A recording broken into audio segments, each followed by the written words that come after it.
half of it. I got dreams of looking up, high as I can get. But nothing feels like how it feels to know these things I don't know yet. The weight of everything, and everything's a threat. Sometimes I'm trapped inside and I don't know what I'm gonna do. But to take on the world is the only thing that we know how to do.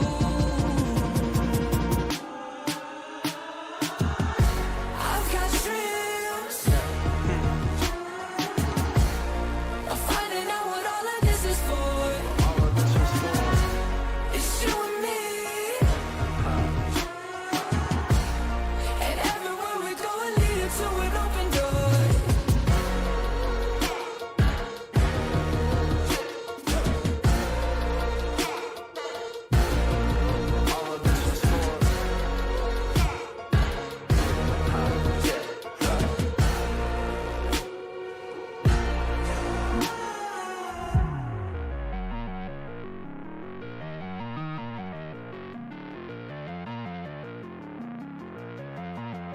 We made our mistakes, the good and bad days, but nothing really breaks if I got you.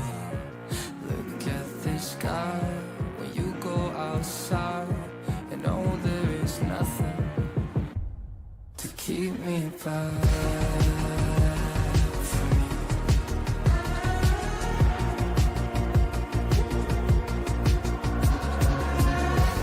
I got dreams of finding out what all of this is for. It's you and me, and know there is nothing, and everywhere we go we're leading to an open door. Keep me back, keep me back, keep me back.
represent the world from the eye of the horse. If you Alexander the Great, then I am the forest. Coming straight from the mud like I am a lotus. So हाथियों का बल कैसे सकेगा तू मुझे रोक अब. देख तू कैसे मैं लड़ूं, तुम लोगों से ऐसे ना डरूं. करूं मैं जिससे मैं तरुण, पानी पे चलूं मैं जिससे मैं वरुण. चाहे मैं जीऊं या मरूं, जो करना चाहूं मैं वही तो करूं. आता है तू ना करीब, तू बेटी चीप, जब तक कटे ना तेरी ये jeep. Better believe you're gonna bleed. Pick up a seat, get in your team. I'm the king of kings, brother in arms in a battle. You all gonna die if you act like a vandal. Bring the realms to reality from every angle. This is the public service announcement from Mumbai to the rest of the world. I am a Raja. I am the Raja. भिड़ेगा तो उठेगा जनाजा ना, तू मेरी तरफ आना. आ गया तो होगा फिर तनाजा ना. ये भारतीय भाषा फिर दुनिया सुनेगी ये तराना ना. 'Cause I am the Raja. 'Cause I am the Raja.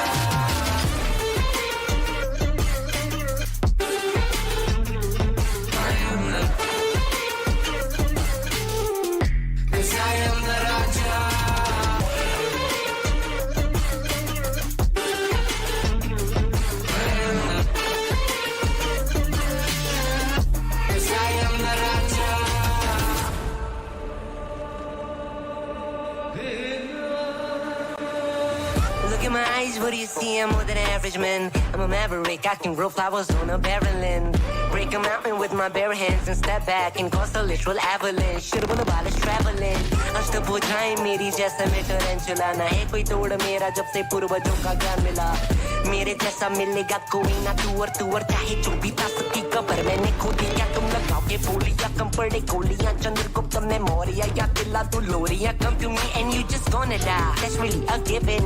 I am invincible and you are invisible. See, that's really a difference. Get out of my way or leave the world. The choice is yours. I don't kill my enemies, I play with them. That's what the toys are for. From Mumbai to the rest of the world, I am the Raja. भिड़ेगा तो उठेगा जनाजा ना, तू मेरी तरफ आना. आ गया तो होगा फिर तनाजा ना. ये भारतीय भाषा फिर दुनिया सुनेगी ये तराना ना. 'Cause I am the Raja. 'Cause I am the Raja.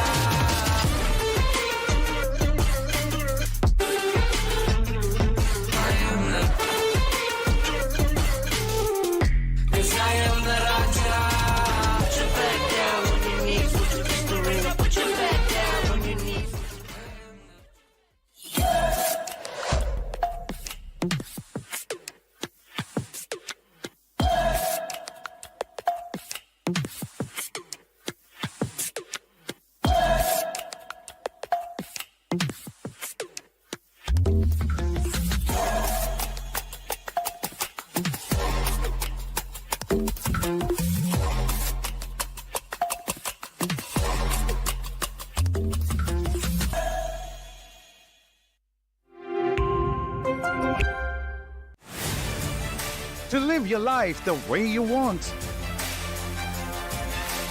Compete like the toughest challenger. Dance like there's no tomorrow. Celebrate every second you are alive. Life has no rule books, but we can give you a stage. Hello and welcome to the OMEN VALORANT Challenges South Asia 2025.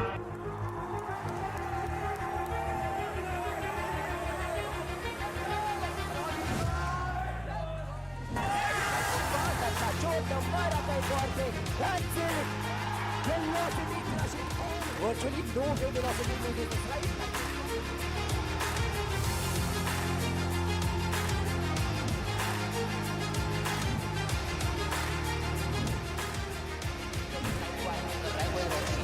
और हाथ में एक शरीफ angle ऐसा but बैठ गए एक बड़ी understanding लगाई बट की जस्ट पुशिंग इट डाउन एक करके फ्लैग इन्हें हमारा डेफिनेशन कंट्रोल जरूर करी है लेकिन जी पकड़े गए शाउट स्टेप के अंदर कैटेगरी ने परफेक्टली एक सेकंड में कामयाब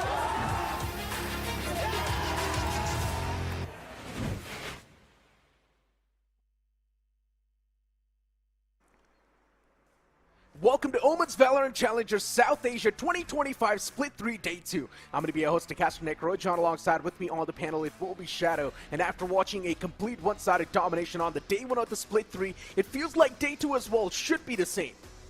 100% agreed on that, because now that the matches are of Revenant XSpark and Revenant Esports, they made it into the grand finals. In fact, Revenant XSpark was the one to steal the trophy of Split 2. So yes, I agree. It can be one-sided, complete one-sided domination. Exactly. Before we start talking about what's going to happen today, let's talk about what happened yesterday. Ascent versus Global Esports Academy played against each other in the first matchup of Group A, and unfortunately for Global Esports Academy, they got absolutely manhandled. They were not able to perform that well, and it was a complete one-sided domination from the side of Ascent. That means Global Esports Academy is currently sitting in the elimination bracket. Yes, I agree to that. Global Esports Academy, especially if you remember the first map, for a second it looked like it is going to be a 13-2 in the favor of SA12. But for a second, Global Esports did try to redeem themselves, but all they got was just few extra rounds, not even a single map victory. Even the second matchup, if you talk about Velocity Gaming, for a second it looked like it can also be one-sided domination, but it was actually a fairly tough competition which Velocity had to face. I mean, on paper it did seem like it was quite a 2-0, but overall, if you deep dive into the matchup, both those matches were extremely close. It was tooth and nail for Velocity Gaming, and for some reason, even they were messing up a lot of those easy rounds that they were not supposed to. As we've got the Group A bracket on the screen, inside of Group A, we're going to have Revenant XSpark versus XO duke it out against each other at the first matchup of the day. Later on, Group B is going to be the one to chime inside the action, but Revenant XSpark, XO, of course, fan favorite over here is going to be Revenant XSpark without a doubt, while XO, they've got a lot to lose.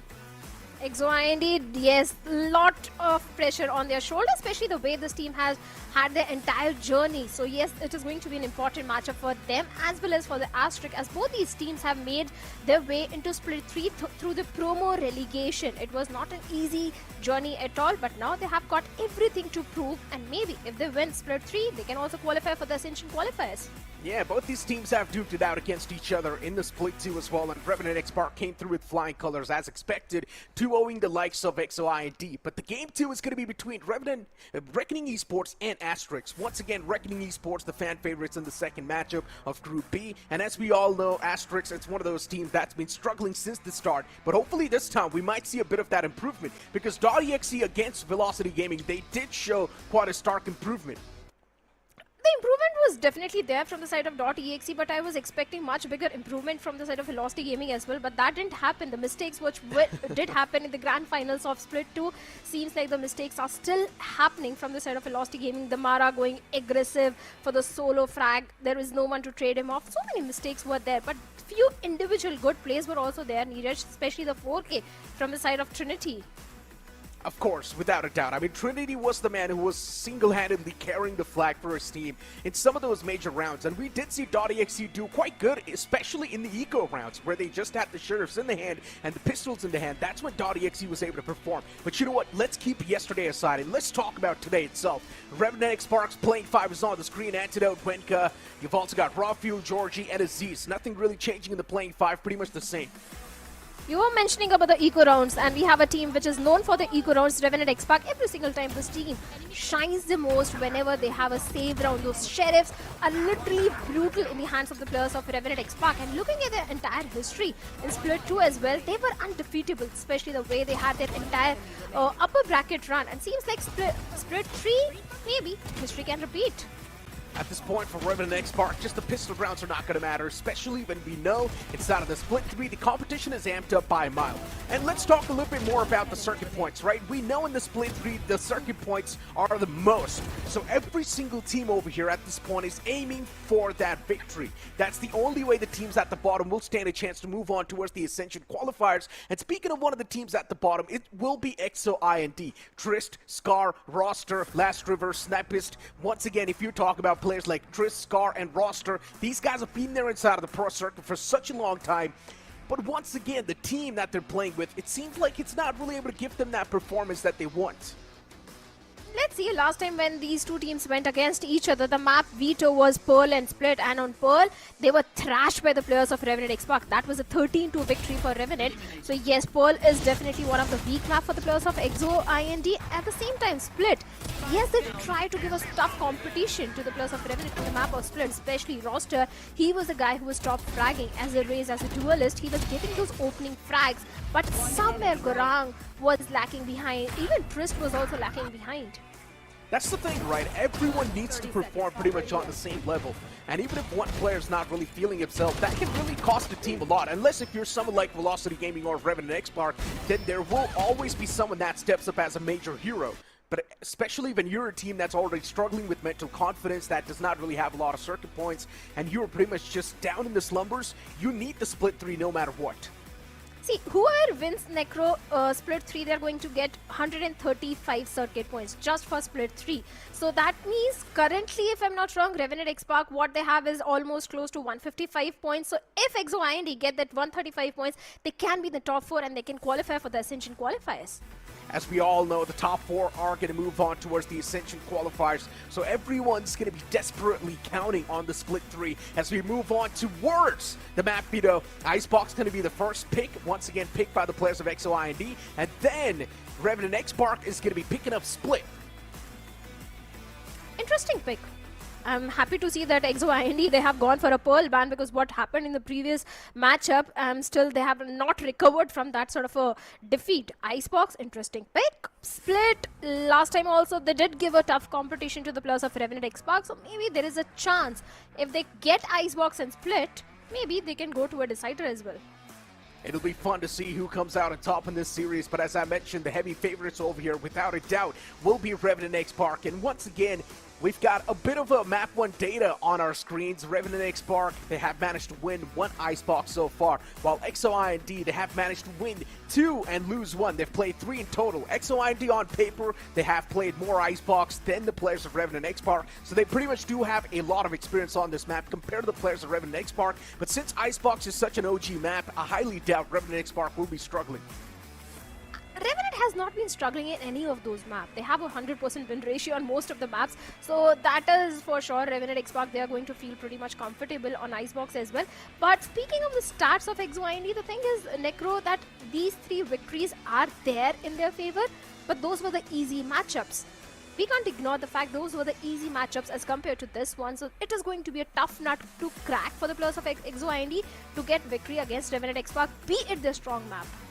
Yeah, I mean, they've just won 2 so far and lost 1, right? So, once again, their win percent over here is a little bit affected, while Revenant XSpark says they've only played 1, and they've only got 1 win. That means the win percentage for Revenant XSpark is 100%, technically, if you talk about it. But jokes apart, once again, as I mentioned, XOGG, they definitely do have a little bit of more advantage on paper, since they've played more Icebox compared to the players of Revenant XSpark. But as I mentioned, Icebox is one of the OG maps. I highly doubt Revenant XSpark will be struggling. And at the end of the day, it really comes down to the confidence itself. EXO IND is a team, their backs are against the wall. If they play like they've got nothing to lose, maybe the confidence can be regained. But for a team like Revenant XSpark that has been the Split 2 winners, I highly doubt they're going to be struggling with confidence.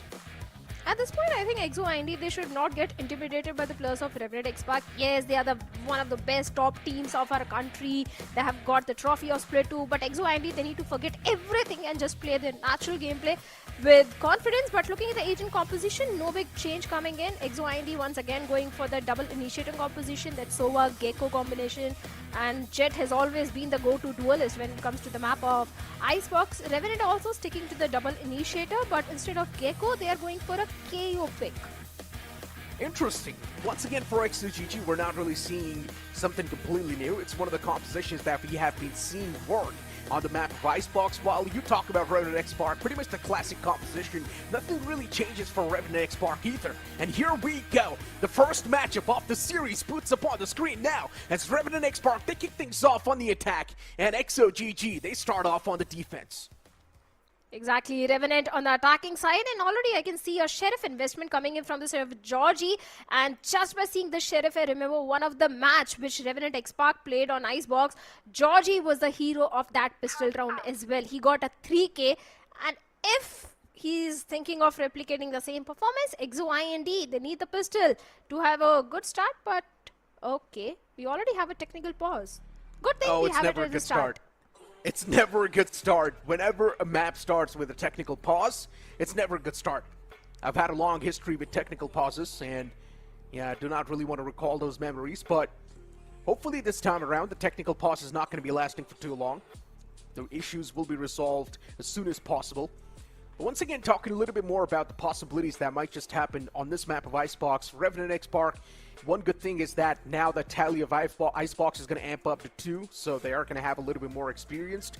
But XO IND, as I mentioned, Icebox is probably the best map they can have a chance to beat Revenant XSpark. They can definitely try and make it up close and personal, but once again, statistically speaking, Revenant XSpark will always have an edge.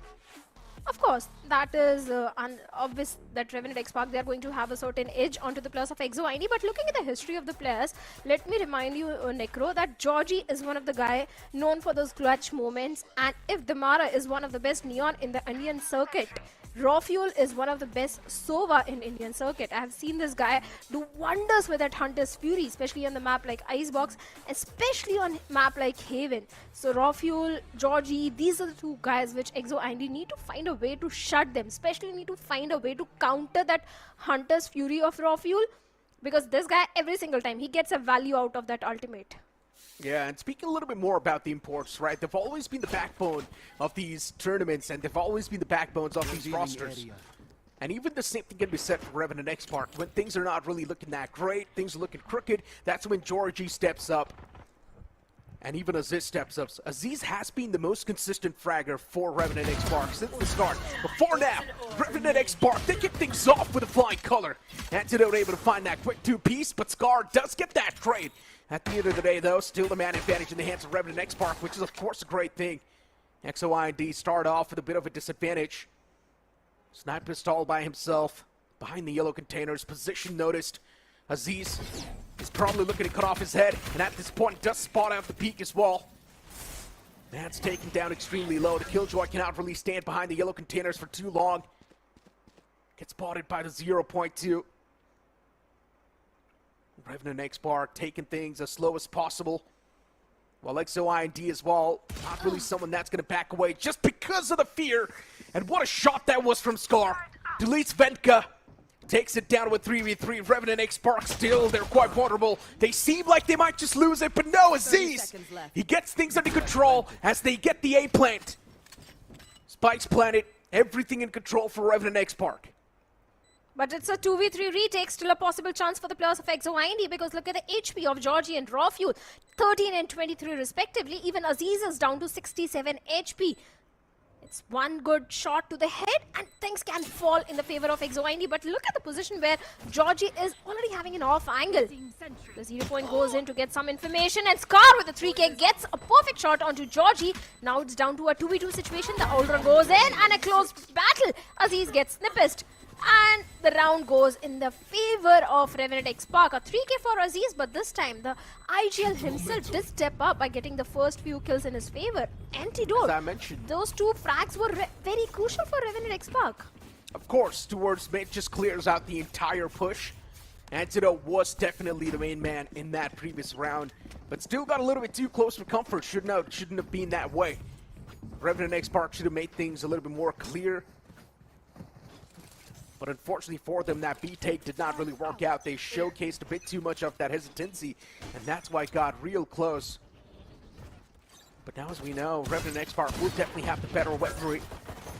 Roster spotted by that Owl drone, backs away instantly, but Revenant XSpark, they kick things off. And they've already found 2 pieces. Those 2 frags, important to find that side take as well, and since they've got the better weaponry, XO IND is not going to be standing a lot of chances. With just pistols, they will need to try and squeeze the maximum value. Revenant XSpark gets the plant down, instantly backs away towards safety, towards main. Everyone from XO IND looking to flood in from mid. They have stepped towards the B side, but not in the crosshairs of Ventka yet. Man's ready with the Outlaw. Slow and steady approach, and Roster kicks things off. A shot to the skull. Puts one man to sleep. Situation down to a 4-on-2. But still for XO IND, it's a Herculean task that they need to try and execute. And Revenant XSpark, Once again, they burst through with a lot of confidence. And it feels like XO IND is not going to stand a lot of chances. Nah, it's done. Trist is going to go down by the spike, and the second round also goes in the favor of Revenant XSpark. It was bound to happen. They had the weaponry advantage, and it was a eco round, save round for the players of XO IND. But this round is going to be a really important one because now XO IND, this is a buy round, and when you start losing the buy round, that is when the main problem arises. But for Revenant XSpark, it's going to be a bonus and a double outlaw coming in. Georgie and Venka, they both are going for the double outlaw, and I like this approach because if you look at it, XO IND, the 3 players are having half shield. Hey, but even Aziz has got his hands on the no command, right? So he can pretty much suppress a push. Beautiful stuff from Wenka. On the back of that outlaw, finds the first frag. That's going to be Trist down. Initiator off the rip, not in the game anymore for XO IND. But they've still got the Sova available for Intel. XO IND now is going to be pushed a little bit more on the back foot. Things that now need to be taken even more cautiously. Scar still pinned towards speed. The man's job is to anchor it down. Spots out a few players. Scar also wants to hold the off angle. But no one's going to be peeking out from the top. No, come on, popped. Aziz given the maximum value. And because of that no command, Scar cannot even use any of his utilities yet. A bit of a trade happening in the elevation feed, but we do see the final 2 men for XO IND standing. And Revenant XSpark slowly and steadily just clinching their fists in this round as well. Seems like a bonus conversion is coming for the players of Revenant XSpark. It's only 2 last players remaining, and make it 1 as Venka also finds the timing onto roster. So that means Last River is the only man standing. Is he going for the save? No, he's actually going for that duel. Gets 1, but good for only 1. And the bonus conversion is there from the side of Revenant XSpark. Seems like a very bad start for the players of XO IND. Once again, push back to a save round, I guess. Yes, 1 more save round for XO IND. But this also means that Revenant XSpark is now going to be stacking up that money. They've got a lot of credits available. While on the opposite side, XO IND stuck in an economical trap. That loop. They lose this round, they will have enough money to buy the next one. But if they win this round, that's going to mean a lot. They will also get those extra credits. At the same time, they'll gain a lot of confidence. And on the back of that, they might just break the momentum of Revenant XSpark. But for that to happen, XO IND, they need to step up massively. They need to put up a monstrous performance. That's the only way anything can happen. Massively being the key word, yes. Especially when you start losing the buy rounds. XO IND, I guess they are just getting intimidated by the players of Revenant XSpark at this point. They just need to stop guessing themselves. The way they are picking those fights, the way they are going up against the players of Revenant XSpark, it's not looking they are feeling very confident. Maybe in this time where the coach is also going to guide the players that how they can bring a change, they can try a different strat to get that first round in their favor. This timeout could be for the next one because in this particular one, all they have is just Sheriff in their hands. But sometimes even though Sheriff shots also land you a good thrifty round, a Marshal in the hands of Last River. Let's see. Once again, an approach, aggressive approach towards the B. And Venka gets a perfect timing onto roster. What is happening? Oh, Revenant XSpark once again just breaking the opponents in half. But Snipist, he's got different intentions. 2 quick frags on the board. Does get traded out, but still the man's done the damage. 2 guns off the hands of Revenant XSpark, but they've got a lot of credits available, stacking up. 1 last man surviving for XO IND, and I highly doubt now he can do a lot. Last River, just like his name, he indeed is the last man for his team. Not ready. Revenant XSpark just to make sure, scanning through the grounds, moving towards B slowly and steadily. They've got 3 men standing. And Last River, he's got a different number. He does not have the proper one. Revenant XSpark, for them, it's going to be smooth stroll towards the site, get the plant down, and the easy post plant should be converted. A 1v3 for the retake with the Marshal seems like an uphill task for Last River. But let's see if we can try to drop few more weaponries from the hands of Revenant XSpark. The way this time EXO IND wanted to have that aggressive approach towards the B main, wanted to push B main.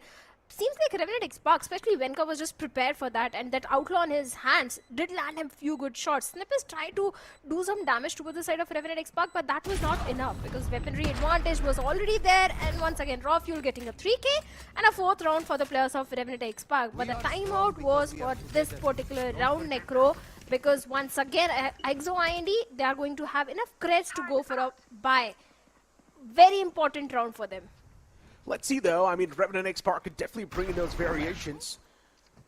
And this outlaw from the man has been able to find insane amount of value.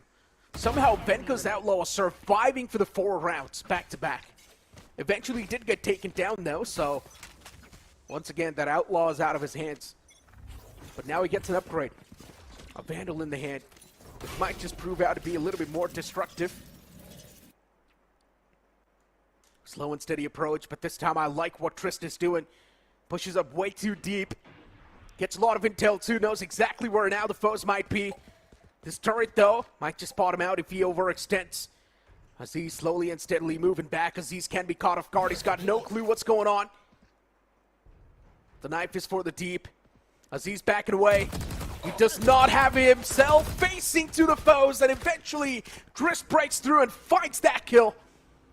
Aziz down, first elimination of the round. Man advantage in the hands of EXO IND, the exact round they were looking to convert. With this man advantage, EXO IND can just thrive, and that's what's going on. EXO IND, they find a lot of kills on the site. The floodgates completely closed, and Revenant XSpark, now they're starting to struggle. A 2-on-5 to be converted. Revenant XSpark can go for the commit too. They've got a lot of creds. They can afford. But Georgie's just getting toyed with. He's not able to find a lot of success. Good pick from Antidote and Georgie. Now that's going to bring the number down to a complete one-man. What just happened, Georgie? A monstrous play. Revenant XSpark, they flipped the table. Flipped the script. Just for a moment when we thought that EXO might just win it, but Georgie, he completely flips the tide in his own team's favor. What just happened? EXO IND, they had such a good advantage in their favor. They got the first blood. After that, the moment the players of Revenant XSpark decided to commit to the side, they got good trades in their favor. But just one man from the side of Revenant XSpark proved to be an absolute beast for EXO IND. Georgie, my man, this round should not have been allowed to go in the favor of Revenant XSpark. This is going to break the mental also of the players of EXO IND because now they don't have creds.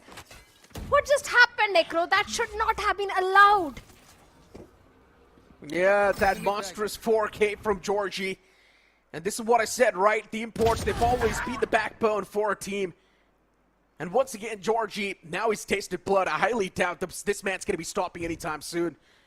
That previous round was supposed to be an EXO IND win, but since they dropped the ball, now it's going to be tough to stop a team like Revenant XSpark. Just look at this. Destruction all across the board. First, Georgie opens up the fray, then Venka follows it up. 3 players standing for EXO. Up against the remaining 5 players of Revenant XSpark. As long as Georgie's alive, it's going to be tough to find any sort of value for EXO IND. Look at Antidote just free roaming towards the B site. And the rest of his teammates directly walking in towards A. Antidote's creating a lot of distraction. The man's done his job. Spike's planted too. Revenant XSpark. Right here. Also implementing a few big brain moves. These bait tactics are really working out. And EXO IND are taking the bait too. Last River in the front. This time the man's not going to be last indeed if he goes for this peak. And Last River will be shut down eventually. 4 players standing for Revenant XSpark. While for EXO IND, they've only got 2. And let's not forget, they've also got the Blade Storm and Hunter's Fury available for the next round. So, for EXO IND, there's not a lot they can do. I don't understand the decision of roster investing into the Blade Storm when it was a 2v4 situation for the players of EXO IND, especially when they know that Georgie is also having his own lockdown. But whatever it was, that ultimate also didn't give enough value to him, which he wanted in that particular round. But Revenant XSpark, it's not only economy which is building up. It's also the confidence which is building for the players of Revenant XSpark. A 6-0, and this Necro, this is the own map pick of EXO IND. And that is where they are struggling. They have got two major ultimates, Viper's Pit and Hunter's Fury, but I doubt they can help them. But this first opening frag can definitely help the players of EXO IND. True that. And look at Snipist. I'm not a big fan of what the man's doing. Overextending, but he still catches one. Great stuff. Gets the advantage to his team. Revenant XSpark down 2 men. Not the ideal start. Revenant XSpark 1.5, but keep this thing. The previous round, Georgie still pulled it back, and the man's still alive. Anything can happen at this point. Revenant XSpark, numbers not intact. While you talk about the opponents, they've got things working out for them. And Revenant XSpark still struggling to find the entrance, by the way. How are they going to pop open the site? How will they burst open? That's the only thing they're probably thinking. And once again, Georgie let loose. They're probably like, Georgie, you go, you do the damage, we'll try to get the entry towards the site. Mosh pit to try and stop the player. 30 seconds left.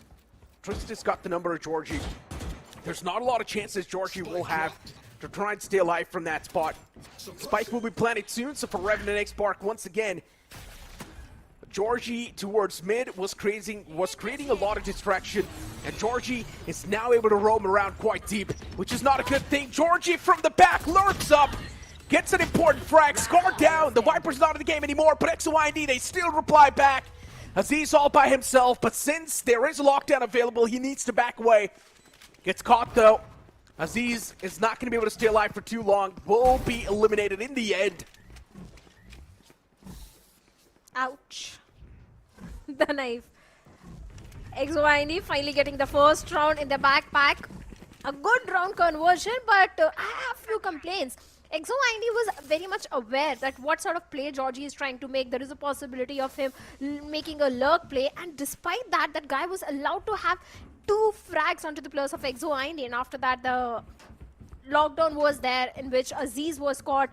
Easy conversion for the players of EXO IND, but that could have been a more cleaner round, a more flawless round for the players of EXO IND if they were aware, if they were watching Georgie's lurk. But let's see if they can convert the second one as well, because now they have got 2 major ultimates. Even Thrash is also just 1 point away. That means 3 major ultimates for the players of EXO IND to get the second one on board. Look, in my opinion, let them celebrate. That's the first round of the board. Hunter's Fury invested from Revenant XSpark. They've had that Hunter's Fury available for the longest. And now finally utilizing it to control a bit more of that space. Georgia once again towards mid. This man is constantly able to find value on lurk. Every single time he finds that 1 frag, which is extremely valuable. And now Revenant XSpark once again posted up for the post plant. Needs to be flawless. Revenant XSpark, they've got the man advantage too, while Georgie, once again, the man's let loose. And Georgie's going to continue that mid lurk. While Venka is able to shut down Scar. On the back of that Hunter's Fury, though, Last River was able to find 1 important pick. Antidote inside of the Viper's Pit, takes down Snipers. Everyone that walks inside of the site gets dealt with by Revenant XSpark. And EXO IND with not a lot of chances left. Roster needs to go for the save. And just look at this. He's getting toyed with in the end. Roster, he did have the Cloud Burst available, but what was that shot? Roster desperate to go for the save, but there will be the spike explosion. In the end, gets taken down by Antidote, but Roster, valiant effort in trying to save that off. Yeah, valiant effort from the side of Roster. In fact, he's also top fragging the team, a 7-7. But still, EXO IND, the backup, the support needs to be there for Roster as well. Initially, it was the Hunter's Fury, which didn't give much advantage to the players of EXO IND. And after that, Georgie. The main problem here, Necro, which I have noticed is there is no counter for Georgie, which EXO IND is having. It's not like Revenant XSpark is doing something out of the box in every single round. No, they are playing by the book. And EXO IND, they are not able to counter the plays of Revenant XSpark. Exactly right. Georgie's pretty much just doing the same thing over and over again. But this time, I like what they're doing. EXO IND, they've got a bit of a counter strategy available, and Georgie gets caught. EXO IND knew that Revenant XSpark is pretty much just copy-pasting that same strategy over and over again. And Georgie gets picked off the first this time. The impact player not in the game anymore. But you've still got players like Rafuel, Venka, and Aziz in the game. That might just be the table turner. Snipist, still the man holding the pack in the front towards the B site. But what is Revenant XSpark planning? That's my question. 3 players looking to burst Omen from mid, and they've already found the opener. Roster, Snipist able to thread the needle, able to find those 2 pieces individually. But Revenant XSpark taken down to just a 2-man squad. A 2-on-5 scenario once again, but can it be executed? That's my question. Aziz is able to find the first important frag. Roster down. But it's still taken down to a 2-on-4. Seems next to impossible. Aziz all by himself. 15 HP in hand. Cuts off another man's head. Triss down and dusted. Still Snipist is all by himself towards main. Aziz, it does not really have a lot of HP to sacrifice, and in the end gets taken out. And Scar will wrap them both up in a sheet. Second one coming for the players of EXO IND, a 7-2. Here's the thing, Necro. If EXO IND convert all the remaining rounds of the first half, there is still a possibility of a 7-5 spap. Still a possibility for EXO IND. When finally they have got those major ultimates also started coming online. They've got the Thrash, they've got the Viper's Pit, even the Blaze Storm is also just 1 point away. If the perfect combination of those ultimates and utilities comes in from the side of EXO IND, and they also deal with the lurk plays of Georgie, there is a possibility of a good first half for EXO IND. But Revenant XSpark, now that they're aware that Georgie is getting countered by EXO IND, I'm expecting something different from Revenant this time in this particular round. Pretty much. I mean, they've got the Blade Storm available. And once again, they're not too far away from lockdown either, but it is definitely far away, since Georgie gets picked off instantly. So that's going to be a few old orbs denial for Georgie. 4-man squad looking to execute a tough strategy. Revenant XSpark, though, still, they've got a lot of rounds lead, and they can afford such setbacks too. But if EXO IND gets a little bit too confident, there's a big chance Revenant XSpark might just lose that lead within seconds. Good 0 point. That's going to give him the intel too. Roster, he tried to make a sneaky play, but gets his cut. And just like that, 2 players down and towards the site for EXO IND. B side completely open in the hands of Revenant XSpark. Venka gets spotted and taken out. 3v3 though. And that's something that might just give an equal chance to the players of EXO IND. Thrash catches one. But still, that kill's going to be tough to convert as Revenant XSpark, they still burst out, eliminating every single man of EXO IND, and Antidote was the key fragger as he gets a 3-piece in that previous round. Initially, the way Revenant XSpark did snatch the entire yellow control from the hands of EXO IND and got few first good picks in their favor. They had the numbers advantage, but after that, Trist along with Snipist tried to steal few kill from the side of Revenant XSpark, but after that, the post plant has always been a strength for the players of Revenant XSpark, and this time also the post plant did work in their favor, but seems like EXO IND's their economy is pretty much broken. It's only one single rifle and a Guardian in their hands, and just pistol. The Blade Storm can be the win condition, but not anymore as Venka's Blade Storms shuts not just 1 but 2 players down. That's an opening and a half that they were looking for. Venka down though eventually. EXO once again back with the traits. It's still the advantage in the hands of Revenant XSpark, but as soon as I say so, it gets stolen away. Scar finds another important pick. Takes it down to a 2v2. Still, it's anyone's game. Scar, this man's on fire! Someone stop him! But Georgie's still standing. As long as this man is alive, anything can happen. He can still pull his team back from the grave. But what is the game plan going to be? That's the main question now. Scar on towards site. Wants to push up. Georgie's got 10 bullets in the magazine.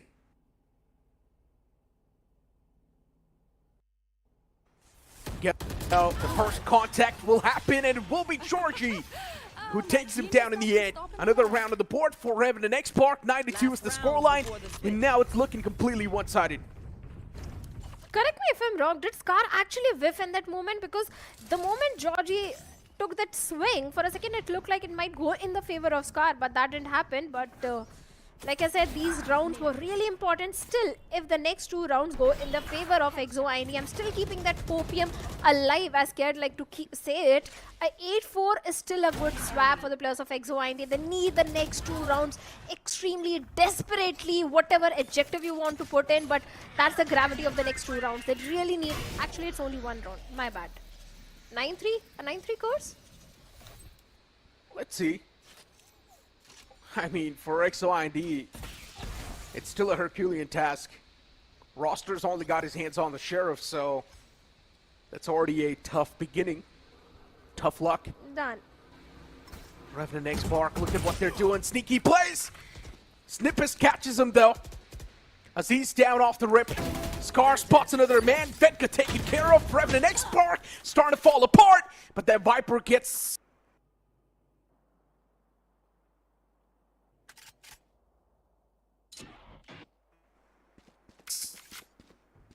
in a big world of trouble. Another round where Revenant XSpark once again needs to rely on the heroics. Toxins going up. And it's quite funny that Revenant XSpark did actually try to execute that strategy from the ropes. If it would have happened, it would have been quite hilarious, but those players did get caught, so Take flight. that's why it did not really work out. Not a lot of time left on the clock. They need to go for the plant right now. The players trying to stay hidden, not get spotted by the Owl Drone, because they want to catch the players of EXO IND off guard. But still, Last River, he expects someone to be there on the site, and here comes the spike tap. The flash gets shut down too. Dizzy is not there to try and disrupt the flow. And in the end, both the players from Revenant XSpark gets cleaned up by Last River. A 9-3 first half in the favor of Revenant XSpark. But I don't think the 9-3 course is going to prevail. As Kirat always likes to say it, 9-3 course is valid only if you get the next pistol round, after that the bonus round and the buy round.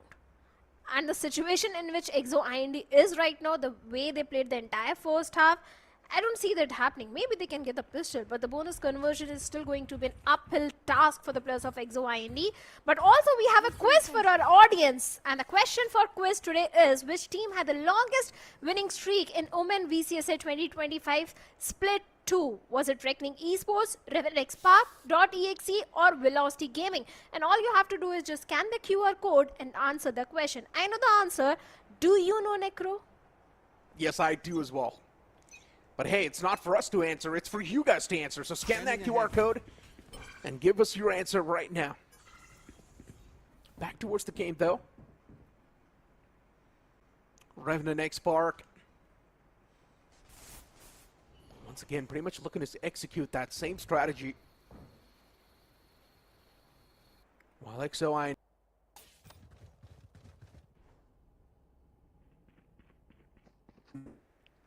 blocking off the entirety of screens.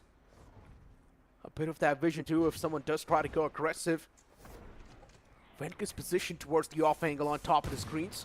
Does anyone expect the man? That's the question. Venka can definitely be the man to pull in a lot of intel and also a lot of value. But Rockfield gets stuck all by himself on the back site, and Revenant XSpark once again the breakthrough. Trades do happen initially, but Revenant XSpark, now it's them dominating the elimination feed. But eventually, EXO IND do bounce back, but in the end, it will be Revenant XSpark to clean things up. Especially Antidote. The IGL always steps up in the pistol round. If you remember the first pistol, that is when Antidote also got the first 2 opening frags. This time it was the last 2 frags. So Anti is kind of a guy who really shines in those pistol rounds. But once again, EXO IND, let's be honest, it was a really important round for them, but now once again pushed to the save round. Entire eco for Revenant XSpark, since they have the weaponry advantage, should be an easy conversion for RNT, especially that outlaw in the hands of Venka can be brutal for the entire team of EXO IND. Oh, that dart could have been deadly. Venka's position could have been noticed. Venka on an off angle, playing extremely aggressive, spots the skull, cuts it off. First man opened up. EXO losing another man. But this time they've got Snippus quite deep. And Snippus might just be able to catch someone off guard, but he whiffs all those shots. And Revenant XSpark, once again, they start to get the grip. Watching here. Down 2 players. EXO IND, the chances of them actually stealing this round away now extremely low with just a 2-man squad. It sounds a bit rough. Final 2 men standing. Revenant XSpark, 4 players up. Massive man advantage in the hands of Revenant XSpark. Both the players trying to pivot towards B. But once again, I'm pretty sure B's going to be on the lockdown soon. The moment the players start to make it towards the site, Venka's already making it up close and personal. He connects that shot with the Outlaw, pulls out the Sheriff instantly, wants to eliminate the last player too. But Last River, what a shot that was! Venka put to sleep, but Last River's not able to survive for too long. XO IND did try to drop few weaponries from the side of Revenant XSpark, but then they were not enough to damage the bonus round for the players of Revenant XSpark. 11-3 and RNT so very close to getting a victory on the map pick of XO IND. And let's be honest, seems like XO IND is getting thrashed by the players of Revenant at this point. A Bulldog, Outlaw, perfect weaponry is there from the side of Revenant XSpark, but XO IND, can they really counter Revenant in this one? And even if they do, they just don't just need one single round, they need multiple rounds, they need a streak of rounds to come close to the players of Revenant XSpark. Yeah, that was such a disgusting shot too, right? From Last River. But hey, the first engagement, Venka just clipped the player. He's taken down extremely low roster. Just with 10 HP, I highly doubt the man can do a lot. Shock darts available. Venka is going to be chipped up pretty low as well. He does not whiff the shots, but in the end does get taken out. EXO, they've got the side in control, and now it seems like they will just steamroll the players of Revenant XSpark. One last man standing, which is Raw Fuel, and he whips every single shot. 11-4, still XO IND is breathing and keeping that hopium alive. The bonus conversion has been denied to the players of Revenant XSpark. That is a good news, but XO IND, they need to convert the next few rounds in their favor, and I don't see any major ultimate coming online anytime soon except for the Hunter's Fury of Last River, which is only 2 points away. But if you remember the first half, I don't remember River getting any sort of value with it Hunter's Fury, even for once. But Raw Fuel is also underperforming today, if you notice. 7 in 9. River did get one pick in one of the Hunter's Fury, but that's all he found, right? Once again, not a lot.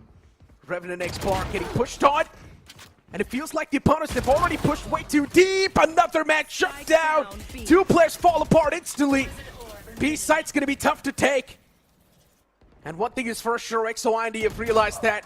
Lost River, even he gets caught. Final 2 men standing for XO IND, and now to break through towards the B side seems impossible as another man gets picked off. Snippist as well, it's not going to be able to stand alive for too long, and Revenant XSpark, they're already on the map point. Match point. Georgie, this guy loves being around the mid, be it the tubes or the kitchen, every single time, be it the defensive half or the attacking half on the map of Icebox. You will always find Georgie somewhere in the mid, and this time also the Stinger, he was not just able to get 1 but 2 frags. Even the Spike was also dropped in the kitchen area, and after that it was an easy peasy job for Revenant XSpark to convert their round, and now they are on the match point. A 12-4, just 1 round away from getting a victory.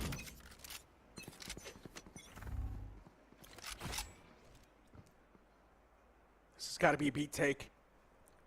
XO, they might just walk in the crosshairs of Antidote, but those shots gave his position away.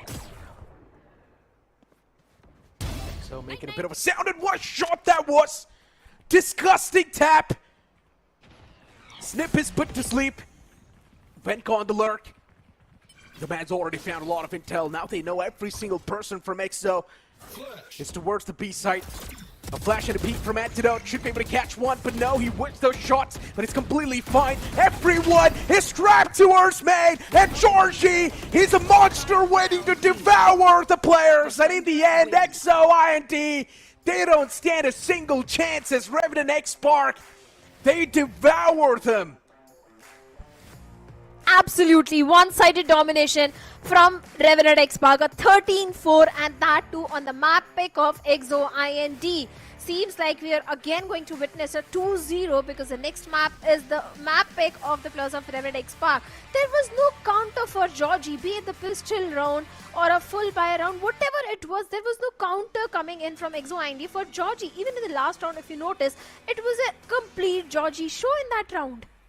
Yeah, and once again, it feels like we're not really seeing a lot of improvement from XO IND too, right? Yeah. Pretty much the same thing what happened to them in the past, and now it feels like the scoreline is once again replicating too. And if they keep on playing the same way, the fate as well will pretty much replicate.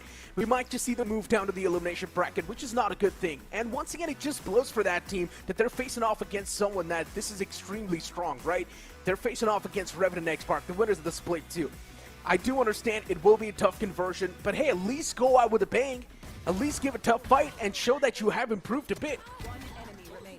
I really want to see EXO IND give a tough competition to the players of Revenant XSpark in the next map, because last time also on the map of Split, it was a close scoreline. If I'm not wrong, it was something like 13-8 in the favor of Revenant XSpark. So yes, Split is the only hope now left for EXO IND if they really want to move to the decider. But Georgie, Antidote, these are the two guys which they need to deal with, because Georgie has been absolute beast in the entire team of Revenant XSpark, and Raw Fuel also with that initiator utility is always on point, getting those extra information. But that knife, I'm sure that is going to hurt. Yeah, of course it will, without a doubt. I mean, it does not even matter though, right? Since at the end of the day, Revenant XSpark still just ended up winning the entire thing with a complete one-sided domination, just manhandling the players of XO IND. And as I mentioned, right, and even you said this clearly, if the same pattern repeats, it just means that XO IND will directly move on towards the elimination bracket. And watching such a one-sided affair is never a good thing. We expected a lot more from the side of XO IND since they faced off against Revenant XSpark in the past. We thought we might just see a bit of a better affair, but no, that's not the case. It feels like Revenant XSpark, they're always a mile away.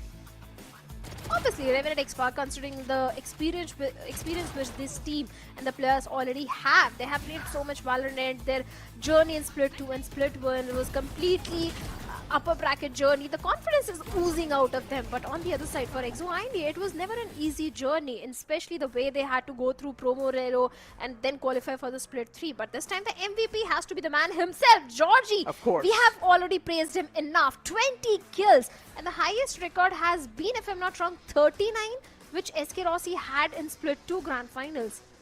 Yeah, Oh 39. man. Split 2 Grand Finals, SK Rossi? Yeah, it Are you was sure? 39. In the last map, he got 39 frags in a single game. Although Velocity lost onto that map, but it was a complete SK Rossi show. Oh, so it wasn't the Grand Finals, right? It was Yeah. just towards the lands. It was not the Grand Finals. Yeah, I got confused because No, Velocity was not able to make it to the Grand Finals. But you know what? The MVP clearly just pops up on the screen, as you mentioned, Georgie with 20 kills. Even the ACS of 319. Why would you not give Georgie the MVP too? Because he was the man who stepped up massively, especially for a moment when we thought that there was a chance Revenant XSpark might just lose the round, that Georgie pops up with a clear 4K and just brings that round back in their hands.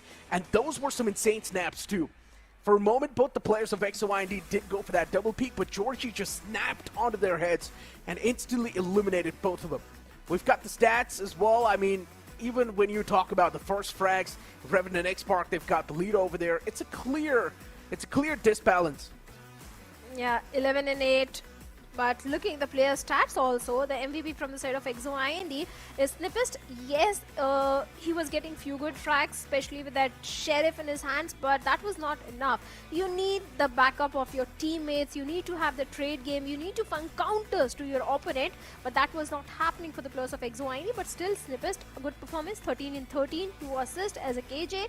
But even Roster was also not performing up to the mark, 12 in 14, 0 assist. Even the initiator utility, if you notice, 3 assists for Last River, 4 for Trist. So that means the information was also lacking for the players of EXO IND. Yeah, pretty much. I mean, look, at the end of the day, these stats are just unparalleled, right? Revenant XSpark, they just won completely one-sided. Every single man from Revenant XSpark was feeling themselves. Even Antidote had his moments of brilliance, as an IGO, who did not really expect Antidote to pop off. But even Antidote did have his moments of brilliance. And even EXO, a few rounds, they were definitely given a bit of a tough fight. It did feel like EXO might just stand a chance. It did feel like they might just break the momentum. But later on, instantly, Revenant XSpark would bounce back. And just those heroic plays is something that kept Revenant XSpark and that lead. Agree to that.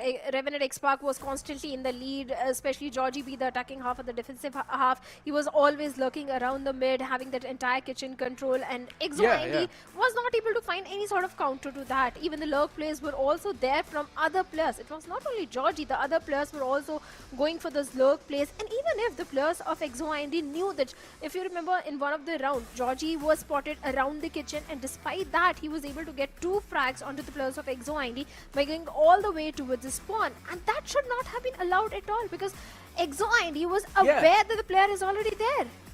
I completely agree with you. They knew that Georgie was there towards 2, but they still completely ignored him and focused on towards the A side. And I guess it was also a bit of a part of the plan too from Revenant XSpark, since they created a lot of distraction. There was also the spike planted, so everyone from EXO IND was just completely busy looking towards the A side, and that's when Georgie as well executed that flank. Yeah, Georgie was just able to get 1 frag on the back of that flank, but still that 1 frag delayed the entire retake for a long time.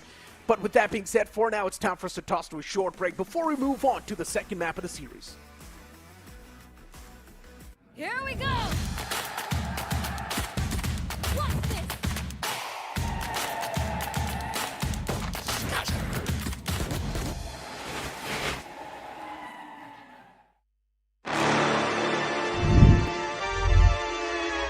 Hold up. Why do they doubt the kid? I'm about to prove them all wrong again. I got a low tolerance, cause they don't even know what the problem is. It's me. Why do they doubt the kid? I'm about to prove them all wrong again. I got a low tolerance, cause they don't even know what the problem is. It's me. I ain't taking no loss, no loss, no loss. Look, I'ma always win. And I'ma do it again. Watch me win. Then watch me do it again. I'ma always win.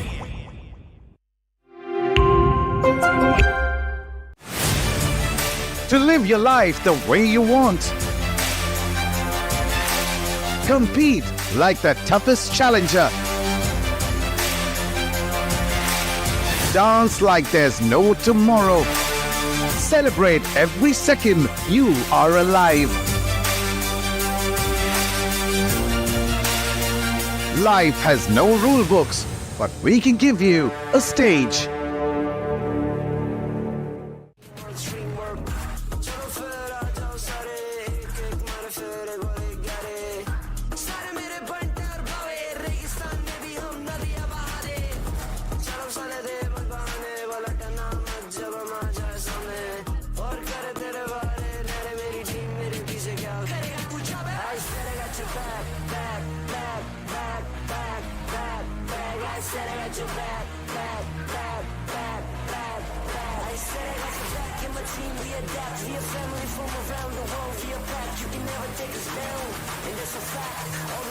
Improvise and attack.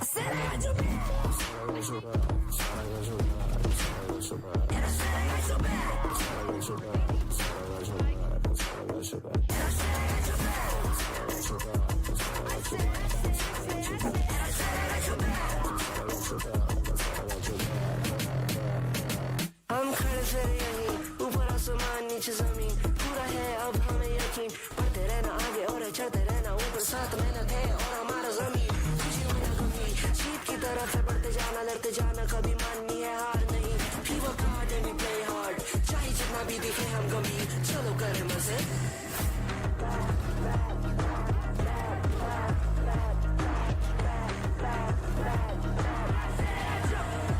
I said I got your back and my team we adapt. We a family from around the world. We are back. You can never take us down, and that's a fact. All we do is improvise and adapt. I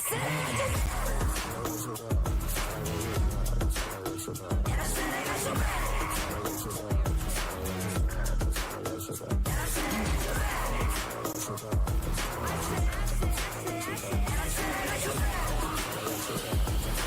All we do is improvise and adapt.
Welcome back after that short break to Omen's Valorant Challenger South Asia Split 3 Day 2 after watching the first matchup between the players of Revenant XSpark and their foes XO IND.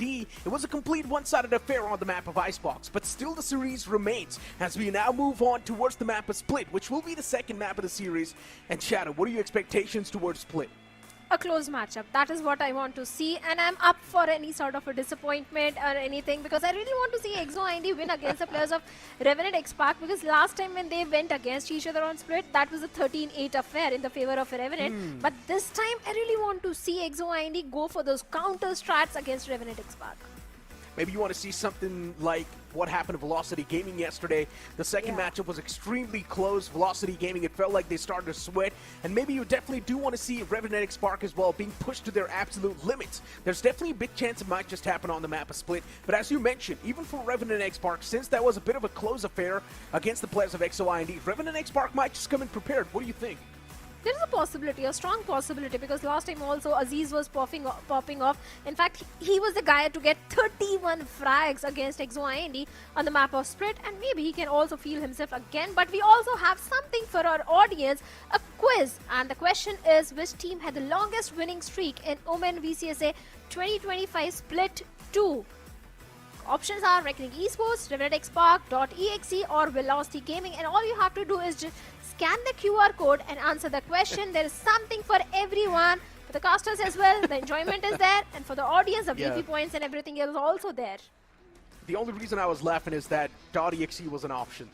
That's the only reason why I was laughing. It just does not make any sense. But you know what? Back towards the conversation that happened, right?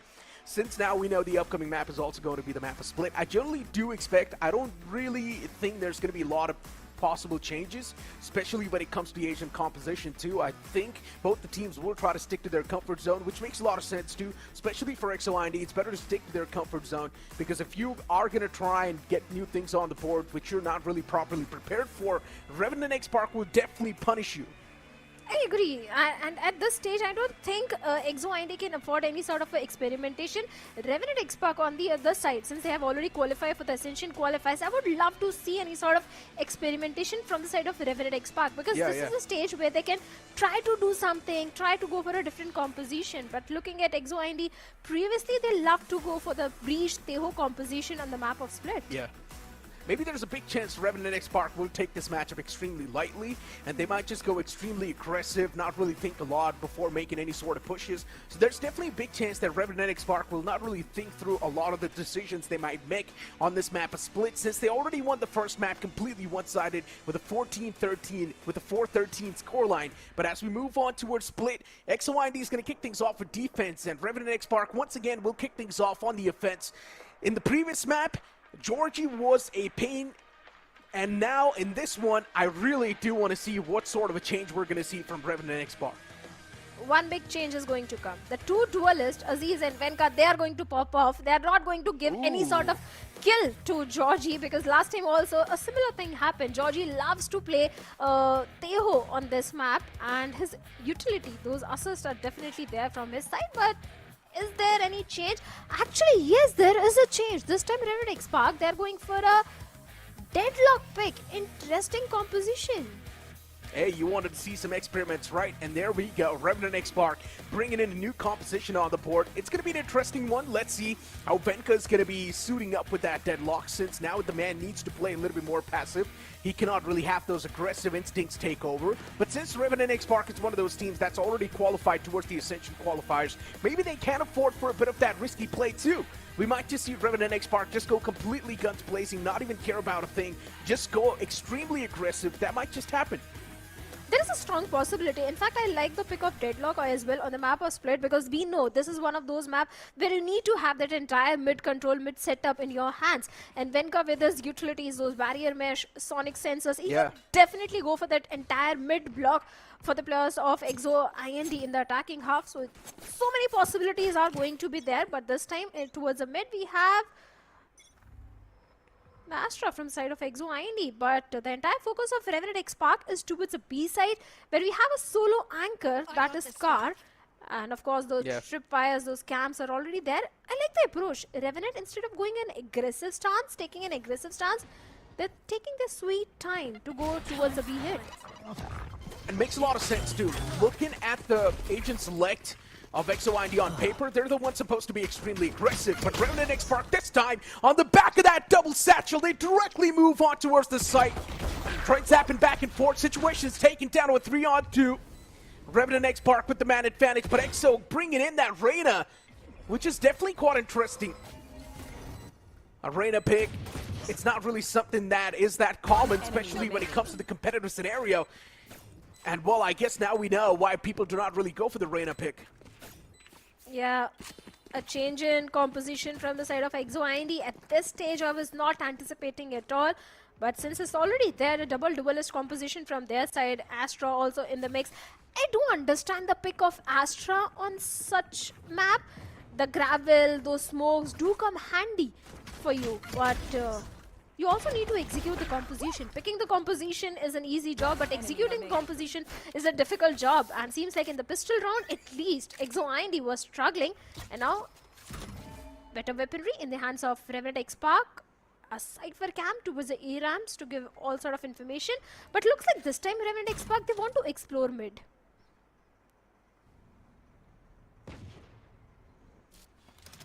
XO IND, as I mentioned, their ace in composition on paper is supposed to be extremely aggressive. They've got double duelist, Reyna Jet. I mean, in normal competitive games, it's quite a deadly combo, but in the pro circuit, not really a big fan of it. So let's see how well XO IND can drive this composition. Since Revenant XSpark, they've also got the weaponry advantage. Revenant XSpark is definitely going to try to play with a bit of that fire. Good catch. First bullet connects.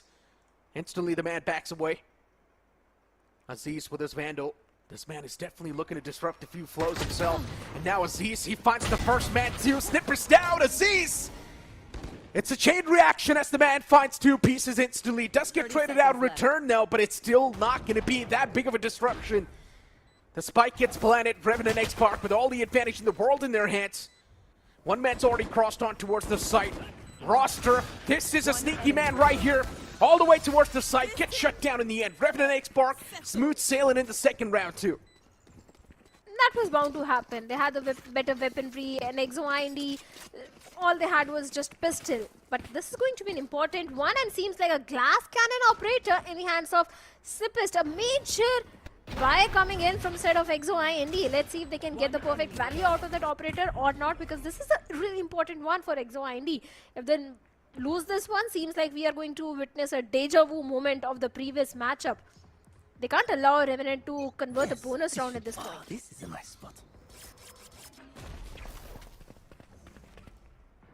Slow approach once again. XSpark. And yeah, looking at the composition of Revenant XSpark too, as I mentioned, it makes a lot of sense why they're thinking so much. But I like the fact that Revenant XSpark is also trying a bit of a new stuff. Preparing for the better future. Snippist, one of the players with a lot of burden on his back, needs to perform consistently. With the operator in hands, the man needs to find value no matter what. But what just happened? He looked away at the nick of time and Aziz peeks out. Instantly hands him the haircut. That's going to be the opener that we're looking for, but are Revenant XSpark really going to open the floodgates and flood on towards the site? That's the main question. Every single person from Revenant XSpark moving towards the A ramps, A heaven. While the players of XO IND still in a big question mark on what to expect. They just do not know. 30 seconds left. And Revenant XSpark maybe wanted to redirect themselves towards the B site, but it's a bit of a fake. They back away once again towards A. There is Last River towards site, and there is one of the players towards screen as well. Roster catches one midair, but that's all he's going to find is Revenant XSpark. Once again, it's a wave of kills. 10 seconds left. Looking unstoppable. Trades do happen back and forth. It's Roster all by himself trying to make some sort of an impact, but a 3K is all he finds. Exo IND, they didn't buy the fake which Revenant XSpark was trying to pull towards the mid game, and they were just holding on to their grounds towards the A side. Roster, the man, the MVP of the previous round, was able to get 3k, but that was not enough to convert the round. And Revenant XSpark, once again, they have converted the bonus round. Seems like a big problematic situation for the players of Exe IND. Yes, they do have the Empress. Cosmic Divide just 2 points away, but ultimates are not going to help you. You need to win those duels. You need to back up your duelist. Roster was doing so much in that round. If other teammates were also alive, that round could have gone in the favor of Exe IND. But unfortunately, once again, back to Eco round. And Revenant will again try to explore the mid, where we have Trist towards the vents. XO. I like this proactive nature. Players pushing up deep. There is a tripwire available, so he's not going to be able to push up too deep before getting caught. And oh, Rawfield peeks out at the nick of time. Unfortunately for Rawfield, he's not going to be able to catch anyone. Good stun. Will pretty much stop the push from the side of Revenant XSpark as of now, but Rawfield, this peak, it's going to be crucial. Might just be informational too. Rawfield's able to gather so much intel. The man's able to clear out the entirety of the site. His side might just be in the hands now. Revenant XSpark, every single person starting to rotate towards A, and Rawfield finds the first pick. He might just be able to get the site control. Revenant XSpark on the back of Rawfield. Now they start to open up the floodgates, and Rawfield with a 3-piece. He's single-handedly manhandling the entirety of Exe IND. Not a lot Scar can do now. He's getting wrapped up even from Antidote in the back, and that's going to be his end. Just look at the confidence with which Revenant XSpark is moving on the back of Rawfield this time. He was getting every single frag in his favor. For a second, the only hope for the players of Exe IND was the position where Last River was. It looked like he can do so much damage to the players of Revenant XSpark, but that didn't happen. He was able to get only one single frag, and after that, Revenant went all the way deep inside the site, and after that, towards the spawn, and Rawfield definitely was stealing the entire show. And Neural Theft also did help him out in getting all that information which he needed, but a timeout coming from the side of Exe IND, a much needed timeout in fact, because they can't allow any more rounds to go in the hands of Revenant XSpark. Now, once again, XO, they've got the Empress and the Cosmic Divide available. The Cosmic Divide can definitely be quite helpful since the map was split. It's quite boxy. And the Cosmic Divide can block off a lot of angles if used properly. So it's up to the players of Exe IND how they want to utilize it, where they want to utilize it. If they do manage to sneak in a plant, things can be better for Revenant XSpark. But if that plant's denied by Exe IND, then it would be good. But even if Revenant XSpark does manage to get the plant, the Cosmic Divide's going to help him initiate that post plant pretty well, and they might just go for the retake easily on the back of that Cosmic Divide. Once again, though, they need to start winning the duels. Yeah, they really need to. The double blast. Oh my god! Exe IND was just prepared this time. They knew what sort of play Aziz is going to make, and they were ready to counter that, but the mid round has always been a problem, Necro. And once again, it is becoming a problem for the players of Exe IND. Despite getting the first kill, they're not able to convert the round. A 2v3 situation for Exe IND. And yeah, it's not going to last for too long, since now it's taken down to a 2-on-1. Revenant XSpark, 2 players standing Antidote and Rawfield as Last River's the only man alive for Exe IND. And once again, for a moment, we thought that, yeah, it was a burst of good ray for the players of Exe IND. The moment they took down the showstopper without giving it any sort of value.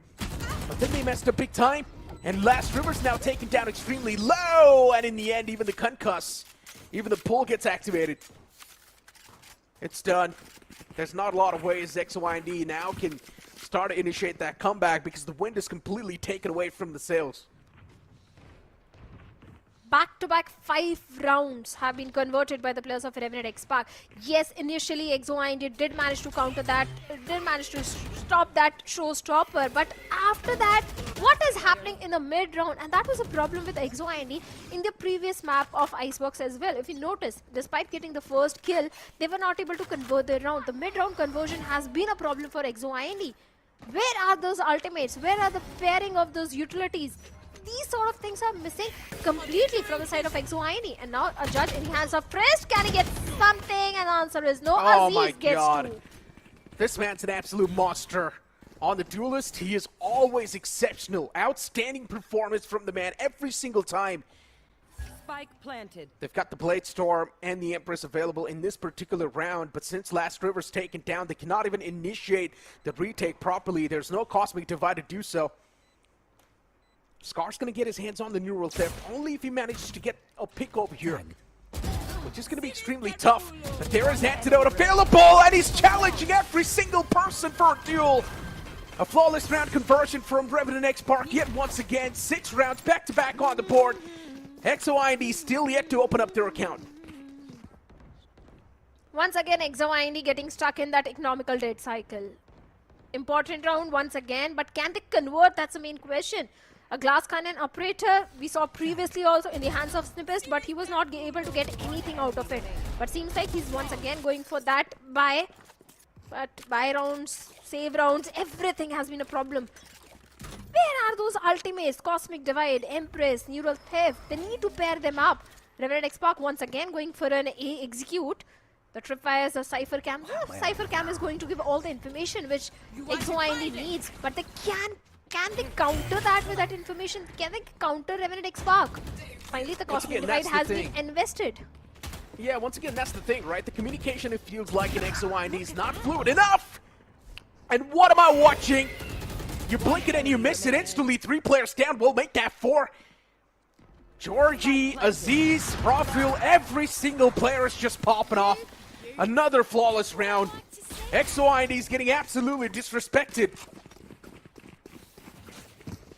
They're just stream rolling, Revenant XSpark. They're just having fun. Feels like Annihilation is available with Venka, but I don't think Revenant XSpark need any sort of ultimates at this point. Their Vandals and Phantoms are doing majority of the work. They don't need those ultimates to really win against the players of XO IND. But I really want my statement to hurt the players of XO IND, and I want them to stage a comeback.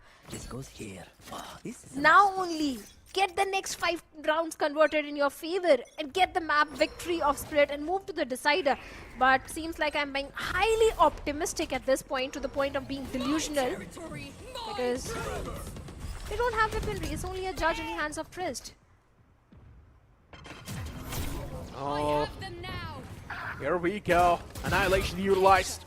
And yeah, it seems like it's just Revenant XSpark constantly annihilating their opponents. There's not much to say. Once again, XO IND lost the entire site, lost the players too. Last 2 men, but it seems like they will be put to sleep soon as well. Trailblazer utilized. And that's not going to be able to do a lot. Yeah, a few trades here and there. Ross were able to find that 2-piece as well. But the man's getting hunted down. It's done. 8-0. I'm going to ask you, Necro. What is your prediction, the scoreline for this particular one? The way things are going. I think it might be 13-2. You just read my mind. I swear to God, I was about to say 13-2. I mean, looking at the scoreline, it's not tough to expect 13-2, right? And the only way they can get those 2 rounds in the hands is by winning a pistol round, because now winning over here, it seems impossible. I think at this point the scoreline's going to go 11-0. Could be possible. And then we're going to move on towards the second half, and that's where they might just get the 2 rounds that we expect them to. But this time, XO IND does kick things off. I have this fight. But that's an instant trade right there. So another duelist down for them. Georgie was the trade, which in my opinion is quite a valuable trade for the players of XO IND. Things can work out now. There's no initiator and there's no seekers available for Revenant XSpark. The info gathering utility, or the ults they had, is not there in the game anymore. But I'm not a big fan of what XO IND is doing. It's expected. They knew that there was a push coming through, and Revenant XSpark, they sniffed both of them out. A site falling in the hands of Revenant XSpark without any troubles, but there is still Scar available. He can stop that take. Aziz is taken down extremely low. Things can still be brought under control. 2v3, like you said, XO IND, the HP is not there with Snippest, but Scar having full HP. Neural Theft is also available. The spike goes down. Let's see how the retake is going to go, and Scar is going to be really important for him to take down Aziz at this point, because look at the position and seems like they're aware. Scar is already marking that angle. They're aware where Aziz could be, and finally Scar deals with it. Newell Theft coming into the play. The information which they need is already there. A 2v2, a doable round for the players of EXO IND. Oh my god, Antidote! You disgusting man! Luckily enough, that shoulder peek actually spotted the Cypher. And now Antidote's giving the advantage away. Snippet's position is known. He needs to back away and save the operator. That's the only best thing the man can do. Does find one fadeaway frag, but once again, these individual picks are not really going to be hurting the players. Revenant XSpark, they've got an insane amount of credits available. The economy is high, so it's not going to matter for Revenant XSpark to lose out on bodies now. I think the major problem, Necro, with EXO IND is also the agent composition which they have. Since you were mentioning that Sky is already there with the Revenant XSpark and how important it is to have that initiator utility, the info gathering utility. Yes, they do have a breach, but breach's fault line is not going to give you much information or the flashes. You need to have a Sky on the map of Split. You need to have that information. You need those trailblazers, seekers to get all the intel. And since that is not there with the players of EXO IND, that also could be the reason that they are struggling. Once again, I feel like at this point, it's time to go back to the basics, right? Initiator, what does the name say?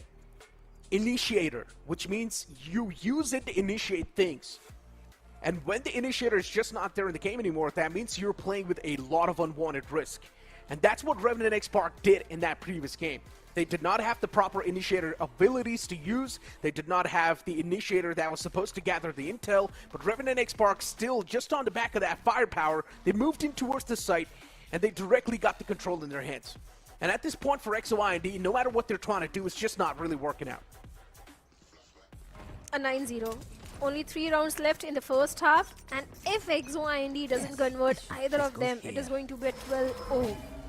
A nightmare scoreline for any Valo team. Snippest once again having that operator, but can he get any sort of value? That's the main question. He need to get that opening frag, and Revenant XSpark suddenly they have changed the pace. Once again going back to the mid, trying to explore the mid and have that entire control. And even EXO IND, they have given up entire mid control to the players of Revenant XSpark, and finally the rolling thunder comes in. Oh my god, Georgie! On the back of it. No way! Georgie! You absolute demon! Just when you think Revenant XSpark can fall apart, Georgie steps up. Another flawless round converted by the players of Revenant XSpark. What am I watching? Georgie's just a complete different beast. He's the impact player, he's the top fragger, he's the main playmaker. What else are you? This man is probably the most flexible player I've seen in my whole life. He most certainly is. The way he was getting those frags every single time, be it the map of Icebox or Split, this guy has been phenomenal. But even a major ultimate has been wasted from the side of EXO IND. That rolling thunder gave no value to EXO IND, and all thanks to Georgie and his phenomenal plays. But this time the best. Okay, Vips and Aziz gets not just 1 but 2. It's done, Necro, it's done. Yeah, EXO IND at this point now it's impossible. It's literally impossible. No matter what they try to do, and if they do end up winning the pistol round, to pull themselves back out of this dirt, it's going to be impossible. Trist is able to stop that overextending player, so Aziz is down, but still the man advantage is in the hands of Revenant XSpark. They've got better weaponry, they've got better mindset, they've got a lot of confidence. Revenant XSpark is just exceeding limits. And there we go, Venka just casually tapping on skulls. Challenging the players for a straight-up duel. Tossing out the Gravnet, raw fuel set up for success. Roster down. Once again, one last man, which is Trist, and Trist is now trying to hold those close quarters. But Trist is going to go up against the shorty of Georgie, and it will be Georgie to nail him down. In an ideal situation, a shorty versus the judge. On paper, it's judge which is going to win every single time. But not anymore. It was the shorty of Revenant XSpark which win, and just imagine the amount of pressure which the players of EXO IND are feeling at this point. And Trist 1 in 11. There's no way. We might actually see a 13-0. We might actually see a 13-0. This is probably going to be 12-0 half. Looking at the ultimates, Rawfield's got his hands on the Neural Theft, so Neural Theft's going to be extremely important to gather intel. Venka, that was a contact play right there. Just get a bit of that contact and the intel to back it up. But once again, the mid lurk begins. Last River's position spotted, and what a great pick that was. Great distractions created from the side of Revenant XSpark. These minute set plays are really keeping the players of Revenant XSpark on the edge. And that's giving them the advantage. Massive man advantage. Revenant XSpark now, the floodgates are open towards the site. There's not a lot the opponents can't do to try and stop. With the back of that satchel, Aziz pushes up and casually eliminates the players. Wiping the floor, mopping the floor with the dead bodies of XO IND. And a flawless round from Revenant XSpark. You mentioned this, Shadow, that last time when these two teams duked it out on Split, it was a bit of a close affair. But this time, Revenant XSpark, they've came in prepared, while XO IND, they did not know what to expect. Yeah, XO IND. If I thought they were getting annihilated on the map of Icebox, seems like I was wrong. They are getting annihilated on the map of Split. But one thing is already there for everyone, and that is the OMEN laptops with desktop-like cooling is now more affordable than ever. Save big and exchange benefits up to INR 20,000, bank discounts up to INR 15,000, and you get a HyperX headset worth INR 11,000 plus INR 2,500 Steam wallet. So much for our audience. Just scan the QR code and visit the nearest HP store. Now coming back to the game. 12-0, very close to going for a 13-0. How often do you see a pistol round as the decider? Not too often. And in this pistol round, if RNTX does end up winning, XO IND's journey in this series will be over. And with the way Rawfield's tapping skulls, it seems like this might just be the end. 2-on-3. Make that a 2-on-1 now. Tris is the only man standing. Georgie and Aziz the final two. And that's it. Revenant XSpark 13-0's their opponent. Embarrassing stuff from XO IND. It's time to get better, boys. This was not a series that was supposed to be converted in a 13-0 manner, especially on the map of Split. In the past, at least we did see a bit of signs of life from the side of XO IND on Split, but this time, those signs of life were taken away from Revenant XSpark. 13-0. This is a revenge which they have taken for the knife, Revenant XSpark. They got knifed in the previous one, and seems like this is how they're going to take their revenge by doing a 13-0 to the opponent. But XO IND, yes, I do understand you were getting intimidated. The agent composition, I also feel, was a little problematic for the players of XO IND. They need to have the sky utility on the map of Split. Without that, just by having a breach, I don't think you can get that intel which you need on this map. And once again, the conversation just goes back to the composition that they have, right? Jet and Reyna combo. Now, you do not really see a Reyna pick that often, since Reyna is an agent that is not really that well designed for team play. Reyna, as a duelist, it's self-sufficient, but it's not really good when it comes to setting up team plays. Yeah, it's got the leer, but that's it.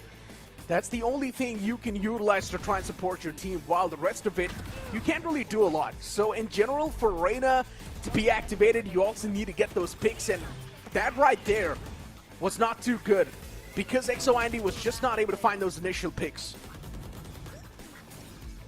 Even if they were getting those initial picks, the first kills, the mid-round conversion was also a bit problematic for the players of XO IND, because suddenly during the mid-round, despite having the numbers advantage also, they were losing their round. Georgie, Raw Fuel, Antidote, Venka, Aziz, they all were popping off, but from the side of XO IND, that was not really happening. And Snippet, so many times we saw him going for the class cannon operator, but I don't remember him getting much value out of it. Even those ultimates were also not helping the players of XO IND. If you remember Trist having that rolling thunder towards the mid, and despite that, no value was given. The entire round was converted by Revenant XSpark, and in fact in a flawless fashion. During the last few rounds, if you look at this moment, what was Roster doing? I don't know. Yeah. Like XO IND had already given up. Yeah, it felt like the man was just taking a nap on the back of that pillar. But Aziz is going to be the MVP of that previous game. 19 frags with the ACS of 384. And once again, I'm just going to keep on going back towards that Reyna pick. Reyna is not a pick that you see that often in competitive plays. You do not really see Reyna being utilized in the pro circuit, and there's a reason for that. Because for Reyna's kit to be activated, you need to get picks. And if you're not able to funnel in those picks, Reyna is pretty much useless. And once again, as I mentioned, even when it comes to setting up those combo plays, Reyna is not a good agent. So, straight up, if you want to find the maximum value from Reyna, you need to go for the picks. And that's one of the main reasons why you do not really see Reyna being picked in the pro circuit. And picking up Reyna, in my opinion, was not a good option. If they would have picked up Raze, they would have had much more of an impact. Agreed. Raze is the staple duelist on the map of Split because of those blast pack. You get the entry into the site, and the showstopper also gets you a lot of value in this particular map. But there is nothing to talk about. Only 2 first kills for the players of Exe IND, 11 for the players of Revenant XSpark. A perfect post plant, 12 and 12. And this is what happens when you 13-0 your opponent. Yeah, I mean, these stats are just completely unparalleled, straight up. As you mentioned, that's what happens when you 13-0 your opponents.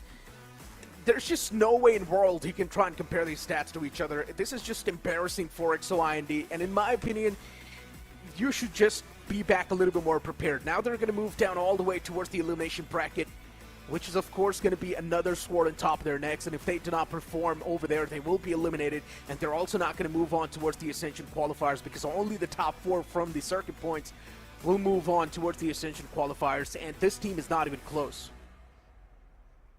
Agreed. EXO IND, the way they have been performing, be it Split 1, Split 2 or Split 3 start, this was their first match in Split 3, and if this is how they are going to get thrashed, I don't know what is going to do to their confidence for the upcoming matches, but whatever has happened has happened. EXO IND, they need to go back to the drawing board and figure out a way to win the upcoming matches if they really want to qualify for the Ascension qualifiers, at least have a better standing in the circuit points. But the MVP has to be Aziz, with 35 kills, 313 ACS, 4 first kills, and headshot percentage is also pretty high, 34.6%. Imagine how tough it's going to be to decide who's the MVP between Georgie and Aziz. But Aziz, just since he had a little bit more of those first kills, that's why the man was selected as the match MVP with the ACS of 313. Once again, just to let you guys know what's the scenario inside of the bracket in Group A. Yesterday, VCT won against Global Esports Academy. Global Esports Academy moved down to the elimination bracket. Today, Revenant XSpark 2-0 at the likes of XO IND. So now XO IND as well is going to move down in the elimination bracket. That means from Group A, in the elimination matchup, we will see Global Esports Academy face off against XO IND, which will happen in the future. So that's going to be an extremely fun matchup too. It is definitely going to be extremely fun, Global Esports Academy versus the players of EXO IND. But the thing is, Global Esports Academy against the players of SA12, they still had a tough competition. They still gave a tough competition to SA12, but the way EXO IND lost today, I don't know how they are going to recover from a 13-0. Yeah, I mean, it's going to be tough. And soon we're also going to have an interview lined up, so we will be able to have a look at the interview too. But as you mentioned, right, after losing in such a bad affair against the likes of Revenant XSpark, and once again, Revenant XSpark, they are the Split 2 winners after all. You expect such domination from the winners, and Revenant XSpark just completely single-handedly manhandling XO IND. And since XO IND is now going to be facing off against Global Esports Academy, which is not that bad of a team, I feel like XO IND might just be kicked out from the elimination bracket. That's what I've got a hunch. I'm speaking of the statistical knowledge that I've got from the past couple of Split.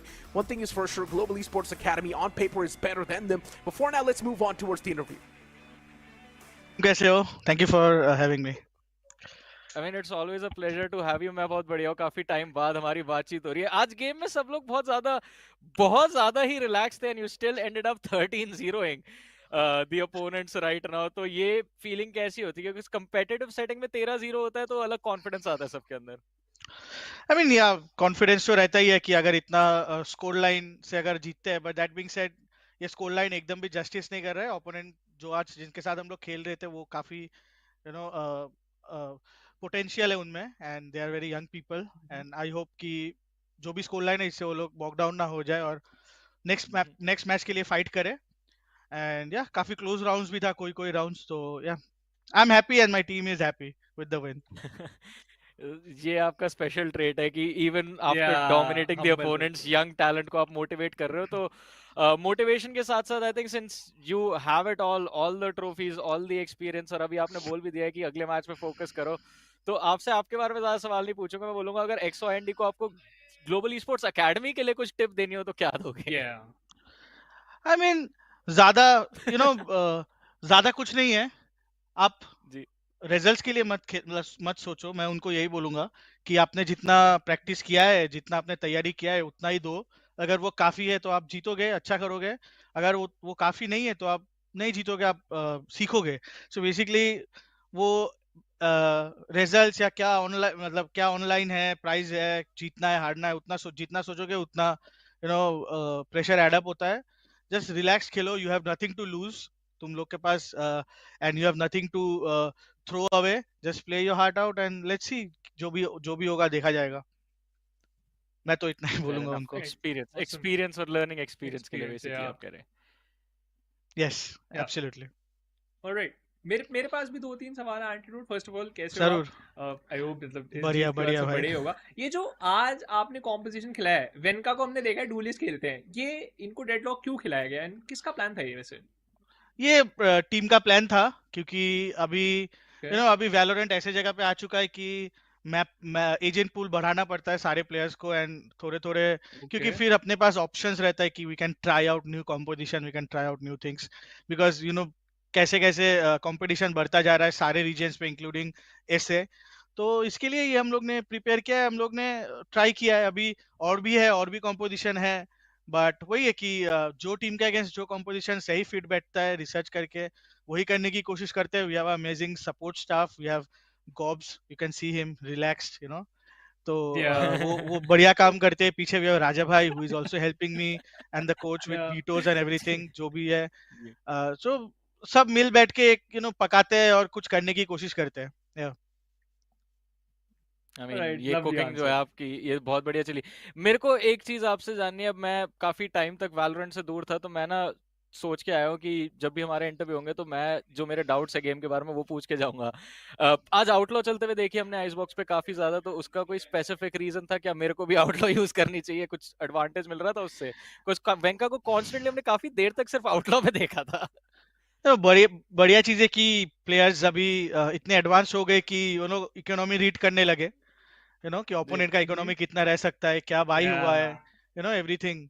तो वो economy read करके अगर देख रहे कि वो लोग half shield में खेल रहे हैं या पैसे कम है, तो कम बाई में अच्छा यूजफुल वेपन है वो, एंड काफी मास्टर कर चुका है वेंका वो वेपन। वेंका सारे प्लेयर्स, मेरे टीम के चारों जो प्लेयर्स है, ओल्ड स्कूल ऑपर अभी नहीं चलता है मेरा, बट जो भी है बाकी लोग कर चुके हैं, एंड तो इसके लिए वो यूज कर रहे हैं। It's nothing, we are trying to utilise as much information as we can.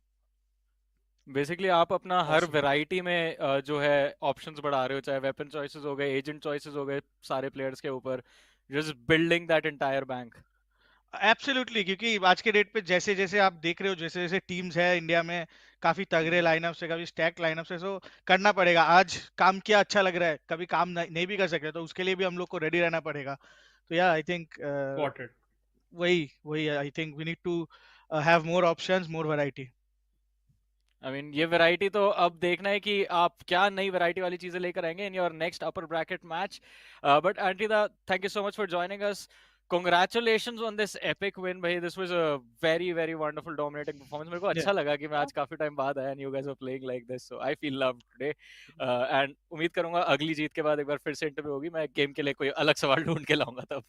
Thank you so much, तुझे देख के भी अच्छा लगा। वेलकम बैक, एंड मिलते हैं अगले गेम में। Yes sir. Bye bye. Antidote giving basic tips to a team like XO IND. Play like nothing, you've got nothing to lose against Global Esports Academy. Do not really think what you've got to lose, what you've got to win. Instead, you've got nothing to lose anyways. That's what Antidote said. And just play like you have got nothing to lose. Play with your hearts out. And I hope that's what XO IND does as well in their upcoming matchup. The thing I like and love about Antidote is how humble he is always in supporting the new upcoming talents. And this time also, despite getting a dominating victory against EXO IND. His first statement was EXO IND should not feel bad about the scoreline and just move on, rectify the mistakes and work on themselves. The new lads are still working. He's always so supportive, and that is what makes Antidote so special and loved in the entire Valorant community in India. But yes, RevenantXSpark moving once again into the upper bracket, but EXO IND, they need to forget what happened and prepare themselves for the upcoming lower bracket matches, because that is going to be the elimination match. Without a doubt. Hey, we've got the schedule popping up on the screen after watching RevenantXSpark completely one-sided dominate the entire matchup against EXO IND. Now it's time to move on towards the Group B matches, where Revenant Esports is going to face off against Asterisk. Once again, it's another interesting matchup that's going to be lined up, but as I mentioned, heavy favorites over here too is going to be Revenant Esports without a doubt. Of course, Reckoning has been a favorite team, but looking at the Group A bracket, RevenantXSpark versus EXO IND, a 2-0 series in the favor of Revenant, and now Revenant is moving into the upper brackets where they are going to face the players of SA12, who also had a 2-0 victory against Global Esports. But in the lower bracket elimination match, we have Global Esports Academy and EXO IND, a very important matchup, and whoever wins will move into the low bracket finals. Pretty much. I mean, just this matchup in general, right? RevenantXSpark versus S2All, I already know this is going to be quite a fire matchup in the future. But yeah, even looking at the lower brackets, Global Esports Academy going off against EXO IND. On paper over there too, Global Esports Academy will be the favorites one to come out on top. But for EXO IND, as Antidote mentioned, just play like you've got nothing to lose. Do not really think of what's there to win. Instead, just play like you've got nothing to lose. Play with your hearts out. Focus completely on your upcoming matchup. And do not really think about the setbacks. Give it all you've got, give it everything that you've prepared, and just do not really overthink the possible scenarios. And EXO IND, I hope they imply all of these things in their game style, and we might just see them improve over time in the future. Maybe there is a strong possibility. No, never give up attitude should always be there for every single esports player.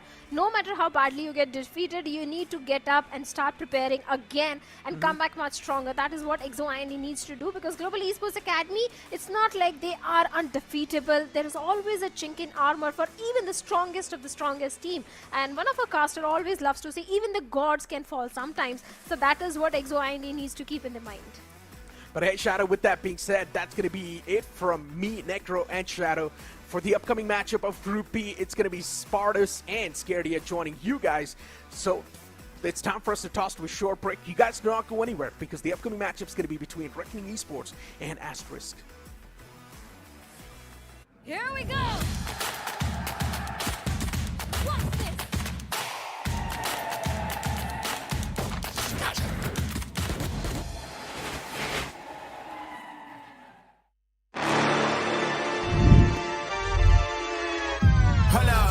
Why do they doubt the kid? I'm about to prove them all wrong again. I got a low tolerance, cause they don't even know what the problem is. It's me. Why do they doubt the kid? I'm about to prove them all wrong again. I got a low tolerance, cause they don't even know what the problem is. It's me. I ain't taking no laws. Look, come on, always win. And I'ma do it again. Watch me win, then watch me do it again. I'ma always win.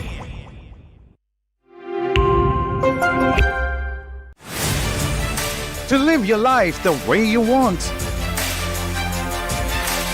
Compete like the toughest challenger. Dance like there's no tomorrow. Celebrate every second you are alive. Life has no rule books, but we can give you a stage.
My, oh my, after that insane 13-0, RevenantXSpark definitely showcased some domination. But ladies and gentlemen, it's now about time for the Wolves to howl as well on the members who've always made it to the Pro Morello but made their way back up in the VCSA split. You all are watching the OMEN VALORANT Challengers South Asia 2025 Split 3. The second BO3 is going to be between Reckoning and Asterisk.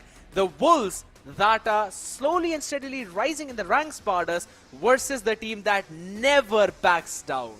Exactly, a team which defeated Velocity in the Split 2 LAN.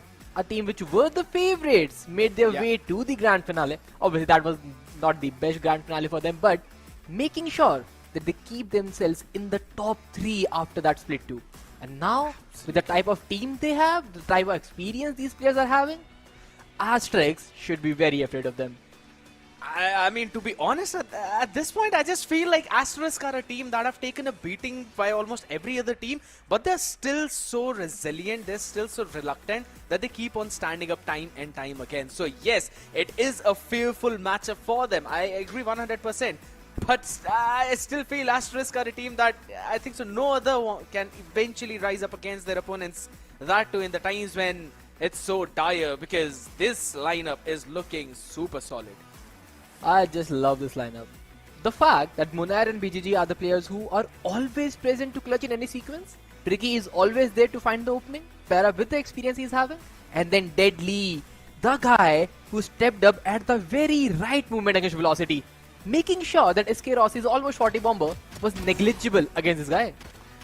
I 100% agree. That one big 40 bomber on the map of Lotus. But even after that, you know, we have constantly seen Reckoning slow and steady growth throughout the splits. In split 1, they ended up on what, I believe, 5th position, or rather they were on the 4th position, right under the likes of OG, and then moving all the way up to that 3rd place. And it's not just on the back of 1 or 2 players, right? It's a full systematic growth of the entire team, of the entire lineup. But again, there's not just one team here that is all the way back up from the slumbers. There's another lineup who are ready to take on these wolves, and that's going to be the lineup of Asterisk. Doxer, Lil Boy, Yash, Rinsat, and Gorang. Lil Boy, the ex-GE Academy player, is right now in Asterisk, a team which relegated and now promoted to the Split 3. Yash, yes, in and out with the experience. Doxer, quite a veteran to the scene, but still not able to find his footing. But then we have Gorang and Rinsat, the 2 young lads whom I love a lot, especially this lad, Rinsat. He had the appearance in Split 2. He showed his glimpses of greatness. He showed that he is a star in the making. But right now, all he needs is just one good game to leave the impact. I 100% agree. It has been such a big change in this lineup as well, right? NZ, Homeboy, Hart, Bullet, all of these people eventually now being dropped back, while some of the other lads being brought back up. And even in Split 2, we all did see Doxer play as well. If I'm not wrong, he was the only player in his entire team who was eventually finding consistent success. And I think so that's going to be very crucial for the team in order to perform on this stage right now. Because this is their last opportunity to try and move on to the Ascension playoffs. Because if they do not end up in anywhere around top 3, yeah, they're going to have to give up on that dream. But seems like they constantly wake up onto the same dream time and time again, that they eventually don't give up. I like this thing about this team. That is true. Like, being a young team, the best possible thing you can do for yourself is have a solid mental attitude. You know, they are the opponent teams, they have better players, they have better experience, they are in the scene for longer time, so technically makes them a better side. But you, being the young lads, still have a lot in your armory. True. And I just love to see that from Asterisk. Split after splits, they are always trying to make their way to the top table. You know, there's one more thing that I actually love to see, and that's going to be the quiz question, because you can call me someone who enjoys in the suffering of others, but also enjoy in the success of someone else. Which team had the longest winning streak in OMEN VCSA 2025 Split 2? Was that RevenantXSpark, Reckoning Esports, .exe, Velocity Gaming? Quickly scan the QR code to answer, people, because this is your chance to struggle through this question and then gain a lot of Valorant points back in your account to buy your favorite skin. Unfortunately, Spartus, I am not getting my Radiant Entertainment Phantom. Don't worry, if you play good enough, if you just rank up, I'll give you that. You know that. I'll give you. All you need to do is reach that equivalent rank. That would be such a crazy. That's such a blatant lie from you, but okay, I'll still try. I'll still try, but guess what, you know, we're talking about those tries, we're talking about those attempts. I really want to focus down on what map will Asterisk want to play on and try to take on the Wolves, because if we look back at promo relegation, yeah, against Reckoning, you don't want to play Lotus, but I wanted to see Ascent, and we've got that as the first pick. But the fact that Reckoning themselves banned Lotus at the second phase. The first ban is Haven from Asterisk, the second Reckoning banning the map of Pearl, which makes some big questions on the side. Like, okay, you want to pick Ascent, but the fact that Lotus was available for them from side of Reckoning is not been picked, but Icebox is the thing they want to go ahead with, and this map veto looks like pretty much balanced to me, because no team has such cruise control on any of these maps. I think so. I'm gonna lean in onto the different tangent here, Spartas, because I just feel Sunset is a very solid map for Reckoning. So if they're able to take either one of the previous two, either Ascent or Icebox, I mean, yeah, we're pretty sure gonna see 2-1 in favor of Reckoning. If it's gonna be an Asterisk series, it should be a 2-0. Oh, Asterisk series is a big hopium, I would say, from your side, because overall, I think deep down the line, we all can agree like Reckoning is the top 3 team in VCSA right now, and defeating a top 3 team with a new lineup is a dream. But hey, each and every dream is possible if you just have the right people in your squad. Let's see what they are capable of. But if you talk about the lineup, it's good. Brimstone, that's the most important part. From Reckoning, like, how? Why? When was the last time we saw Brimstone Ascent? I don't even remember at this point, because it's always been that Omen We have seen some of the experimentations in the form of Viper Harbor as well, all the way back from PaperX when it was released, if you remember. But yeah, it's never been a brimstone territory though. But for the side of Asterisk, they're going with that double sentinel composition, if you remember. So I do like the idea of what they're going to try and bring onto the table. But again, they only have one Omen to rely on for those flashes. So how you're going to push away Tricky from those nasty angles that he's going to opt from, that's going to be the big question mark. Or rather, BGG is going to opt from. Because he's also got the Brimmy buff with himself now. The fact that the first Brimstone smoke had already been used for that B mean control. All Brimstone has is like one single smoke remaining. And that's the biggest disadvantage with Brimstone, especially on the map of Ascent, which is a lot more defaultish, where you need recycling of the smokes. But Reckoning, they already deployed one and deployed the second as well towards that A shot. Now, they don't have any other smoke remaining for them. They have to play without the smokes. And that looks quite interesting. A shot is going to be the main part of contest right now. Tricky still holding that angle down, sends in the reload bolt to try and hold it. That's going to be an A split, but the people in main will need to rush up quickly because the ones who are on short are eventually a bit short out there. Cannot move far forward. Tricky still crouching down, gets a 3k for himself as Deadly will wrap the round up. Reckoning starting with a howl, and that was Spartus, you know what? That was very disoriented from Asterisk. I love the idea from their side, but the fact that they didn't explore any other piece of util on their end. They kind of knew, yeah, we have smokes in our faces, but where the opponent could be. And they just tried to dry peek on a shot, like not even entirely their fault. Maybe a Cypher utility would have made a difference with the cam and stuff, but the fact that they don't have flashes in their structure, the fact that a Recon Initiator without a drone in the pistol round is not that good enough, is kind of hampering them in the pistol round. But hey, the next round, Sheriff's Ward all around. A drone not bought in the pistol round, you can double that up as well, because even in this round, they don't really have that as Deadly 10. Fading away with that, Spectre catches one. Ouch. Oh my goodness. You don't break the recon and you get the bullet in your faces. Doxer, he already with the one frag, he's trying to get a second, and if he gets BGG down, that is a big shout. But BGG with the outlaw, the controller player who loves snipers, and the fact that you should not use snipers on a controller. Exactly why. Yeah, because now you technically don't have anything to play around with. Exactly. But if you hit your shot, perfect. But what if you don't?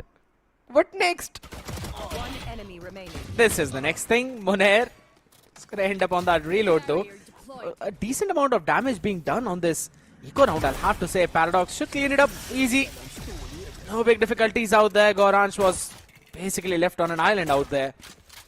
But Reckoning carrying forward both of their important rifles in this one, and also can invest in one more. So this can be a bit lethal, but Asterisk should close it out, right?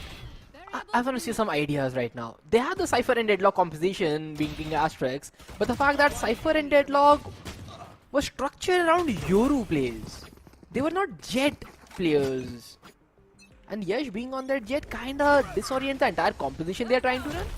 But hey, let's see what Asterisk have in their mind right now. Because running this comp without a Yoru is quite tricky. And Monair, he's just pushing down mid this round as well. Triple plays down mid. And Doxer, he's trying a recon. Oh, the drone in his hand. But Para, he finds one more. He has the flashpoint paired up with the Paranoia as well. And Monair always there for the support.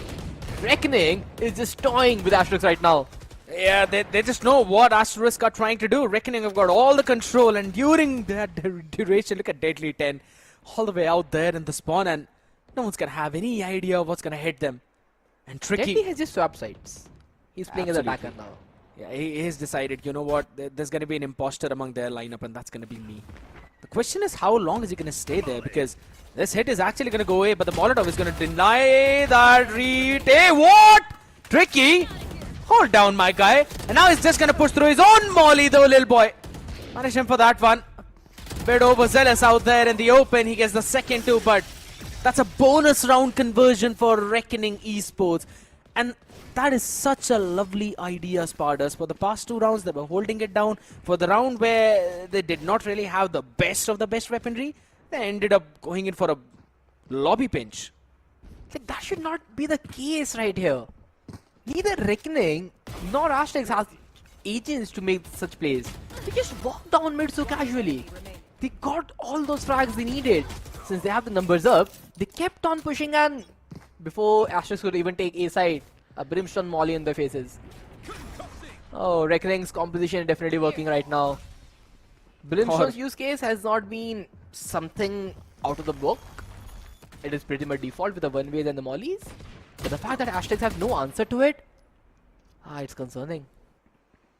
It basically gives me some of the traumatizing flashbacks of my rant games when there's one random Brimstone on Ascent who just does not let you in on side whatsoever. And when you think you've baited out all the utilities, that's when he's got the orbital strike ready. Right now, he's got the outlaw ready. Paradox wanted to go out for an exploration. Little boy answered back up him right away, but still there's big numbers for Reckoning. And Tricky has been feeling lovely right now. Perfect shot from BGG as well. Yeah, that's the strength of this player, man. Casually just walking out of smoke. And beautiful. It looks like Reckoning, they are just walking in the park at this moment. Majority of the calls are like, yeah, I got one player shot and he is dead. You know what? I heard them. Asterisk is doing. It's like, I heard them, I'm gonna peek them. Yeah, there's one guy shot was there a few seconds ago. He's dead by now. Yeah, this is something which Asterisk maybe need to call a timeout and develop, because Yash is not able to find a footing. Doxer's utility is not being optimized. Gorash on the deadlock is not able to set his players. This looks like another 13-0 on the base kid. I think so now, since you've already said that, and Yash is able to hit this nasty shot on Tricky. Yeah, congratulations for ruining that possibility, my man out there. But finally, that's one opener after such a long time for Asterisk now. It is potentially possible for them to maybe convert this one now. They've got that mid control, but look at this due diligence from Reckoning, quickly taking away the space outside of the A. Orange has hurt them. He can catch a timing onto them. What a time for the swap out there. BGG through the smoke, my guy. Just catches 2 out of that. Yes, quickly with the answer on the side. But they don't really have the spike. It's down to a 2v2, yes, but you gotta pick the spike up, my boys. Nobody knows that, by the way. The door has been closed down. Are they gonna use Lil Boy ultimate for that spike? Yeah, that's the case. That can be used as a fake, since they had a lot of time to wrap up Heaven, but they will stick to the side. They have no idea about the flank from Deadly. Deadly 10 will find the first. He knows where the second guy could be. A turret to confirm the positioning.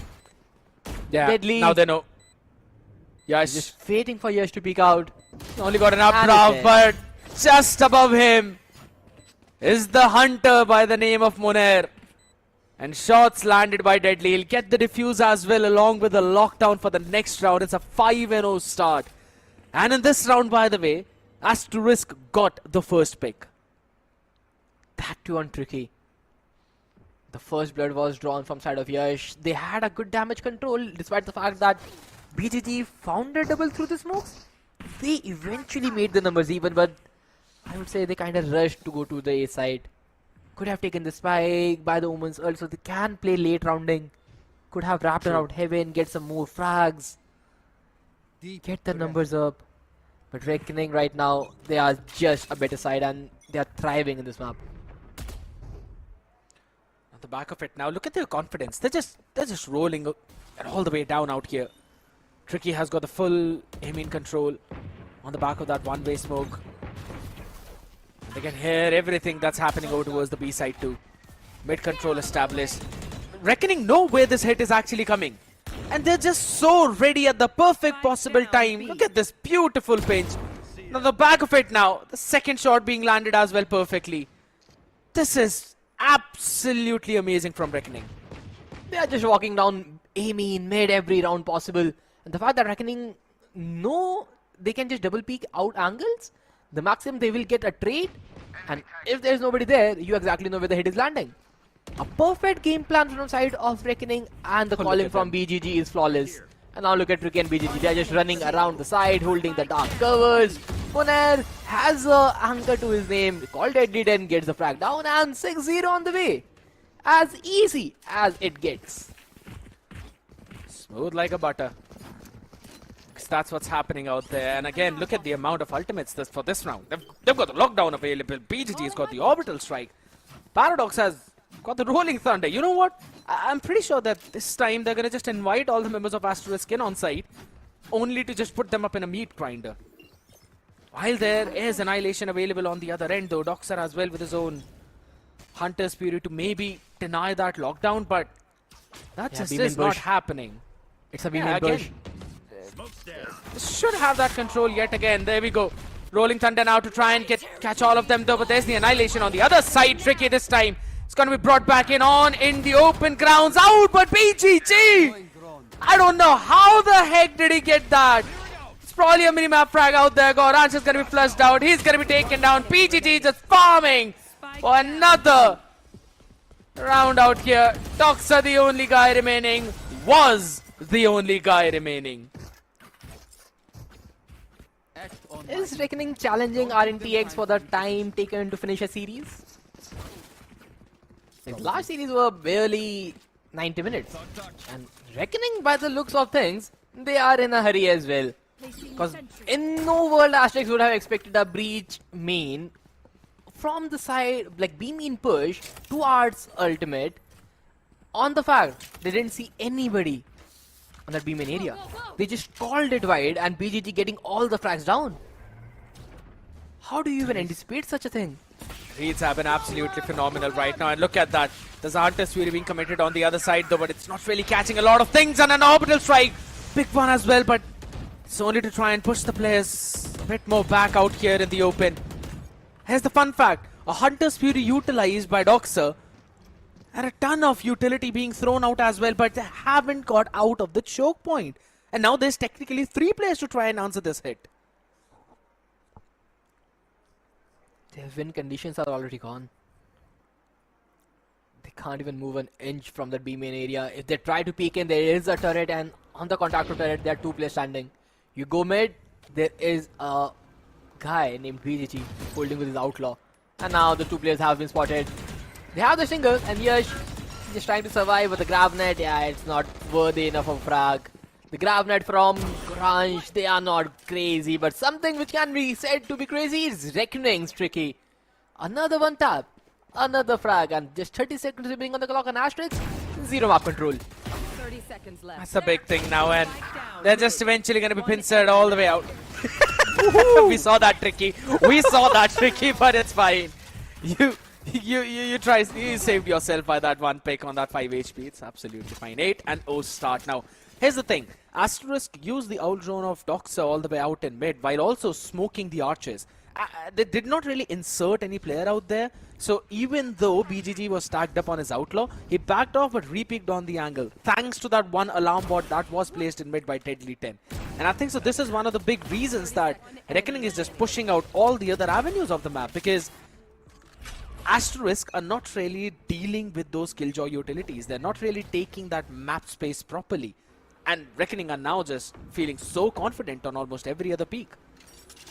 They just know they have won this map already. Now the scoreline is still 8-0. There is a possibility of a comeback, but the possibility of a comeback from such a scoreline is only when you're taking rounds closer. The fact that the majority of the players from the side of Asterisk are still not able to get some picks. Every round they just get caught in crossfire setups. And just look at Yash, another chip down, and he is stuck into the corner. He's trying to escape with the updraft dash, and he will, but another corner spam, 3 HP, he barely breathes. Down to just 3, as you perfectly mentioned. That's about it. Have seen those grab nets though, but there's no major plays being made behind that. But Reckoning on the other side, can't really say the same thing for them. Every single util has been on point, and there's always been someone falling up on the back of it too. The push down out there from Cat eventually stalled up because of the incendiary. And look at all of them holding it down mid though. I like this re-clearance from Asterisk. They can eventually move up and maybe catch Tricky. On the back of that timing though, but Paradox is just so ready. Doxa still lands the shot. That's a crucial opening now. They can quickly get the plant down. But it's all down to Yash on 3 HP. Still managed to get one more out there. Paradox, individual brilliance. Shining up from this man. Another grab net out in the open, but BGG is there for the cover. There's only 8 seconds for the plant. You already know where the plant is done for. One pick by BGG. And the second one is again by the same guy. He just seems unstoppable out here. And you know what? I do not doubt the Brimstone pick as long as BGG is playing it. I wonder if any other agent would have made any difference to this guy. He's just standing with his gun out and just headshotting everybody in the lane. The fact that he got that Jenny frag while Paradox was trying to get the pick while jiggling out left and right, and he's just standing his ground. Like, yeah, Goransh, I see you there. You peek, you die. You're struggling so much? That's probably what he asked from Paradox. Man, but this was easy. I would say. That's what he's saying to the entire team. 13 and 3. He's only died 3 times. That's basically like once every 3 rounds. That is considering that stays the same for the next one too. But there's a big reveal though. Hunter's Fury, a nice sidestep. But look at the last one. Connects on to both of the players out here. And Deadly 10 casually just pushing out B main, catching one onto Rinsat. The fight between the Sentinels, and seems like KJ is still going to be supreme. And Yash, Rinsat. He wanted to catch a timing out there, but eventually taken down. Rinsat is having such an off game right now. That guy is 0 in 10, still not able to find the first frag. What? And this is a very unusual side of Rinsat. Like Rinsat that I know is someone who has played Reyna in the past, has ran down sites and has been able to convert majority of his individual only ones. But today, the fact that he's not able to get a single pick is astonishing. But what is Goransh doing right there? He's just swinging out, and Tricky, he is just welcoming players with his rifle. Para and Monad, they get the frags down as well. Another pick, another round. 10-0 for Reckoning. Asterisk, they are crumbling on their map pick. He predicted a 0 and 10 so far forward. I mean, that's crazy. That's the thing, man. They do have the ultimate as well, but I just don't really see those major ideas, right? Because with that deadlock, with the Gravnet combination, you are supposed to take those main controls. You're supposed to take control of those choke points. Just by that one big utility, because throwing that out, you can just maybe double swing, maybe triple swing on all of those angles. But that is just not happening right now. Unconventional by Tricky out here though, not really catching the first one. BGG. Yeah, Monad does not play so well. He has just shown that. Oh my god. 2-player rifles though. Lil Boy getting some exits into the round. But hey, just knowing how things are going for Asterisk, and I think this is all down to the fact that they picked up a comp. They were confident enough. But the fact that Yash was playing Jet instead of a Yoru. I just feel, I just wanted Lil Boy to go towards the A site and use his ultimate to pick up the spike and plant. Just wanted him to do that. Even if it's a 1v4, and that would have basically been one of the nastiest aces if ever that could have happened. But I just wanted to see any of that thing. Right now they're just making some of the montages out there, man. Monair has dealt himself more damage than Asterisk have dealt them in the past 11 rounds. That must hurt, I would say. That's a clip-worthy line from your side, Skate. But hey, the only thing I can say that it is very true right now.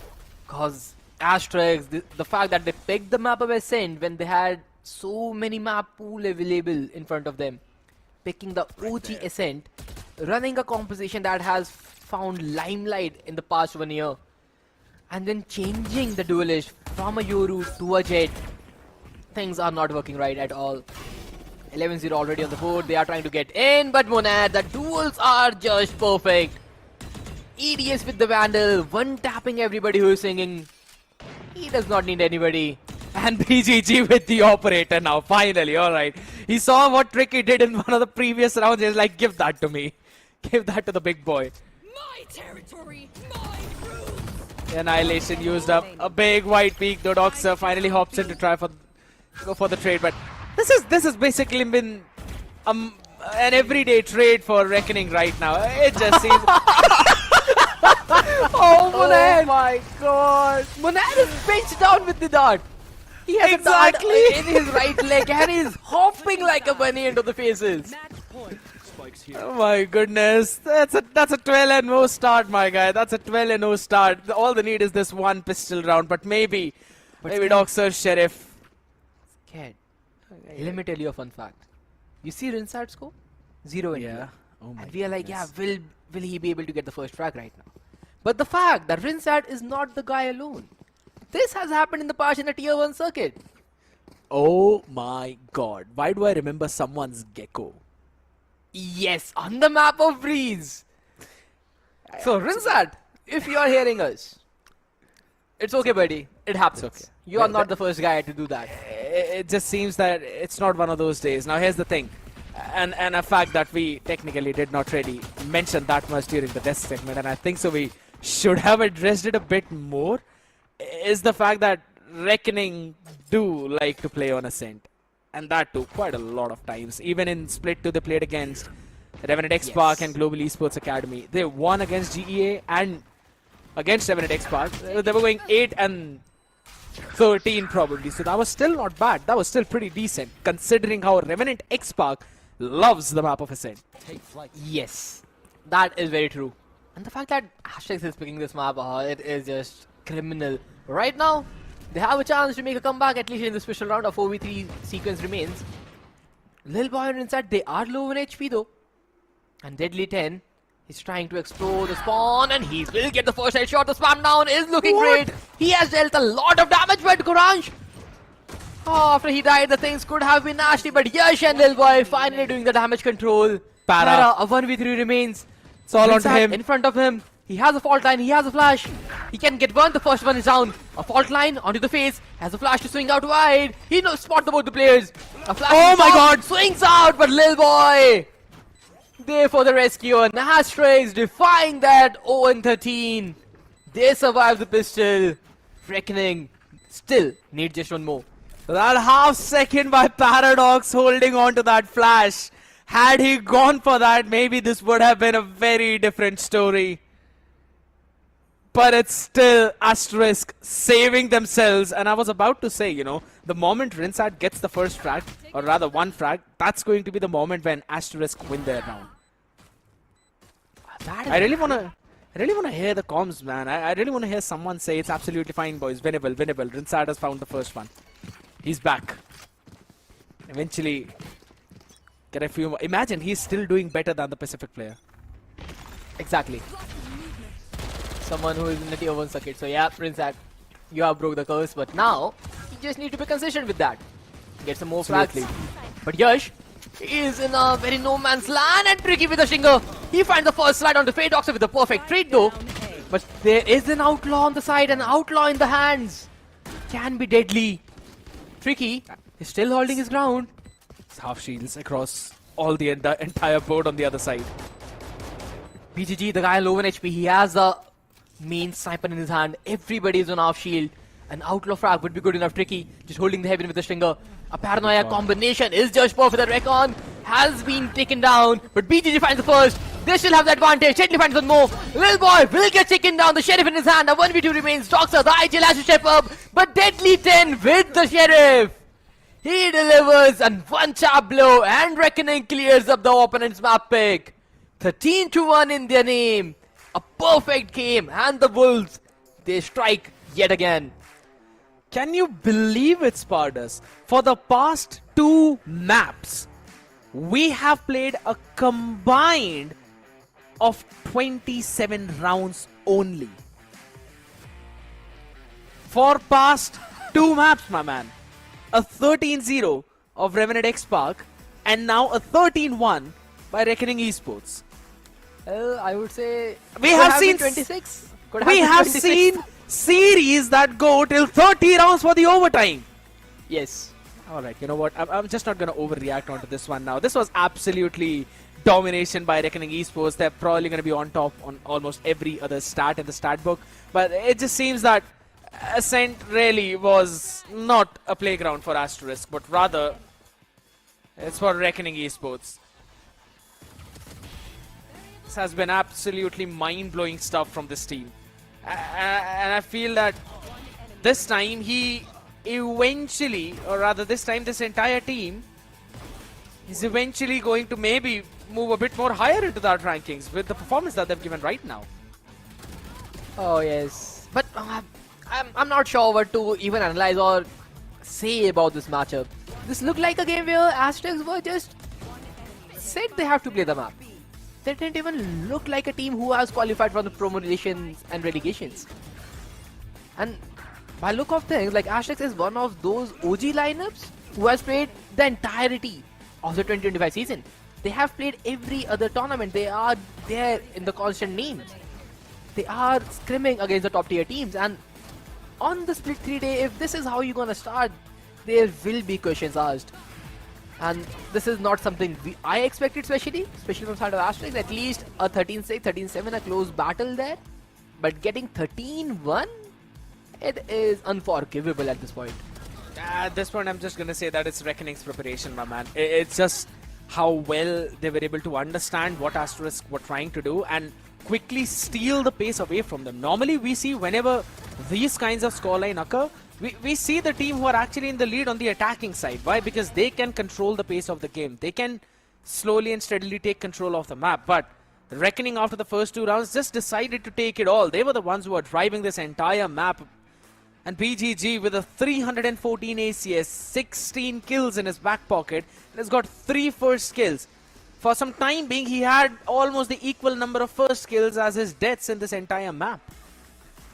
Oh yes, that was one crazy number he was trying to pull. And yep, on that Brimstone, it didn't even matter much to him, to be honest. He was just there with the sniper rifles in his hand in every alternate round and just shutting everybody down. They want to try mid, BGG is always there guarding their ankles, taking everybody down, and just a cakewalk from the Wolves. As for the stats, nothing really to talk about. Just 1 round, they lost, that was a pistol in the second half, and that was it. Other than that, Reckoning, a completely flawless game. Absolutely flawless, I agree. Reckoning, they've only planted the spike twice, and they've also converted one of those rounds. One of them, again, was the pistol round, which Asterisk were able to win, the only round eventually that they were able to win. It now comes down to not just this map though, but rather on the next map itself. Oh my goodness gracious, lil boy, 182 on that ACS, and the lowest ACS of Reckoning is on Munair with 227. It just falls down to the fact now, Spartus, as to how Asterisk are gonna brush this thing off and move on to the next map of Icebox, because that really isn't the map where you would want to challenge Reckoning on the other side, because yes, Reckoning have shown very solid gameplay on that map too, even against Revenant XSpark back in Split 2 Grand Finals itself, Spartus. So not quite sure how that is going to pan out for Asterisk. It is looking very much difficult, especially when players like Zinside and Courage, they are completely out of the touch. It looks like they were not able to do anything in entirety of the game. True. And the fact that they were playing Sentinel rules, a role which should be at least good for 1 in every other round. They should be able to get some frags on the list. Being the Cypher and the Deadlock, they were not able to do anything. And especially Courage, you picked an agent like Deadlock. Deadlock's prime ability is the Gravnet. And there was no set play with Sova and Gravnet combination, with a Shock Dart and Gravnet duo, with a Dash and the Gravnet duo. Nothing of that sort worked on an entire map, so that pick was even more questionable. But now... And true, considering, I just wanted to add one more fact on the lineup. You've also got the paranoia of the Omen too. So yes, considering how in every other round you are seeing Reckoning push from one or the other avenue, might as well just go for a trap play on one of those sides. But that was just not hopping up, and that gave even more free rein to Reckoning to, just put their clutches around the neck on the other side. So it's about time we move on to a short break, ladies and gentlemen, because on the other side of this break is going to be the map of Icebox. Can Asterisk push it to map 3? We'll find that out after this one. Here we go! What's this?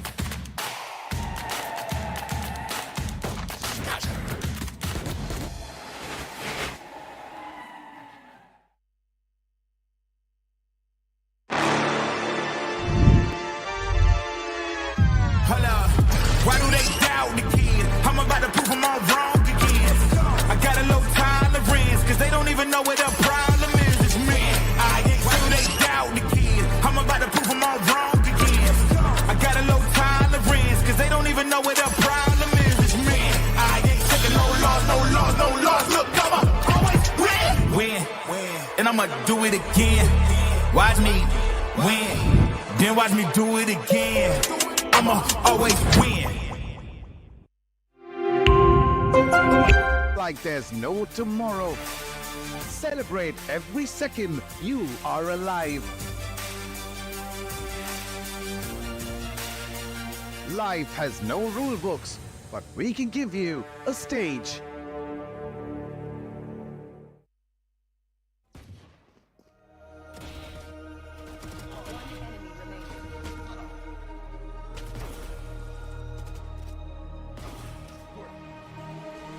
I'm out here in the cold night, running till I barely feel my feet. Wanna see it through my own eyes. There's no going back, and I'm not afraid anymore. Cause I know I'm gonna be the last one standing. Yeah, I'm not afraid anymore. Yeah, I don't wanna wait anymore. I'm ready to fall, I'm ready to rise up. I will do what it takes. I'll run blind straight into the flames. Watch me burn, alone in the shadows. I'll carry you home on my back. If it's you or me, then I'll take the shot. Still they say I'm the villain. I'll scream and nobody listens. Still they say I'm the villain. Too bad you can't take me down. See that I'm surrounded by predators. It's critical, they got me in my element. It's dirty how you trying to keep it elegant. Keep my eyes open wide when everyone around me is an enemy. See my life cross my eyes. I'm ready to fall, I'm ready to rise up. I will do what it takes. If it's you or me, then I'll take the shot. Still they say I'm the villain. I'll scream and nobody listens. Still they say I'm the villain. Too bad you can't take me down.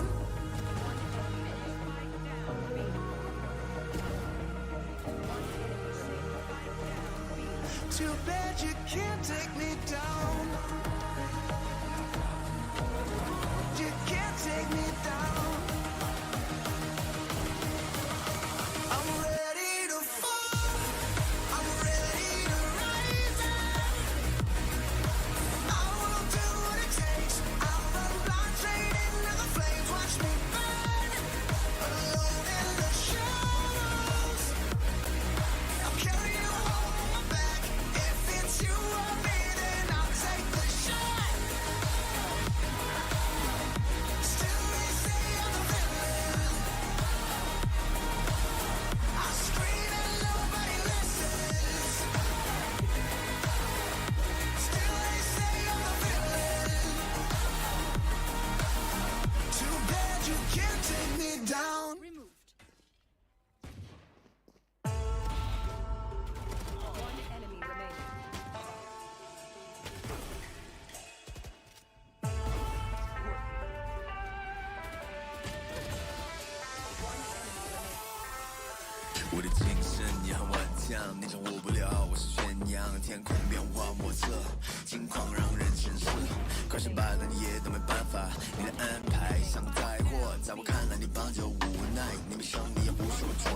I'm a great echo wave, I've been paving my way through the smoke and the flame and the cold and the rain. If you wanna be me, but I stand out. You on flat earth, looking at my cloud. Standing tall to the test. Standing tall to the test. 精神也很顽强，你就过不了我是宣扬，天空变化莫测，金矿让人。Here we go. What's this?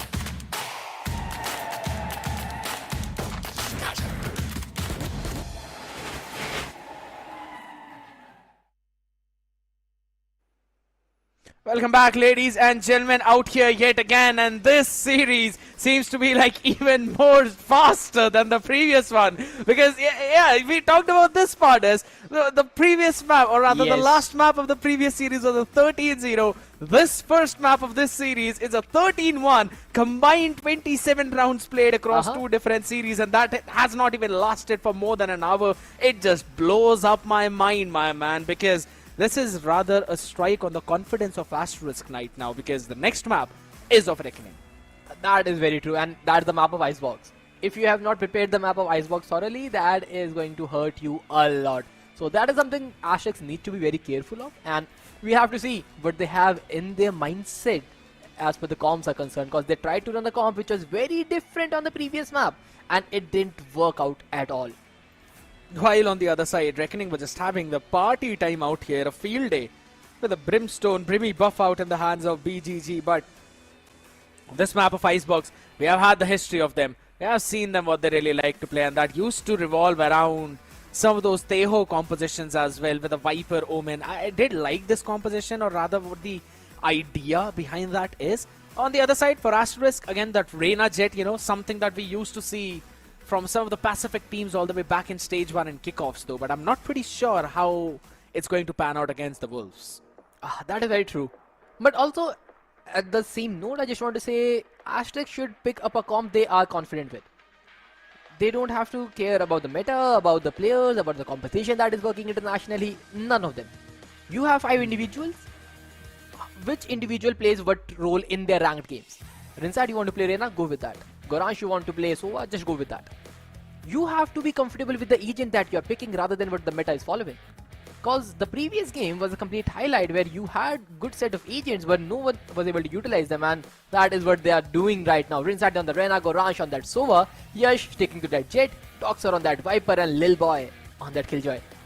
A staple map pick, a staple map agent from side of Asterisk, and I just want to see them resetting from last game. And on the other side though, another different composition. BGG sticks onto the Viper, but Paradox bringing in his Gecko as well with the KJ and Sage in the hands of Moran. Now that's one thing, you know, something, or rather not a full page out of Fnatic's book, but maybe half a page out of Fnatic's book, with that Sage normally being brought out here. We know Sage to be one of the staple pick on this map, and how good those barrier ops can be for those retakes as well as the diffuses. So now for the side of Asterisk, you have to think of 2 steps ahead.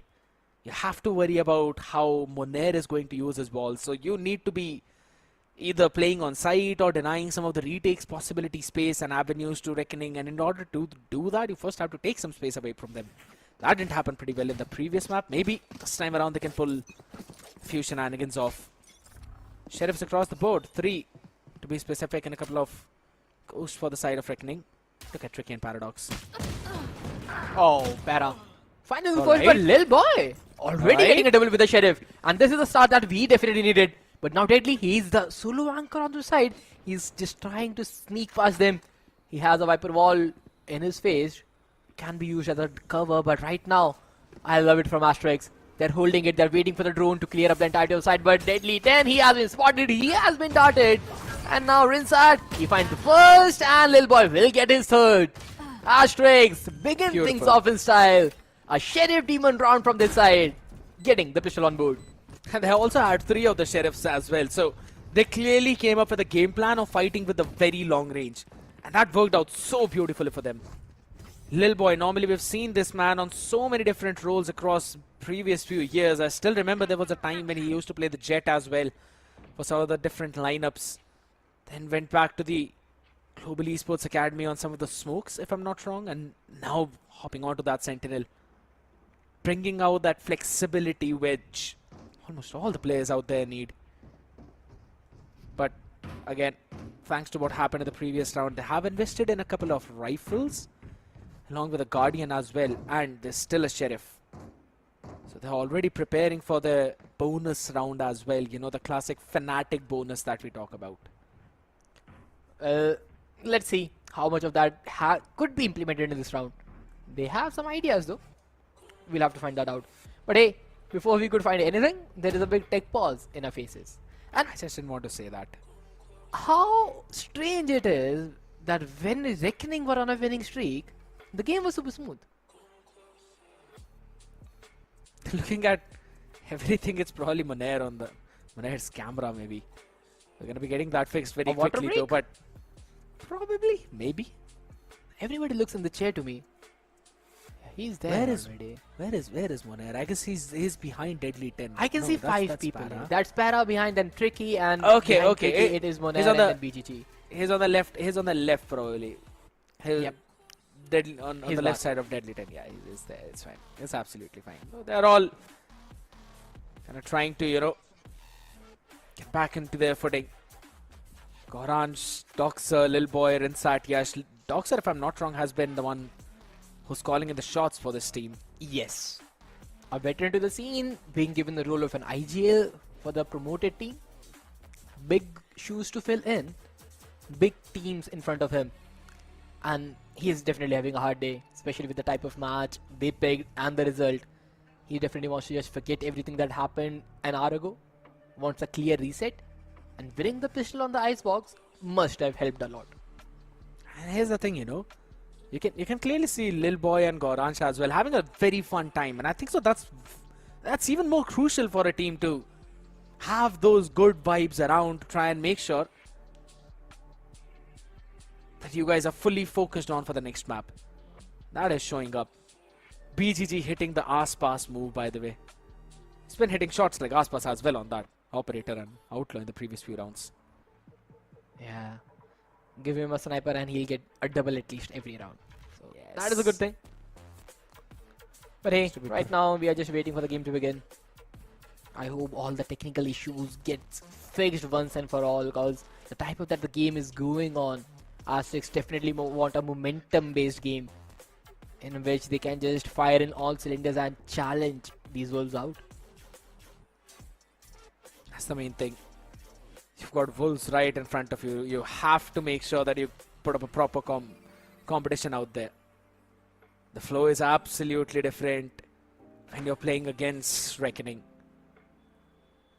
You already know when they get going, then it becomes so difficult to stop them. Specifically BGG and Monair. The lurk timings that Monair finds, the individual duel that BGG is able to open up for his team, even though he's on smokes. And the number of first bloods that he gets, that's not something normal for any other smokes player out there. Since we're already back in the game itself, I like the idea of Asterisk just holding it down, because they know maybe Reckoning would want to try and push forward since they're on the weaker buy, and they are just holding it down, waiting for them to push. Lil Boy. Message sent. What? Perfect. That's how things start off. Right click, it almost landed as well. Just look at Goranj. It did land. 20 HP. Holy smokes. A head and a body. Another bullet left and right, and Goranj could be dealt with, and the Sage would have done miracles already. But now Doxer doing the damage control, getting another frag to his name.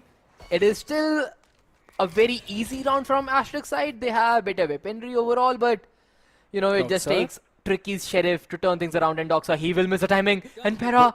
Is he aware? Hello? No. The timing was entry.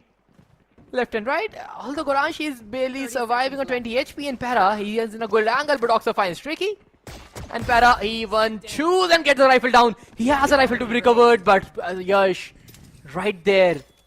Perfect timing. But here's the big thing, Spartus. It's two major rifles right now.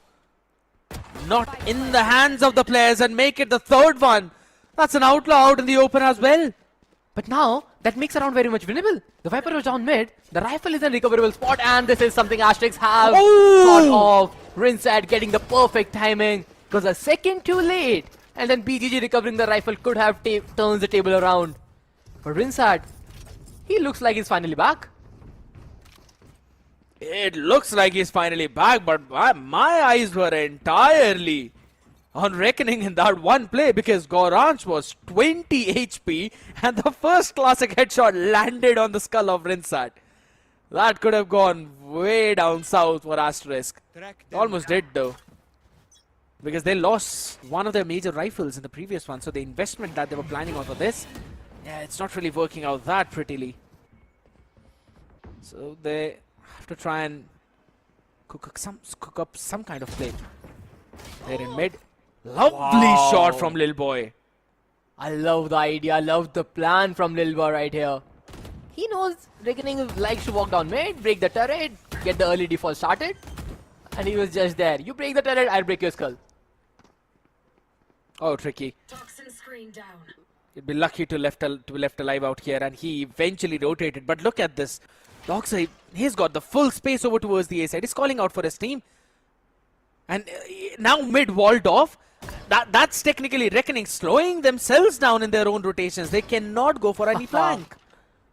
They've basically they've given a free crossing path to Asterisk towards the A side now. But that's perfect from their side. They know they don't have a side anchor. They don't have a killjar in their side. They have to block down mid for any late flankers. And that's a good call from Unair.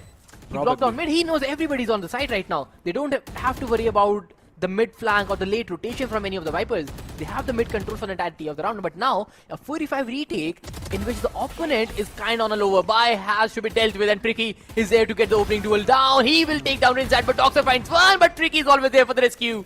A triple for the Jet, but Yash, the Jet strikes from their side, and a triple from the counterpart. Yash converting the bonus for his side, just tucking down Jenny, getting a triple, giving the third to Asterisk. Phenomenal play from Yash. The patience, due diligence from this guy. When every one of his members were eventually throwing the round for Reckoning, he pulled it back up instantly. Not really checking that Jenny angle, and then the adjustment of the third one. And they also had Lil Boy for the last line of defense. Now here's the thing, I do understand the idea of you stopping out any potential late flank from mid, but at the same time, you are barring yourself as well for any late kind of fight. You can't really send anyone for your late flank play or rather late lurk play.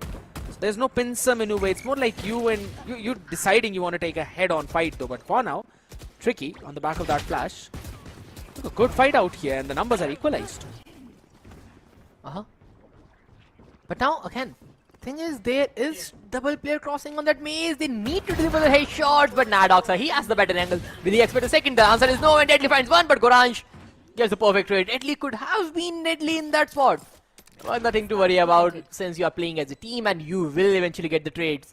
And this Asterisk looks very promising. There's a story that he's playing 5 in the last match. Yeah. I think so. They should have wanted to pick up the Icebox as their map pick, considering they're going 4-0 in this map. The fact I just want to add on top of things is that the previous map, which they thought they have prepped, was a combinational div. Rinsat was given a Cypher, Goranj was given a Deadlock, Yash was the only guy who is comfortable with the rule. Probably. And when you are a newcoming team, when you are a bunch of young lads forming a team and playing the highest tier 2 tournament in your country, you have to make sure that everybody is playing on their preferred roles. Because the tournament pressure is already sky high. You don't want to put any other pressure of the agent select. And I think that match was just majority of the agents they were not comfortable with. Now everybody is on a comfortable role. And just look at that. They know where the players could be, and Yash, he's just diving forward. A good pair of utility, and they have to clear the top, but Tricky, he's still unchecked. Nobody's marking that belt. He gets the first frag down, but now Monair on the sidelines. He's tucking in. He has been revealed. A snake bite to deal even more damage, and the wall will get broken down, but Rinsat 1, 2, 3. Perfect util combination. This 5th round of 4v2 for Reckoning. What a beautiful peek on the back of all of that util dump. Lovely way to flush the players out and then take the fight. This is the Asterisk we were waiting for, and now it's down, as you rightly mentioned, to a 2v3, make it a 1v4 rather. Couple of players down there low in that HP, but BGG is just going to try and save this operator. And BGG was still holding it down, for any potential flankers or any potential late round rotates that Asterisk did all the way back in round number 3, if I'm not wrong. When they had Presence shown up over towards the B, pulled some of the rotators there, and then went towards the A side over towards the late round. So, Reckoning, they are eventually leaving at least 1 or 2 players out for that late plays, and I think so. Should not really be BGG, rather but deadly 10. Perfect. Still one more to deal with. And he's got absolutely no clue. Knife. Surprise, surprise, my guy. Got a knife Goranj. there, see. After what happened in the last match, Goranj has the perfect time to get a knife down with the operator. I don't think so, man. I think so. He might have taken 2 shots, not one. Sometimes it's a bit risky, so he just wanted to get the operator down. But yes, even I wanted to see knife. Can't lie. Especially when there is an operator in front of you, so yeah. What that guy will do? Turn 180 and no scope you? Well, unfortunate, I would say at that point. If that happens, then you probably deserved it. Would really be the question though. But again, oh my goodness, Ricky! He's out there! All in the open with a nice only landing on 1 though. But the support of Paradox out here catching the second 2. 29 HP. He's gonna get that a bit more increased up and a full committed fight from Doxer. So only man down out is Para. Gets a 4K. And converts a round for his team. Finally the first one on board. What a set play that was! Dizzy to just blindside everybody out, and Tricky could have gotten second, but then Para to the rescue finds 1. The second swing was even better, and then Munair not able to do much, but then Para just swinging on his contact, trading everybody out. A quadra for Para. Snappy. Good way to begin things off. Yeah, the fact that this guy was going a 2-5 before that previous round. Gets a 4K to move up on positive in that ratio. Now this is the second time where Reckoning have pushed up A. So Asterisk will need to be careful about that from now on. Now that layer of utility that we saw, I just want to see some more set plays. Like, call me greedy if I want that, but I think that is something which will work out for Reckoning. Because if you look at the composition they are having, they have a Gecko, which is kind of just sight retake heavy guy. Just flash near players, wingman for the defuse and blah blah blah. But other than that, you have a Sage and a Killjoy there. You are trying to set up a midway and the opponent is trying to just lurk past their defenses. Where the Sage wall is trying to be deployed mid. But right now, those early extremities control is what Reckoning should look for. Because all they are doing right now is just rotating left and right. Another Killjoy lockdown deployed, everybody stuck down mid, and Tricky, he's the solo player. But here's the thing. He understands that. Reckoning has eventually called out to that fake, and Para, as you mentioned rightly, is ready there for the answer. Tricky on the off angle, only good for 1 as Rinsat. Here's him out as well, but there's the res. There it comes in. Goranj is able to answer back as Rinsat gets a 3K. This man turning into a god, into a beast. The detainment's gonna be there on 1. No long time, but it does not matter. A 4K answered by a 4K by the Reina on the other side. And what better agent to have that on? Perfect way to get into the tournament, Rinsat. Started your day off with a Cypher and it was a match completely worth forgetting. You give this guy an arena, you give this guy an aim-based agent and he will show you what he has got. A quadra to turn things around. A round where Reckoning really thought they had the perfect read. Para getting the first shot down on Yurj, then Tricky getting the second. A 3v5 there and then Rinsat just turned everything. And now Reckoning, they don't know how to deal with the attacking side of Asterisk. Rinsat had more kills in the previous round than he had in the entire previous map though, but I think so that's a very good start for him. Goranj on the other side. Quick on that trade as well. Now this is what I like about Asterisk, learning so very quickly, but maybe I said that a bit too soon. Did not anticipate BGG pushing so far out, but look at Yash. All Goranj need to do is survive and Yash is going to create a round. Put it back into his plate out in the open. Well, that's tricky. And now Yash is eventually left on an island. Will he survive from here? Because the positioning he's playing in, he has the opportunity to find someone off guard because nobody anticipating that. But all he needs is a silent jump on the sidelines. He knows there is a wall and yeah, he has given it. That's not a silent jump. That's the noisiest jump out here and it's a thrifty round conversion.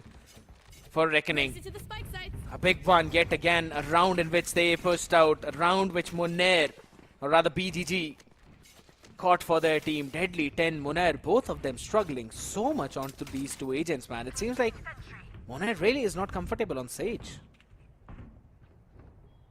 Well, that is something which kind of concerning, because this is their own map pick now, and your own map pick means you have prepped a composition, and if your players are just struggling with the defender side with Sage and Killjoy, Here.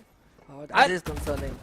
I have to say, you know, we haven't really seen a lot of slow outs, but this is one after such a long time that I've potentially seen the Hunter's Fury a bit preemptive out, just to try and clear out some of those angles, but we have seen this from Asterisk multiple times. They use ultimates on one part of the map only to push out on the other part. Now BGG was able to hold down that exact front in the previous one. Can he do it again?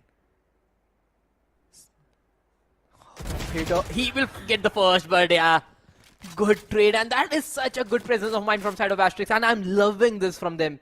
They exactly know the opponent is going to double peek them. There is a potential chance to get a trade down, and they are getting those trades.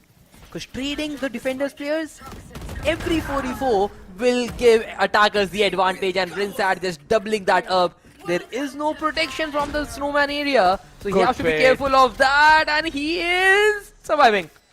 A good Viper spit at the end. Good Hunch. Such a beautiful pit. It's done. You don't really have anything to navigate through this pit at all, as Rinsat is just gonna hit all of these nasty shots as well. Paradox good for one, but nothing after that. The Reyna is a bit too lethal out here. 1v2 into the making, Munair. Can you do unthinkable? Can you do the impossible? He's got to navigate through this pit and also take two of them down while being DK down to 1 HP as Doxer swams it through. Confirms the round as well and picks the operator on the attacking side. Alright, interesting. Well, why not? Especially if Yash can do the business on that A side with the operator. The early updraft angle, get the first shot down, and there is good plays in the making. Since Reckoning, they are the ones who are fighting a belt a lot. So that can be a good shout from side of Yash if he has made that call to get the operator back. We'll have to see how things will progress, cause right now a team that won 13-1, almost on the verge of winning at 13-0, has called in a timeout 2-7 in their own map pick. Yeah, because this is just not really going in the way how it was supposed to go, right? You consider, yes, the defense on Icebox is a bit tricky. It's a bit difficult, but just have to wait and see. It looks like a team which should have been way more prepared than this. But yeah, it is Reckoning that we are talking about. A team which is kinda known for the inconsistencies they have in their squad. Some days they are the best lineup and the other map they looks like kinda lackluster. But I'm hoping a timeout will fix things for them. Especially for BGG and Munair. Like, these two guys have huge responsibilities on their shoulder, and right now they are not able to deliver. And Deadly 10 on that Killjoy, he's having a really bad time. An off versus off battle could eventually happen out. It's gonna be the main thing. Asterisk, look at their understanding, you know, slowing it down. They realize that Reckoning do have some set plays in their back pocket, so perfect. Beautiful one out there. Back of that one peak. Holy smokes! Tricky does one better to them. Still a 4v4. Both the operators are finding good duels. But now Tricky, he has the Blaze Storm if he is challenged down. And Rinsat, I'm loving the discipline. He knows there is an operator there. There is no need to peek, and he can just hope if Tricky try to get another aggressive angle. But now on the other side, Lil Boy, he has timing there. Missing down the headshot. But the lurk from the side of Asterisk has been revealed. Lil Boy position has been given up, and a lead onto the face, and Tricky will get dealt with. Rinsat, a good bunny hop with the lead combined. The spike will go down towards that B side yet again. A 3v5 retake. They have the ultimates to start things off. But do they have the resilience for the retake? Look at mid. This Lil Boy at the back of that turret now. He's gonna peek and get one quickly. Probably sees the second two. It's Deadly 10 who's got to ducktails and run back now. Got so many tools to deal with. Down to a 3v2. You've got the lockdown. You've got the pet available. Do you want to commit on both of them in this round? It's going to be a big question though. But maybe they can. BGG. It's good for one. Deadly 10. Only man who can eventually answer. A double peak is absolutely gorgeous. An Asterisk. 8-2. I'm loving it from Asterisk. The amount of double peaks they are having, the amount of coordinated swings they have, the amount of 1, 2, 3 peak they have is so beautiful to witness at this stage. Boxer, he knows Para might be crossing, someone might be crossing the undertube, will get the first frag down. Good call with the operator, and then Rinsat taking Tricky down with that lead bunny hop. Lil Boy making a little play with that turret and contact, and then Lil Boy and Gorange swinging out on each other's play. Perfect 1, 2, 3 and swing. Good comms flowing like a river. And Reckoning, they are struggling hard now. Yeah, but in order to hold that down, they now want to push out all the way up in mid though. But a couple of cloud bursts on the face of Yash, who still jet dives Tricky out in the open. Deadly 10. Only good for one now is a haphazard from him. He has been given up entirely. A surprise on to Lil Boy. Monair can eventually get the resin and as well now. That gives the numbers advantage to Reckoning. But the fact they don't have the weaponry, they have a Sheriff and a Classic in the hands of Tricky. A Spectre for BGT, and the rifle guy is just Monair. And Rinsat, he is perfectly positioned in the off angle. With the tube walled off from mid, they don't have to worry much.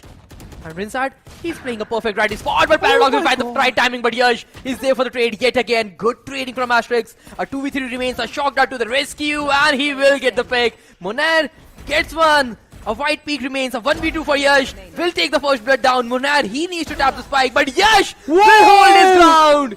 A quadra for the Jet. Asterisk, they are so much back into the game. 9-2 they lead. And that was such a pretty play as well though from specifically Gorange. Holding down the angle of Orange, constantly jiggle peeking, constantly showing that I'm here. And it was all which was dealt by Yash, who was watching all the way from Snowman, and they knew where the players are going to flood in from. And eventually, his trading absolutely impeccable.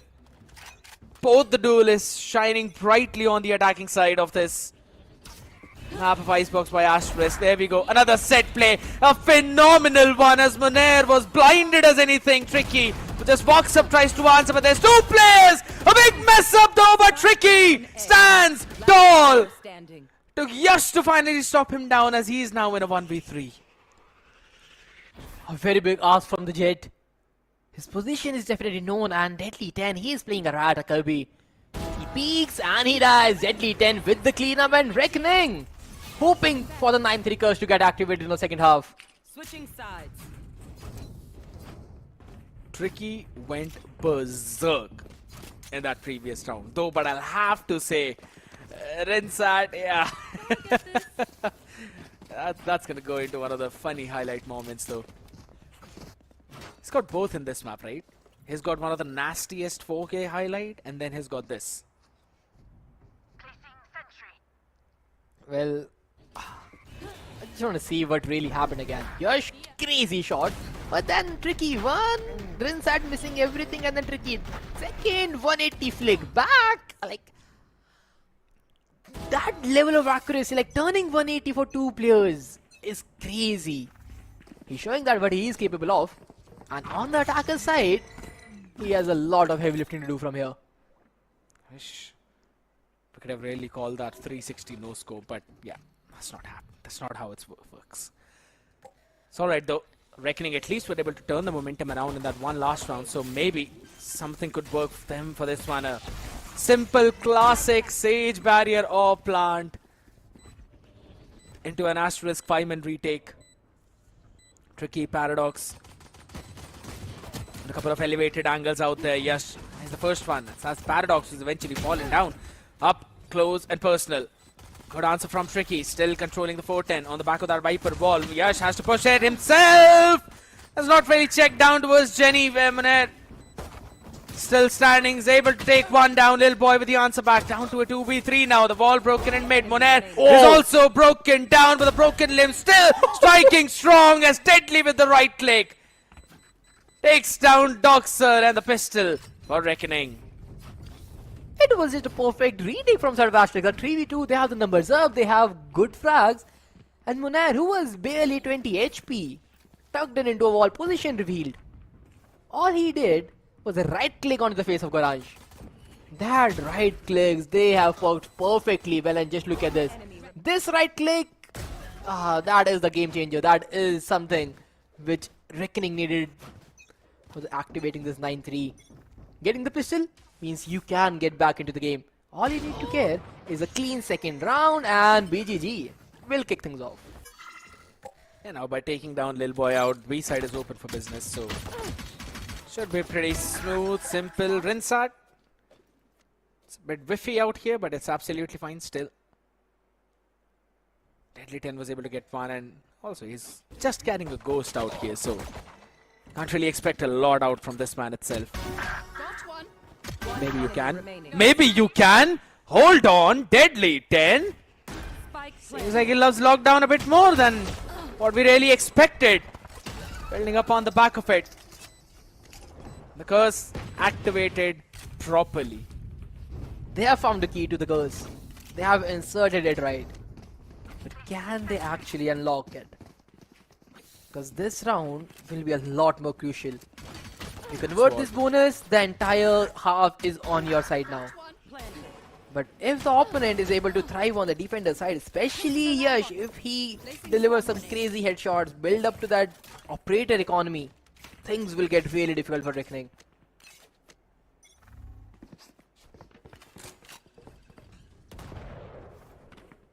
Play all down on the belt.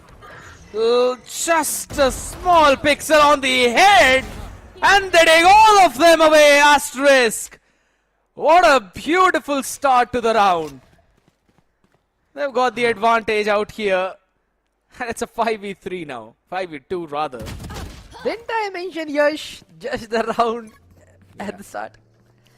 Well, you can call me a future predictor, I would say. Para, he's able to get the frag, but look at Goranj. There is nothing to worry about. Goranj, he has the perfect timing in the world. He exactly knows where the players are going. Yep, the plant is off top side, guys. They could be from spawn. Yeah, just chaos room, and they are not front side. This calling should be fairly enough. And now Goranj, he has the perfect timing in the world. Yash, he's holding his ground with Rinsat. And Para is completely unaware. The first nano swarm, the time is clicking. Deadly 10, he taps one, and Yash will get the frag on Para. Good hold, a good comb, but Deadly 1. Rinsat should be there for the trade, and they will spam him down. Rinsat with the cleanup. Asterisk gets on double digits, stopping Reckoning's bonus. Eventually they could decide onto whom they want to give this extra diffuse orb as well, and rightfully mentioned, beautiful communication out here. Perfect positioning by Goranj as well, revealing all of that information to the team. And then Yash holding down the flank from Paradox. Picture perfect indeed. And the players who started this round, who opened this round, eventually closed it as well perfectly. Reckoning. This is going to be the crucial round though, because this is the buy round of this half. And the fun fact is they're also playing on 1 point away from Deadly 10's lockdown. That's going to be crucial, while Yash has got the Blade Storm up ready online as well to set things up, but Tricky is just as quickly setting it all down. Lovely dismiss out here. And this is the strength of Arena. Rinsat showing it picture perfectly. Oh, good one. Goranj gets the frag, hits another headshot to BGG, but then Dogs are just trying to be a little more ambitious. Lil Boy, he is the last player standing. A 1v4 rather remains, and Lil Boy, can he get the first pick? He can't. BGG gets his third, and Reckoning. Good round converted. Very good one indeed. Some dark lines that Viper normally says out though, but alright. 9-13 Doxer, the only man who's struggling, but he should be absolutely fine. You know, his team is having a fun time, but yeah, there's been a certain scenario where now BGG and Moner, these rush into her, running it down. And if you really consider Munair building up onto the resurrection as well so quickly into the round, that is a small sign of concern you've got to be careful about. A set play from Asterisk just failing because of one dizzy from Para. Nobody was gonna queue to break that flash and everybody's blinded. But hey, I think Reckoning has the perfect read, and yeah, they saw multiple people getting flash, just run it down A, better rifles, updraft dash, side. Little boy cannot anchor it anymore. He just has a sheriff in his hand, and Para will get his thrash for the very next round.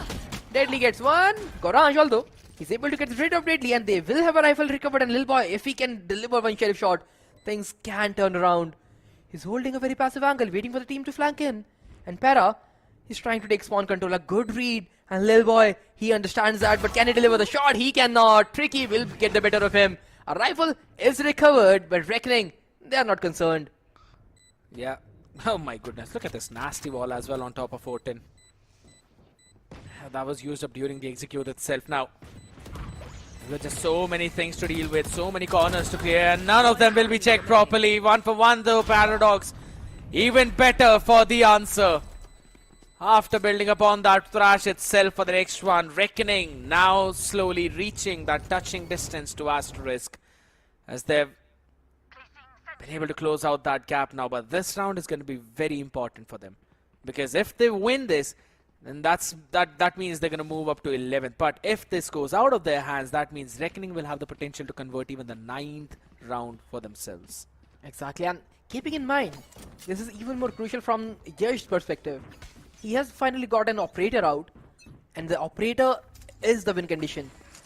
Yash gets a pick, is able to tailwind out, will be different, but he gets the support from Rinsat. He gets one, and Yash is still striking in. A jail angle to punish everybody from side of Reckoning. Rinsat and Yash, the Jet and Rena duo, perfectly handling the A side, manhandling Reckoning. A 5v2 in front of them, and Reckoning, they have to save with more than 70 seconds remaining. They just smoked them in an instant. You would normally expect the Jet to dash away in that situation once the Dizzy hit him. But he had absolutely no fear, because he knew Rinsat was here. My guy was just holding it down for Yash. And then he just re-peeked in through jail. When he was falling back when Munair wanted to trade him, Rinsat was holding the angle of Belt too. I'm going to give Rinsat the MVP for the previous round for making sure that Yash is going to stay alive.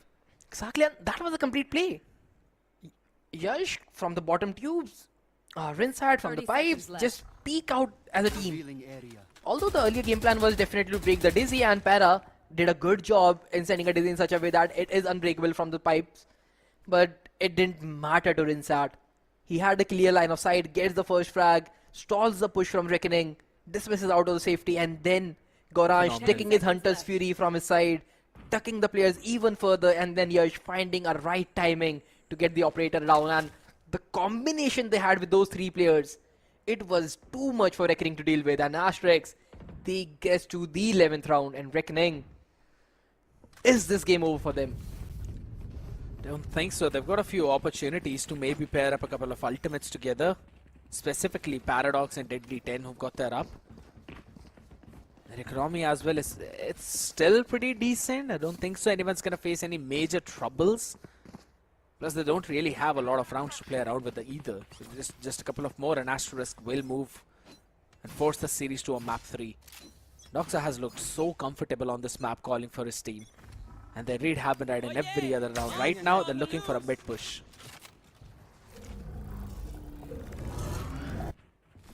That's a good read from Yash. He's thinking if somebody could have crossed, he has the crossing of them, and now Munair is just jumping into the side, will get spammed down by Doxa. Good spam. Every shot just landing to the chest. But now Deadly, will he walk into the crosshair for Yash? Because Yash, the angle he's playing, that is not an operator angle, but the timing is not perfect for him. And Deadly 10, he has waited a little longer, but now Deadly, he's the second wave of post plant. A 3v5 for the retake, and Asterisk, they have good numbers up. The wall is tucking in, but Deadly, he finds the pixel on inside. And he's also got the lockdown as well to try and push it all the way up. and force them back. The fight needs to be taken, but the fights are being won. Asterisk are looking absolutely untouchable. Doxer to re-wrap around and a round to be won again. Their sun has not set yet. Maybe it's gonna rise on the next map because Asterisk just need one more round to push this series. 12-7. Who would have thought this would be a result on the opponent's map pick? But hey, I guess both the teams picked up a map they are experimenting with at this point. Because this is a scoreline you don't expect from the side of Reckoning, especially on a map like Icebox, which has been their go-to map for a very long time. They have played Harper and Viper in the past, they have tried different compositions, they are taking with double Sentinel, a pure orthodox double Sentinel comp with Killjoy and Sage. But oh my, they are not able to do anything. Because Yash and Insat, they are completely blowing them away. And it's all on the back of the sets by the team itself. Goranch is there setting a few things up, Doxer giving out all of these calls as well, and Lil Boy just making sure that he anchors down the other parts of the map. One of the big reasons why Munair was picked up in the previous round was because of those nano swarms down on his feet. He just wanted to go for a barrier orb and push out, make sure his team plants up, but he couldn't really back off from that position and was forced in an awkward angle. The spam got him down as well. We have never seen Munair struggling so much on a map and on an agent like he's struggling right now. That too on a Sage. A agent which is considered to be fairly easy overall. But Munair is having a real rough time, but hey, Yash, he's peeking down mid again, and this is so good. They are always double peeking with it inside. The duelist got each other's back. And the A side has been compromised though, but they have the game plan ready. And let's see how well they will be able to execute it. Wall already kept in out there. And Deadly 10 is here for the second layer. Will eventually go in for that lurk as everyone tries to flood Den Rinsat with the first one. Maybe the lurk is going to be too late. Maybe they're going to slowly push out onto the side layer. Thrown high up. Picture perfect. Not yet. Deadly catches one. Now you've got to worry about two different angles. And that's going to be another pick. Munair answers back. The operator not landing. It's all going haywire as Deadly is the main layer. But it's still down to a 2v2 and there's still a possibility. There was a possibility, or maybe there still is. Yash out here in the open. No time left as BGG plays ring around the rosy. And you can't even save the off as it's all down at floor and there's chances left on board for Reckoning. One back. 8th for Reckoning. And Asterisk, they still have 4 chances to close down this map. 4 chances to get the map of Icebox in their name. To get the winning map of Split 3. Last player standing. Good round overall from Reckoning though. They looked lackluster in the previous rounds, but hey, this was a fast hit called by BGG and they are able to get on the side and they get the spike down. A little too close for comfort. But they have to rinse and repeat it round after round, but Rinsat, he is not allowing any of these things. Not tricky back up though. Reckoning were able, the only reason why they were able to make this kind of aggressive play was because they knew they had the resurrection. Enemy tagged. Holy smokes. Here.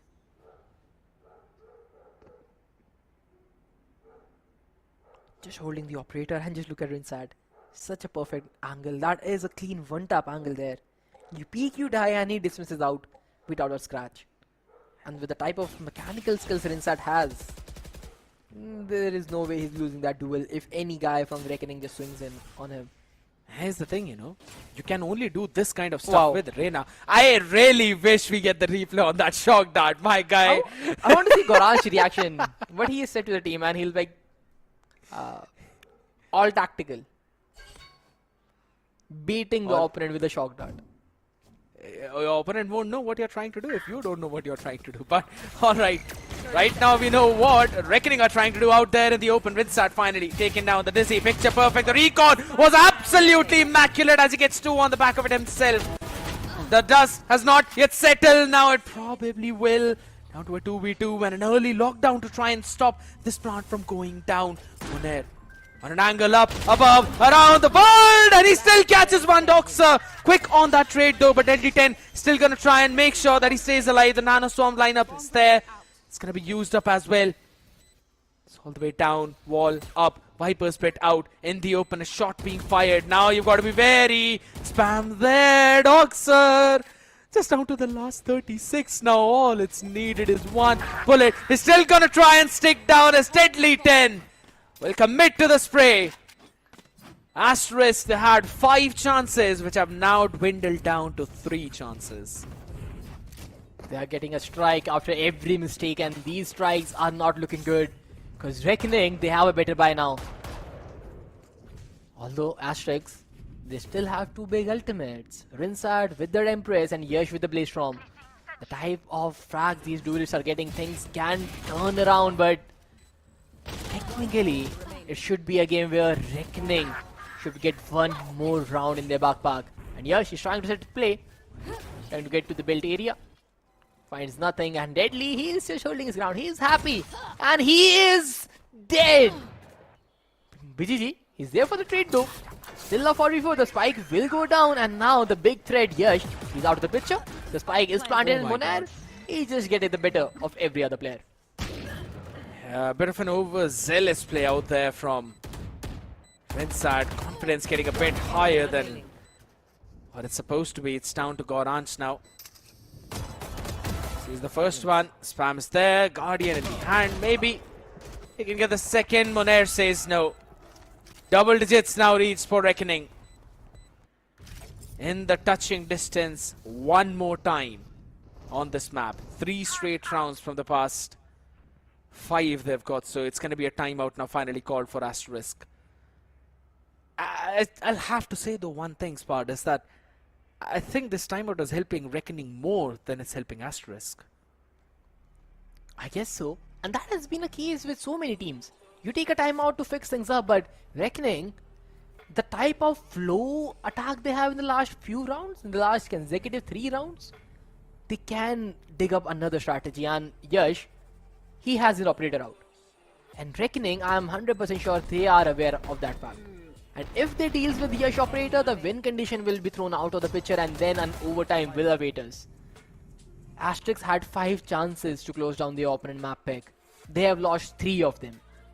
The final 2, now they have just 1 of that. Since the next round will be without any proper buy. Is this round, this 11th round from the side, this 23rd round overall, is the do or die situation for the promoted team?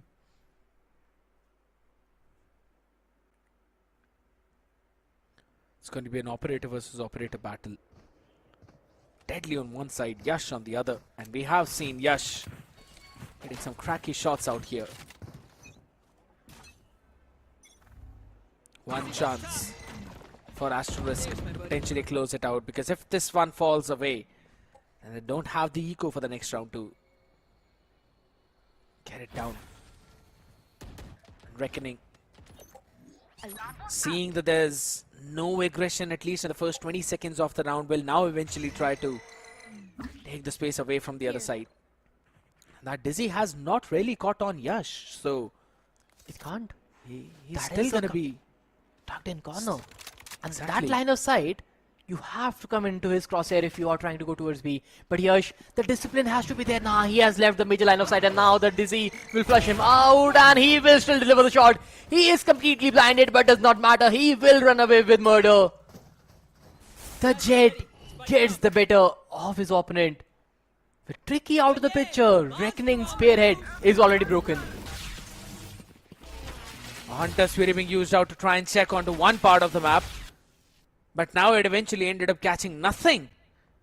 And Reckoning have eventually pushed all the way out towards the A.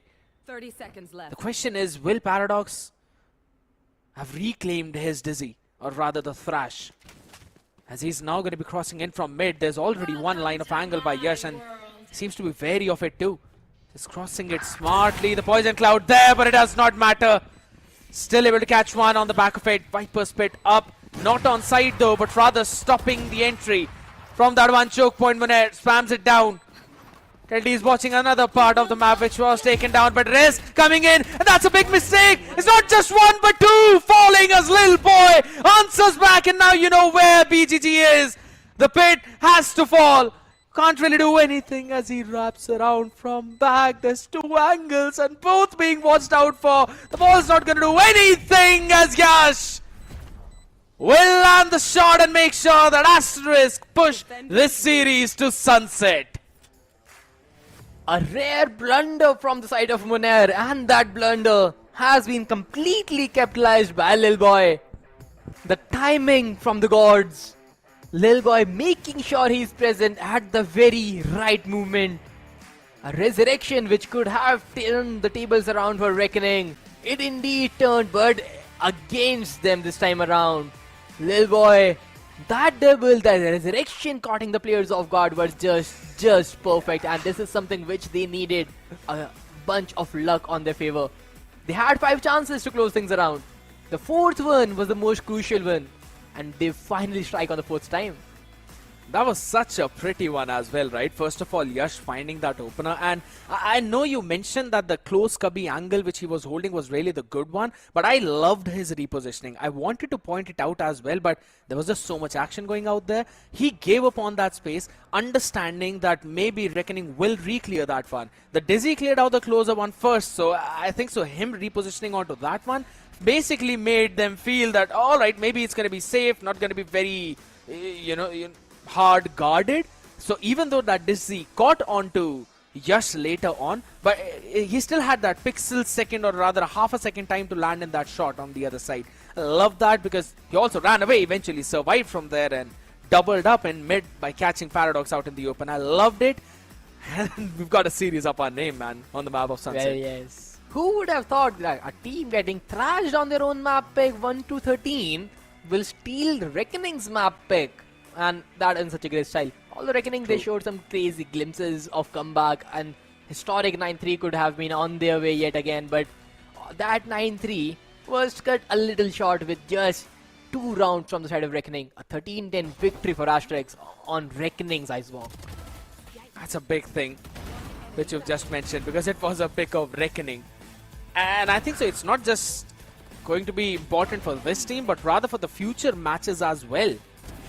As Reckoning's Icebox was not really looking that pretty. On the attacking side, yes, they still had some control. But on the defense, they were just getting steamrolled by Asterisk. Asterisk's attack calling by Doxer was looking so good. Oh, that is true. Although, overall, the way Rinsat and Yash played, it was more of their individual battles than any other thing. The type of duels they needed in the initial 30 seconds and getting that first blood drawn out, that both the duelists just worked hand in hand, and then the build rounding was just better. The utility usage was so much better. The constant trades were so much better. But Tricky, he showed some good glimpses on his side as well, getting multi-frags round after round, and overall looked like a map where Reckoning might just kneel quite early. They showed resilience, took us to at least 10 rounds, made the match a little more competent than we expected. But at the end, Asterisk, they made sure they didn't let this slip out. Not letting this slip out is the key, because 13-1 on first map, it was really looking a bit bleak for a couple of rounds out there. But then again, some of them looked so well coordinated from the team, so well understood. And it all fell down to those double peaks and triple peaks, Spartas, which we were not really seeing on the previous map of Ascent, but we saw every single time at least by 2 of the players, and that is Rinsat and Yash, who were always looking to peak at the same time. And look at those first kills. He's got 6 in his hands. Absolutely insane. Menace on the opponent's face, and I love it from him. 28 frags against Reckoning is a big number to pull off, especially on that jet. Being the duelist, you are the first point of contact. You are the one who is dumped down with barrage of utilities and the combination from the opponents. Being that guy who is the first line of sight, able to get 6 first bloods and 28 kills overall, speaks humongous about the impact he had. And he was not alone though. He had Rinsat holding his hand throughout the game. That duo of Rinsat and Yash was just too much for Reckoning to deal with. And I think so if that continues, maybe even in the next map, Asterisk would be able to surprise us. Because it's technically not their map pick.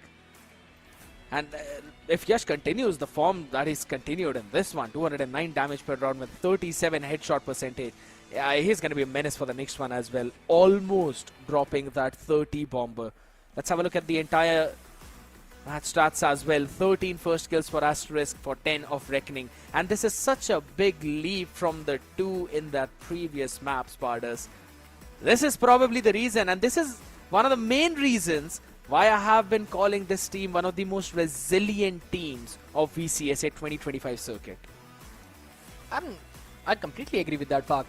Since they are someone who have played numerous tournaments, number of promotion, relegation tournaments, making sure that even if they're out, they will climb back up to the Ascension qualifiers arena. They are trying to make their way to the highest stage possible in the region.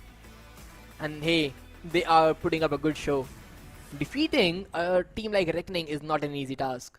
And if you look about the individuals as well, 28 for Yash, 20 for Insat. 48 frags combined between those duelists. It is crazy. Now when we talk about this map, we see some international compositions like the Fanatics where you do not have any duelists. But when you have players like Yash and Tricky, yeah, you'd rather want to have them on Jet and give them that free hand. That is also one of the reasons why long back Durker was called as the king of Icebox. He used to own that map. And it seems like down here in South Asia, Yash feels so much more comfortable out here. I really want to see the number of first kills for Rinsat as well, because I'm pretty sure they both combined might have somewhere around 10, considering the number of first duels that these players were trying to pick, right? And coming back onto this entire series and the structure, yes, Reckoning have been looking very solid on the map of Sunset, but we haven't really seen what Asterisk can bring on the table, while Asterisk have the preparation material, so maybe they can surprise us. Well, that is very true, but still I just want one thing from Asterisk, and that is comfortable agent selects. Not go by the meta, not by something else which anybody could have just tell them before the game of do this, pick Neon, pick Sova, pick Breach. Nah, none of them. Pick what you are comfortable with. Because what we saw on the map of Ascent was a composition they tried to cook and they burned the entire gravy. The last map, they did what they do best in their ranked games. They delivered to the highest tier possible. And now they are on to the closing stages. But can they do it on the map of Sunset? That will be a big ask. But we'll find out after a very short break. Here we go! What's this?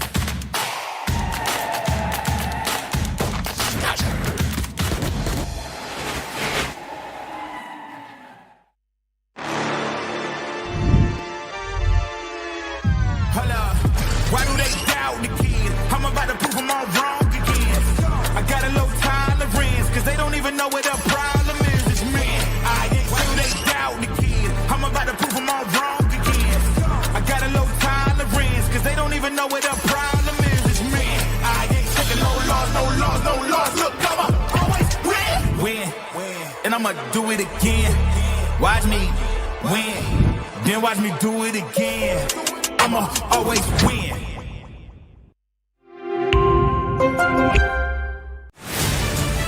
To live your life the way you want.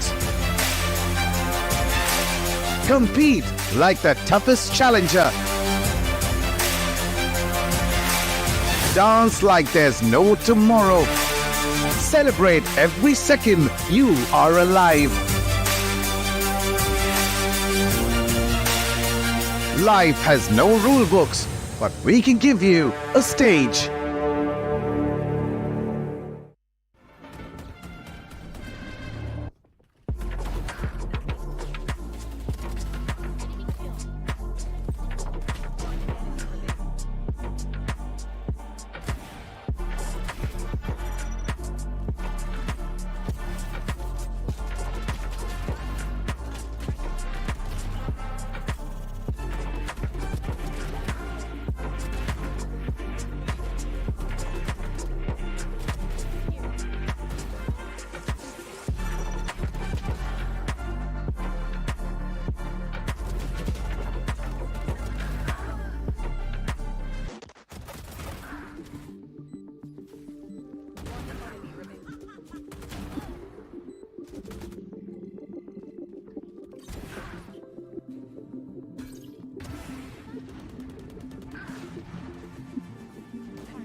Here we go! Here we go!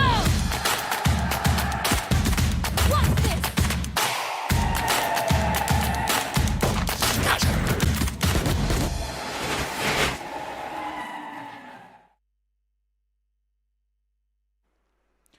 The sun has risen again for the side of Asterisk in the name of Yash and Rinsad, but can they continue to rise over the horizon, or will they eventually set down under the tsunami waves of the Wolves? We'll see that on the third map of Sunset, ladies and gentlemen. Welcome back. You all are watching the Omen Valorant Challengers South Asia 2025 Split 3. Spartus, Group B, yet again the group of death. You already have one solid team out here. You've got to deal with the Wolves one way or another. And what a way to deal with the Wolves. Losing your own map pick, fine, but then mentally resetting on the map of Icebox, which is, in my eyes, one of the most technically glitched map. Because no team in South Asia has figured out how to play Icebox till now. Everybody relies too much on the fragging department, and the fragging department, which Yash and Risad has shown, it was so much necessary. Everybody plans to run a structure on the map of Icebox, but little they know, Arena and Jet can pull miracles if they just tie hand in hand. Or maybe go for a Sage and Raze and go for that boost up play all the way towards the B-main, you know. I know what I'm talking about, right? You know, of course. Sometimes those are the shenanigans that you need to pull in order to lift an international trophy, but maybe you can try and pull those shenanigans up to lift up the curse that's been on Asterisk looming all the way since Split 1. As we move on to the Agent Select, I'm expecting something new, something different, and alright. Yash on the Neon with a double initiator combination. I want to see how that works. Okay, the Sova and Gecko coming into the play from side of Asterisk. Not a breach, which is kind of surprising. So they want the Wingman and Dizzy. Maybe the lacking of flashes for information, or I'm not sure. But Gecko has not been used in a lot of tournament in the recent while. But hey, Lil Boy looks comfortable with that. He's going with it. Goransh going with a controller role. From an initiator, especially a Recon initiator to that Omen, is again a different pick of the agent pool. Although on the side of Reckoning, a nerfed Teho is back into the action. Exactly what I wanted to talk about, because I'm not quite sure how well that's going to pan out in the hands of Paradox, though I still remember some of the moments of him all the way back on the map of Split against the likes of S8 UL, where he was just demolishing a lot of teams out there. Or maybe it was against some of the one or the other big giant, either VLT or RevenantXSpark out. But there were so many last stand moments for him when he was just so snappy. We'll have to see if he can continue that form, as Reckoning will start on the attacking side in this now. Let's see. Although tricky, he's just running down market, trying to break any Cypher trip if possible, just priming down to the Frenzy, a Recon, and Paranoia. Relay Bolts, a barrage of utility, and Asterisk, they don't care about anything. They were already playing retake, and they are happy to let things progress. Yeah. Here's the thing. Retake's gonna come in from market where there are 3 people. Paranoia not catching anyone, and Monair and Deadly 10 obliterate every single one of them. Noxer has got a hunting party out in front of him, and he is the one who's supposed to hunt them down. 1v3, and yeah, that's not happening any day of the evening. Down to 30 HP. And Paradox didn't even see him before BGG shuts him down. Oh my goodness! They are making it a bit more personal than it's supposed to be. Or I'll say they are just answering back, because that is something which Doxer did to them on the map of Icebox. Just after clinching 4 rounds in a row, this was Doxer's response, and Para is just answering back. On this map of Sunset, where Tricky is on that Neon and a Breach Theo combination looks like a better composition for Reckoning. So they might be able to get these answers just aligned perfectly for them.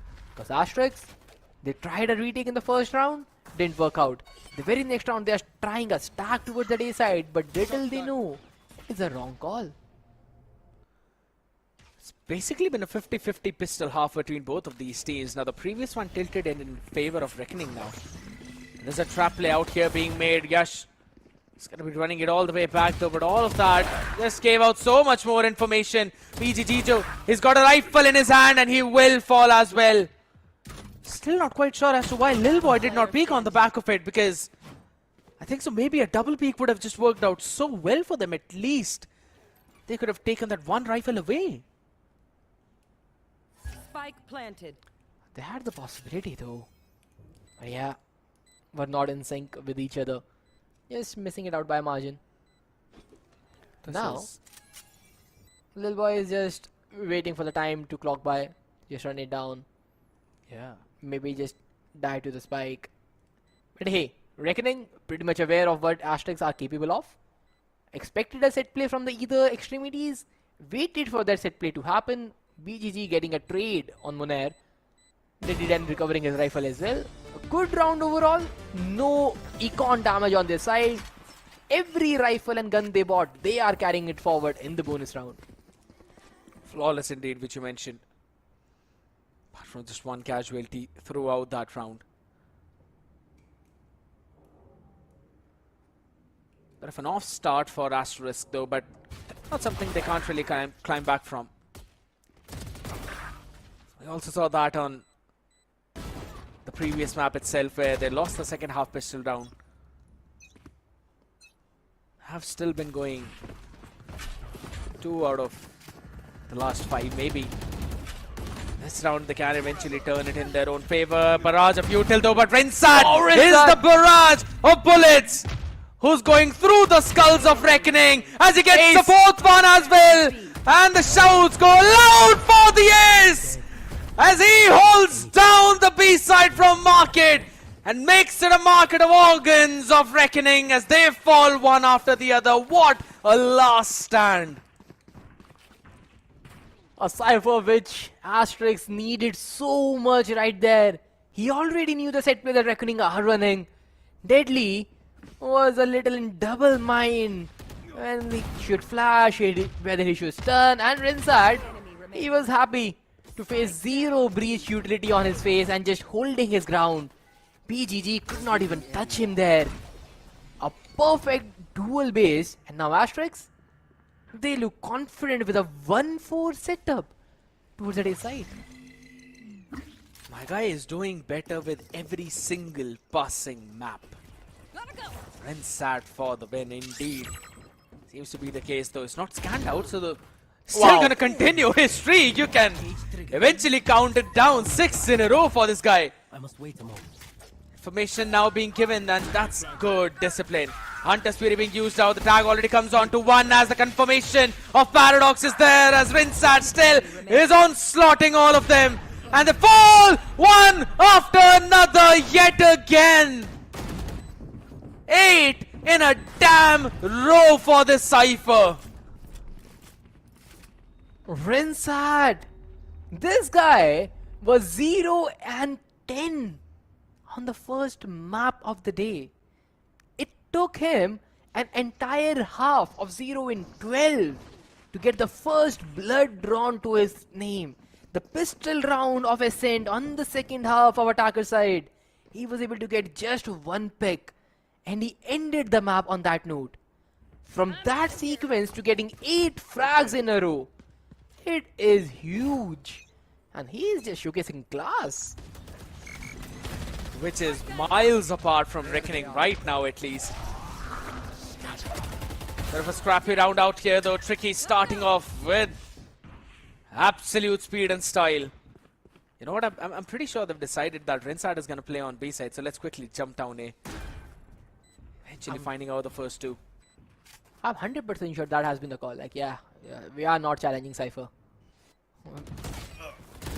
Gorange though, he gets a double though. Gorange has brought back life into this round. Still a 3v3 with Rinsat alive. Things can definitely turn around. Yash throws a relay bolt trying to clear the close angles. Rinsat, he has a cage, he has the timing in the world, but Deadly 10 finds one, but Deadly 10 clears up the round. Tricky with the triple and Reckoning. They take the A side by storm and able to guard it down as well. Good hold down specifically because of that trip fire towards ramp. And then the positioning of Reckoning. Tricky opened things up with a couple and then got a 3K as well to close things out. That brings him just 1 step away from his overdrive. Paradox as well. All he needs is just 1 orb. So maybe they can try and prioritize at least the B side or Maybe can brute force their way down over towards the A, but guess what? The final boss, Rinsat, is here, standing on the A side this time around, and not quite sure if got a lot of util to try and flush this man out on the behind Jenny angle. Yash with the operator now in this round. It looks pretty much interesting to me since the angle has not been explored by Reckoning till now, and he's challenging the mid. But now Rinsat on that A side, he gets the slap onto the head of Tricky. He wants to jump into Surge side, and Rinsat, he does not care who you are. And Yash with the operator. He has everybody's back, and look at Rinsat, the confidence he is having. God. Another double. This guy is just snapping out of nowhere. Just look at his record out here. 10-3. The next closest person to him is BGG, who's 5-4. He's out-fragging everyone. One enemy remaining. And the snappiness is just impeccable. That goes there. Perfect. This goes here. And the fun fact is, now they've broken the economy of Reckoning yet again. Only one hero rifle in their hand. Make it 2 now. Along with all the half shields. There. But now Yash with the operator, he is in doubt of which angle to hold, and he's guessing it right. He has the opponent crossing though, and Deadly with this turn, he's waiting it out, but there's a good read from Asterisk. The smoke will dissipate, and Doxer, he's just holding his angle. A cage, a stun, a flash, and BGG finds the frag on Yash. Monad with a trade on Doxer, but Monad, he's barely breathing, but Gorange, a good proactive play, a fearless Omen strikes, gets Holy a triple smokes. as well. And this is the confidence they needed. Just swing out with a better weaponry, and there is nothing Reckoning can do about it. There's still a rolling thunder though. There's still a rolling thunder though. His Deadly 10 doesn't need it at all. He is the thunder. That's firing above the storms over the heads of Reckoning. And he saves the day for them, Asterisk. They brought that round back from the brink of defeat, and they still crumbled down over to the last 1v2. Again, a mistake that they were not really making for the last few rounds, or rather for the last entire map. Maybe a confidence just turning into a bit of an overconfidence out here. They wanted to peek together through the smoke. They just wanted to 1-2-3 swing. Yeah. Maybe that 1-2-3 didn't land up properly. Ended up 2-3-1. Yeah. Or maybe 1-3-2, something on that sort, because they were just completely disoriented there. But hey, right now, Yash, he's been tested with a lot of stun utility on his face, and Rinsat, he has a detected person, and yes, the tripwire will land him a frag, and Yash swings out from Swan, gets Tricky down, and Yash is still holding his. And this is just perfect, just hold it down. You know there is a guy in front of you. You know there can be someone holding your angle, but Rinsat, a good parry to cover things up. Another quadra for the Cypher. Rinsat, he just cannot miss a bullet. What the heck is he doing, my guy? It just seems like a very different Rinsat out here, turning into a freaking Super Saiyan. Just look at that, and that was such a fantastic paranoia by Gorange. And look at his beautiful counter strafing as well, Spardas. It is sublime what we are watching right now. And it's broken the economy yet again. Another Hero Vandal, but make it a glass cannon Hero Vandal this time for BGG. Scared. Do you remember when the day started? The guy I was looking out for. Rinsat. And I'm so glad the trust I had in him, the momentum I want to see him thrive. It took him one map. Just look at him. True. He is the best player for the day for me. And I guess for everybody else as well. I mean, probably he's the best player for Asterisk entirely, combining all 3 splits with the way how he's performing right now. And I kid you not, if he turns the tide of this entire map around and considerably this series, he's going to be on cloud 9. If I tell you a bit of history about Rinsat, this guy is 16 years old. What? He is just 16 right now. He is the youngest player to be eligible for a professional tournament. 30 seconds 16 left. is the minimum age, and he is just past that. 16 and a few months old. He has been playing Valorant for quite some time, has played in multiple lineups where he has just played as a Rena majority of the time. And right now he's just doing wonders. But Munair on the other side finally getting some action after humongous shift walking throughout the map. 10 seconds remain. They are on Rinsat side, and if you are on Rinsat side, I kinda doubt if you're gonna survive anything. Cause Yash, Goranj, they are gonna just clean things up, and Munair, who was the first one to get a frag, will be the last one to die. The overdrive will do wonders, and Asterisk, they take the lead yet again. Electrocuted right from the side, and just as you mentioned, if it's the site of Rinsat, you're better not going there. Because here's the fun thing, that guy is staying alive all the way towards the backside. That sets his team up for success as well, because he was constantly holding down the angle of Bulba.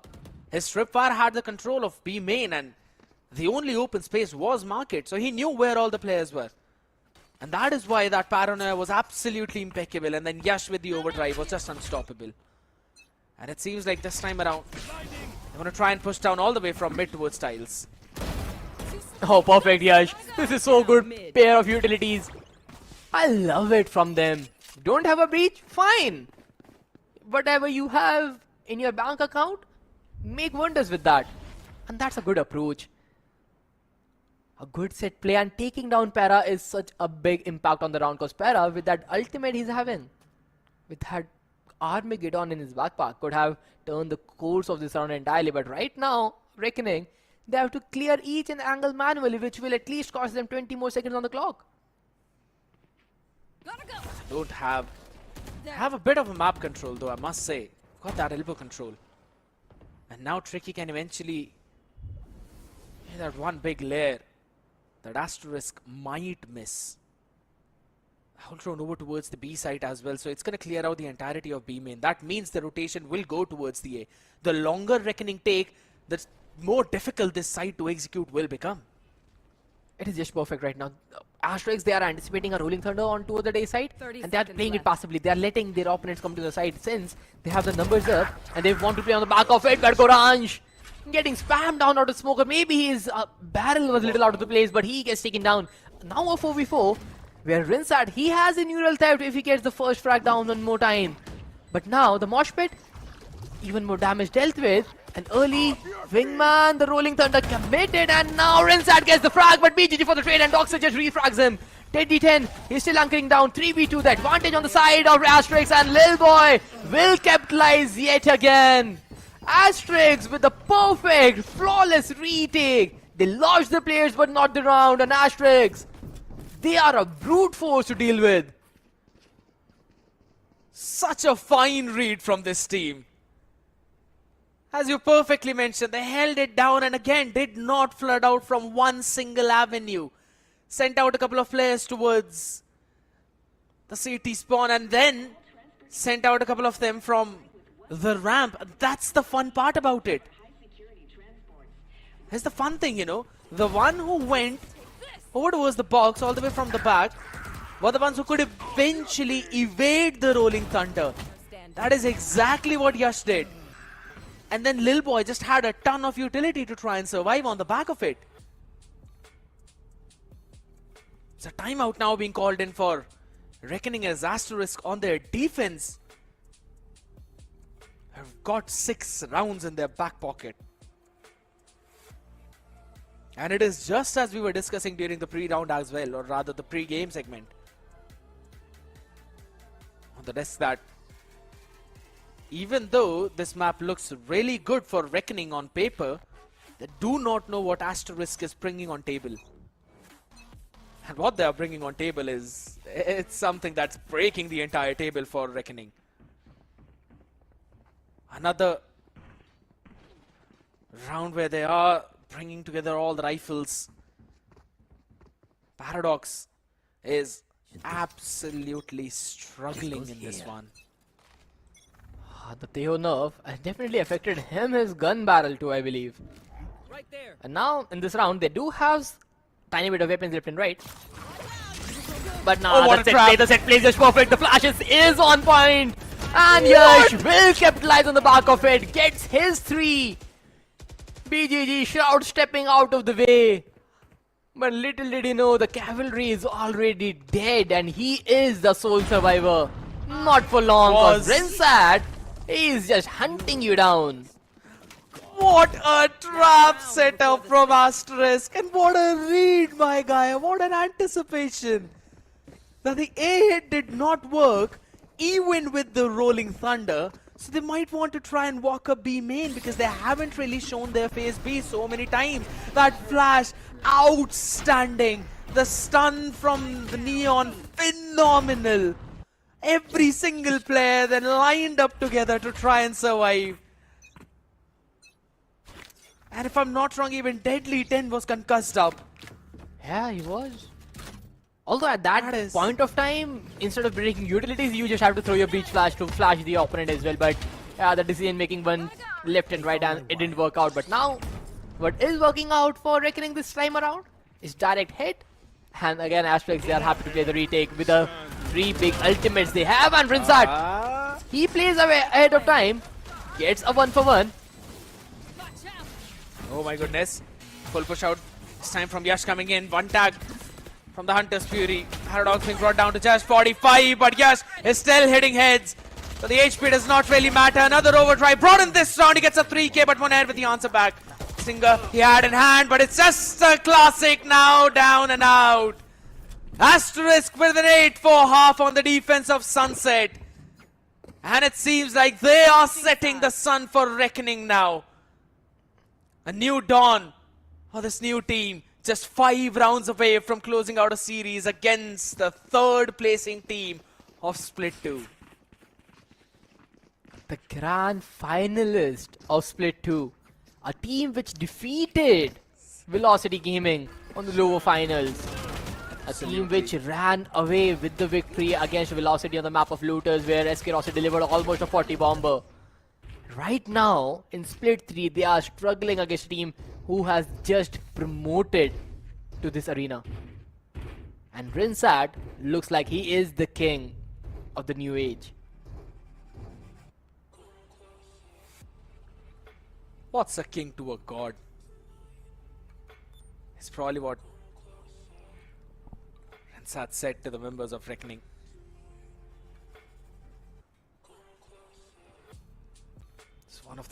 It's one of my favorite lines that Vegeta actually said. Oh, did it? No idea. So Yeah. get that one out though. There's a technical pause coming in. Maybe even you need that. Your brave froze for a second, I believe. I think so. I remember this line, someone said that, but I still can't quite wrap my head around which anime I watched it in. That gives me Your enough time to file actually set that explorer is trying to get the exact file it needs, but all it's getting an error 404. I agree. That was a technical joke if someone got it. If a hardcore people from the tech world know, they know the error 404 things. But hey, the technical pause is something, an error on the side of players' PCs as well. Hopefully, things will get fixed up really soon. Because this map is definitely one of the best maps till date. Because at the start of the game, at the start of the day, at the start of the series, it was a 13-1 victory for Reckoning. A 13-1 victory. Glad you have. That's the thing. I agree, you know, that 13-1, and even after that, it's Asterisk who are now in the lead. That's a really solid play. Yes. Yeah, so by the way, I found that line though. It was actually Goku Black who says, "What's a king to a god?" to Vegeta, and then Vegeta says, "What's a god to a non-believer?" The only good things he says are in his voice lines, not in the fight though. But Asterisk are putting a fairly solid fight in front of the Wolves right now. But here's the thing: this pistol round will define the momentum of this entire series. The fact that Para is 1 in 10, Tricky on 4 in 10, and Deadly, BGG and Monad, they are somewhat close to each other in terms of frags. But being a Neon and Teho, you are not supposedly lacking in the frags. This is not how things will work out if you are Reckoning, and Reckoning with the type of split 2 they had, with the grand finals entry they had, nobody thought that they would even qualify for the LAN. It was supposedly SATUL, but then they created an upset online, created an upset on the LAN, made their way to the very last day, and gave high hopes to everybody in the split 3. But right now those high hopes are just crushed down by a single player who's just 16 years old, Rinsat. Big thing about this one, lad. I must weave my web better. How in the first map he was struggling, you know, what a wave we've seen, what a growth we've seen. And that this is not throughout a season or something, this is just through one map.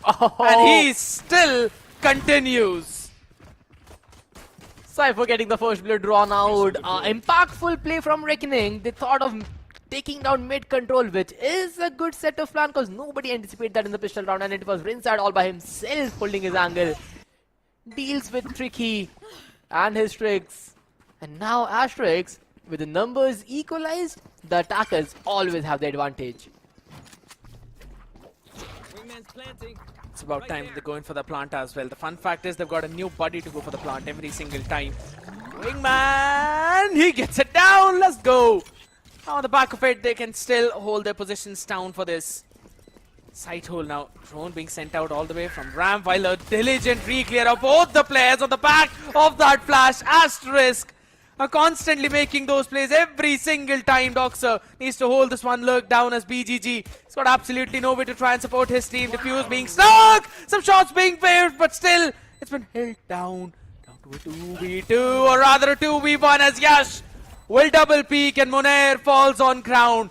Asterisk won the pistol and now are 1 round away from double digits.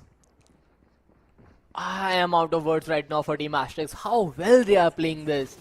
A perfect read, a perfect side control, a perfect plant, and then the post-plant sequence was even better. They had the good angles while, you know, Rinsat is already dead. So Doxer was there watching the flank, holding his ground, getting the first frag, getting a pre-fire shot, expecting players swinging into his crosshairs. Everything was just aligned perfectly. And then waiting in the end for his teammate to come before giving a 1v1 duel to Monair. And Monair, it was too much for him to deal with. And I think that has been the entire day for Monair. Way too much for him to deal with. Lovely anticipation. There. I knew that Reckoning will try to re-clear at least one or the other part of the map. They're on eco. They did that on the pistol round. Maybe they can try it again. It's patience paying off for Asterisk. Holy smokes, Lil Boy, expecting another push out. But here's the thing. They are technically running into a crossfire, and one of them is Bucky in the hands of Tricky. He should not get more than one. If he gets one as well, this is such a good call. This is so good from Lil Boy, sending the entire team to the side and just side peeking in. Para is good for one, but that is just exits for him, or maybe some frags to the scoreboard. They might look nice, but nothing worthy to convert around. Lil Boy finally gets his triple. The Gecko hunting the fourth one. BGG takes him down, and he will get the second as well, putting the round into contestation. I still believe that this is just hopium from the side of Reckoning, because BGG with the Sheriff in his hand, he might be able to create wonders, but with a double peek and Rinsat alive, he's not getting an inch of the map. Rinsat cleans things up, recovers the rifles they need, and Asterisk 10-4. When they went in for the individual peaks, BGG showed them some class of him as well, as why he was considered as one of the deadliest opening controllers for Reckoning. Catching those two, but as you perfectly mentioned, Asterisk is playing so beautifully. The amount of criticism that they were receiving out from Map Fun, it seems like they've actually heard all of that, and all of those mistakes have basically been patched up for the next two maps. Another fast takeover towards the B, quickly taking that. Orb now and on the back of it. Just gonna try and hold them down. Outlaw in the hand, and 3 players are with the half shield on Reckoning. I just want to see Rinsad make a play again. Although, the angle he's swinging in, Asterisk will not be able to capitalize on him whatsoever. He's just the player playing late mid rotation, and Monair, he has a responsibility to anchor down B side, but the spike has already been planted with the 5v5. Rinsad, he has a good angle and he will deliver the shot on Deadly 10 as well. Delivers the first blow yet again in the bonus. Tricky with the perfect trade. Still a 4v4 that remains, and all Asterisk needs to do is make sure that Yash survives, because the line of sight he has is pretty much good enough. But Yash, he is breathing. His pixel is out of place, but Doxer takes double with the Sheriff. And Doxer, he's making sure that IGL is also the one who is stepping up at the right time. A 3v2, Tricky and Para. The 2 guys who has a lot of responsibility on their shoulder needs to turn things around, but Goranj finds one. Lil Boy with the cleanup, and Asterisk, they convert the bonus. They are going bonkers on the map of Sunset. And they've just not converted a bonus. They've converted the bonus on Sunset attack when they were leading already towards 10. This leaves the bank broken for Reckoning. Seems like a Great Depression hitting again. Look at that. A glass cannon hero vandal in the hands of Monair again. And the half shields across the board. This is not looking good at all. And they've got the wrong read again. They want to push all the way out in mid while a lot of pressure onto the head right now. You got to run away, my man. Deadly 10, as there's Deadly 5 on the other side. Trying to chase you down though, Tricky. Quickly catching one, but Rinsad is yet again here. He's always becoming the saving grace. He's also seen BGG on the minimap. That means the side is going to be free for taking for the side. He'll get the spike down and his neural theft online as well. And this round is pretty much in the control for Asterisk. They know where the players are. They know about the flank, since BGG was already spotted. And the fact that they are just double peeking and re-clearing the spawn is even better. They have the entirety of the spawn control. They know where Reckoning is trying to orchestrate that retake, but the timing from side of BGG is going to be everything. Somebody needs to check that guy, and nobody's watching him, and BGG deploys smoke. Orange, he's in off angle, and BGG deals with him perfectly. Rinsad on the back lines, he's still inside the smoke. Yash Rinsad, they get their duels. Rinsad with another triple. Lil Boy to clean things up, and Asterisk, they secure the series point. Match point. The save all the way from the spawn. That was phenomenal. And then going all the way around for the plant as well. I know you mentioned about BGG and his positioning. I just wanted to say Rinsad is not getting bailed out from there. And he's getting at least one. Careful. Behind the Jenny, they had absolutely nothing. And who would have thought? It's just spam him down, but nah. Monair, the decision making he's having today is pretty much questionable, and with a player like Monair, the player like BGG, if they are the ones struggling, then there is nothing that's gonna work around. And Goranj, he is making things even worse for them, and Monair is out yet again. I know exactly. Make it BGG as well. It's both the Russian duo being sent all the way back. And maybe same could be said for Reckoning. Yes, she's just gonna try and run away, but there's still the floor being burnt alive. It's a lava down there as Paradox. Answers Rizal brings it down to a 2v2, but the reposition, absolutely impeccable. Utility in hand. Both of the players out, up, facing each other. Goranj, the cross has been made. He's still trying to reposition a little bit left. And Deadly 10 is not watching for him, as Asterisk will win the series, reclaim the place that they were being denied after map 1. It's a 2-1 victory. And boy, oh boy, Rinsad, Yash, they are going places. This guy in the white hoodie in the frame, that lad, he is the one responsible for the miraculous reverse sweep we have witnessed today. 1-13 in the first map. 0 frags in the first half. Gets his first blood drawn on the attacking pistol after 12 consecutive rounds. He made a huge comeback with the Rena on Icebox and then dominated the entire playfield with Cypher on the map of Sunset. He is just bonkers. He's one of the finest young talents we have in India right now. And Rinsat, the hype I have in him, the trust I have in him, he has finally justified it against one of the finest teams. People used to call Techno as one of the prodigy for the Indian Valorant scene. I'm pretty sure now Rinsat is slowly and steadily going to steal that away as well if he continues to play like this. Because I'll have to say, you know, this one big win, the big reason for this one is Rinsat, specifically from his Reyna in map number 2. And then again, his one ace entirely changing the direction of the flow of this map. What is he even doing, man? Just look at it. 1, 2, 1, 1, 2. Just the bullet pattern is so good and so controlled. This amount of discipline takes years for players to learn, and Rinsat at the age of 16, he has learnt it all. Yes, he has his own fair share of inconsistencies with the map, but hey, that guy is just 16. You know what? A 16-year boy turning heads of the players who have played Ascension. This is crazy. Exactly what I wanted to point out. If I'm having a player with one off map and then he's playing like this for the next 2, I am taking it every single day. Every single day. He was just playing. It's not just, I'll have to say, it just does not really go only onto him for this one, because after that, the trap plays by Asterisk were just so good. Lil Boy, he was also struggling, right? Even in Global Esports Academy lineup, we were talking about how Lil Boy was struggling a lot in terms of the synergy with the team. But this time around, with how he was constantly enabling Yash to play on his Neon as well, with sending out those flashes, sending out those mosh pits as well to try and stop the pushes, Lil Boy was doing so much more than what he used to do. And I think so that shows the strength of the team in general and the vibes in them. And if this continues, Asterisk can become another big powerhouse. Key point being, if it continues again.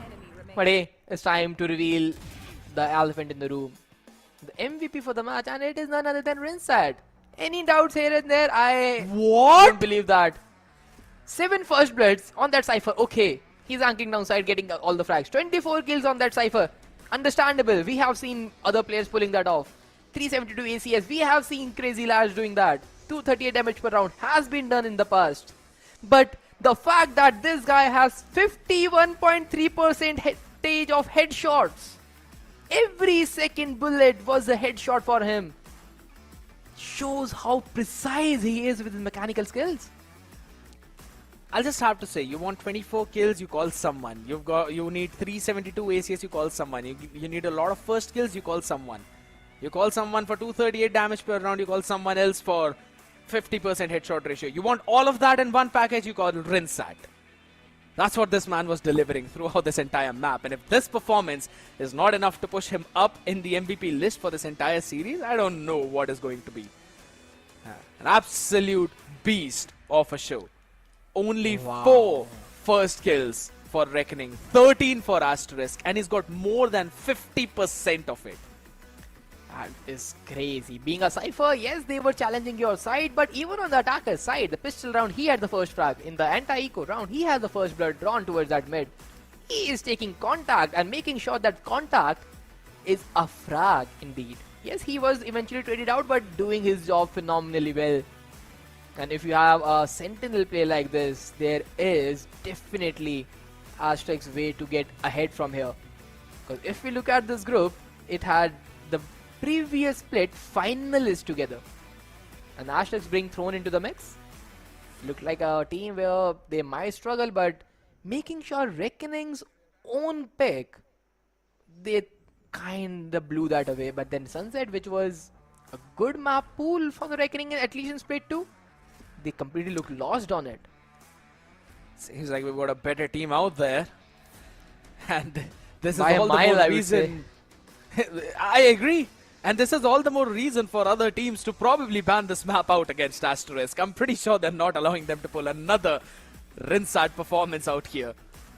Every single one on Asterisk performing. Even Lil Boy is still going positive. And on Gecko, when he was enabling Josh so many times, he had so great flashes as well. I'll have to say, you know, some things don't really go well, specifically how Paradox shot down that body early off in the round when things started off. Asterisk took that real personally. Oh, for sure, man. Especially Doxer, man. Look at this guy. Yeah, we talked about Inside, Yash, and Lil Boy's utilities and everything, but Doxer and Gorange, they also had their fair share of movements in this game. Doxer, especially in that bonus round, in getting a double frag with the Sheriff, was a perfect one. Gorange making sure that he gets a double frag with the Phantom when he's a solo anchor, and there is just Doxer behind him with the utility in his hand, and Gorange being one of the guys with Omen who locks down the side for him. True. It was a pair that was working for the side of Asterisk right now, and that pairing combination which they planned today, it worked out phenomenally well for them. I just want to see more of that from Asterisk. I want to see them continue the same kind of phase, this exact same play, 1-2 peaks on the back of each other, constantly taking the space away when some of that is being stolen away from them as well, like they did in their post-plant rounds too.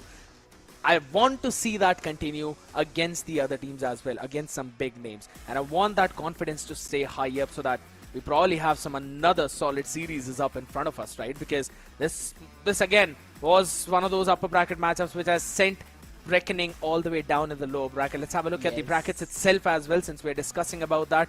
No one anticipated for Asterisk to continue in the upper bracket like this. I'm pretty sure even Fritz and rest of the people down there on the Hindi desk would have thought it's going to be VLT versus Reckoning in the upper bracket up there. But surprise, surprise, Asterisk are here and they're here to stay. Velocity started their split 1 journey against Asterisk when Asterisk were just completely manhandled by them. And now they have an upper bracket semi-final for the qualification.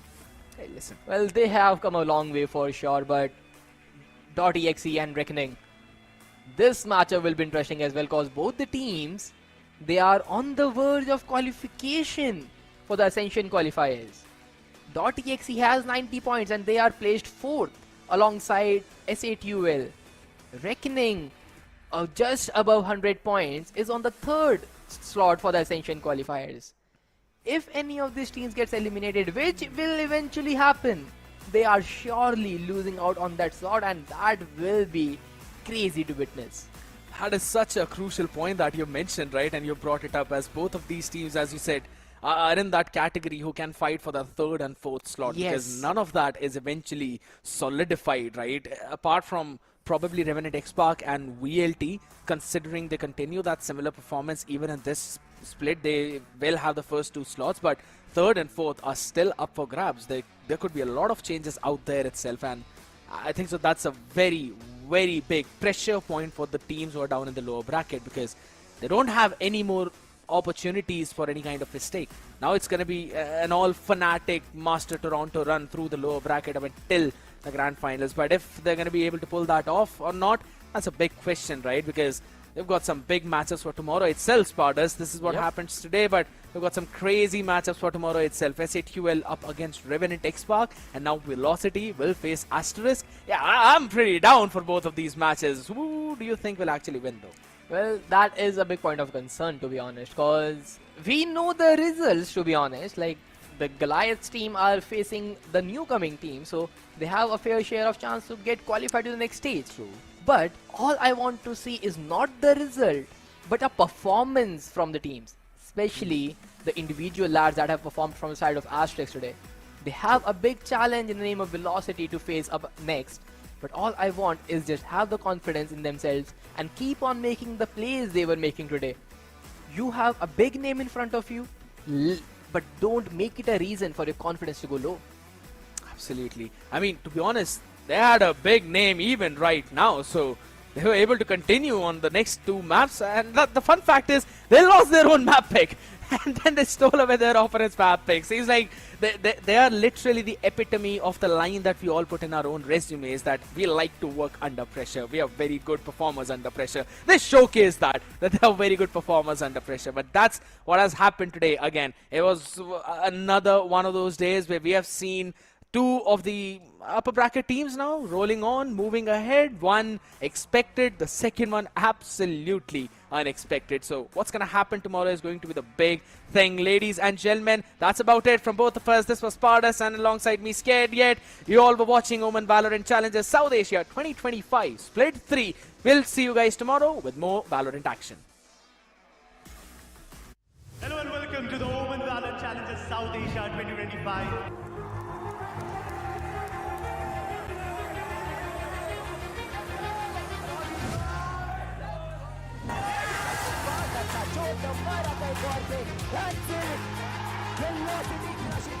Virtually no velocity movement, right?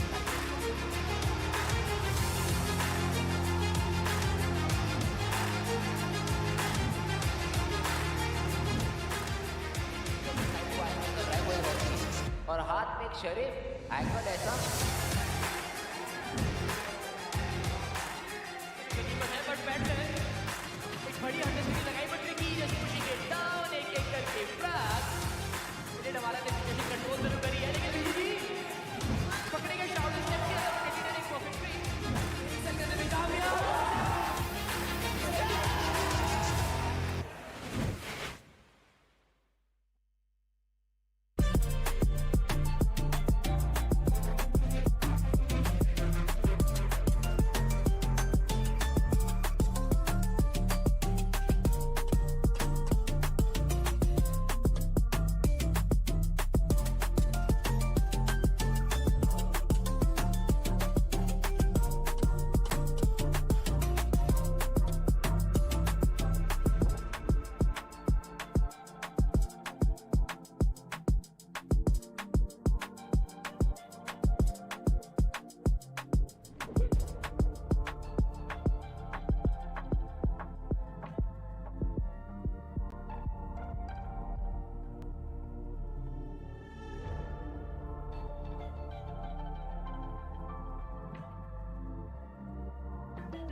Bienvenidos a Madrid.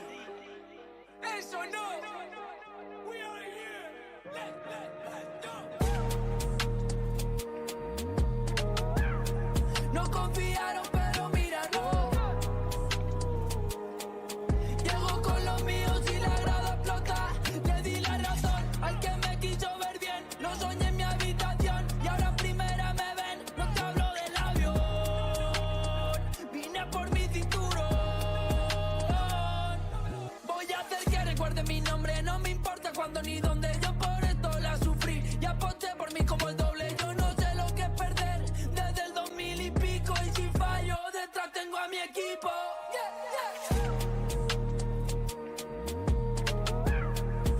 confía,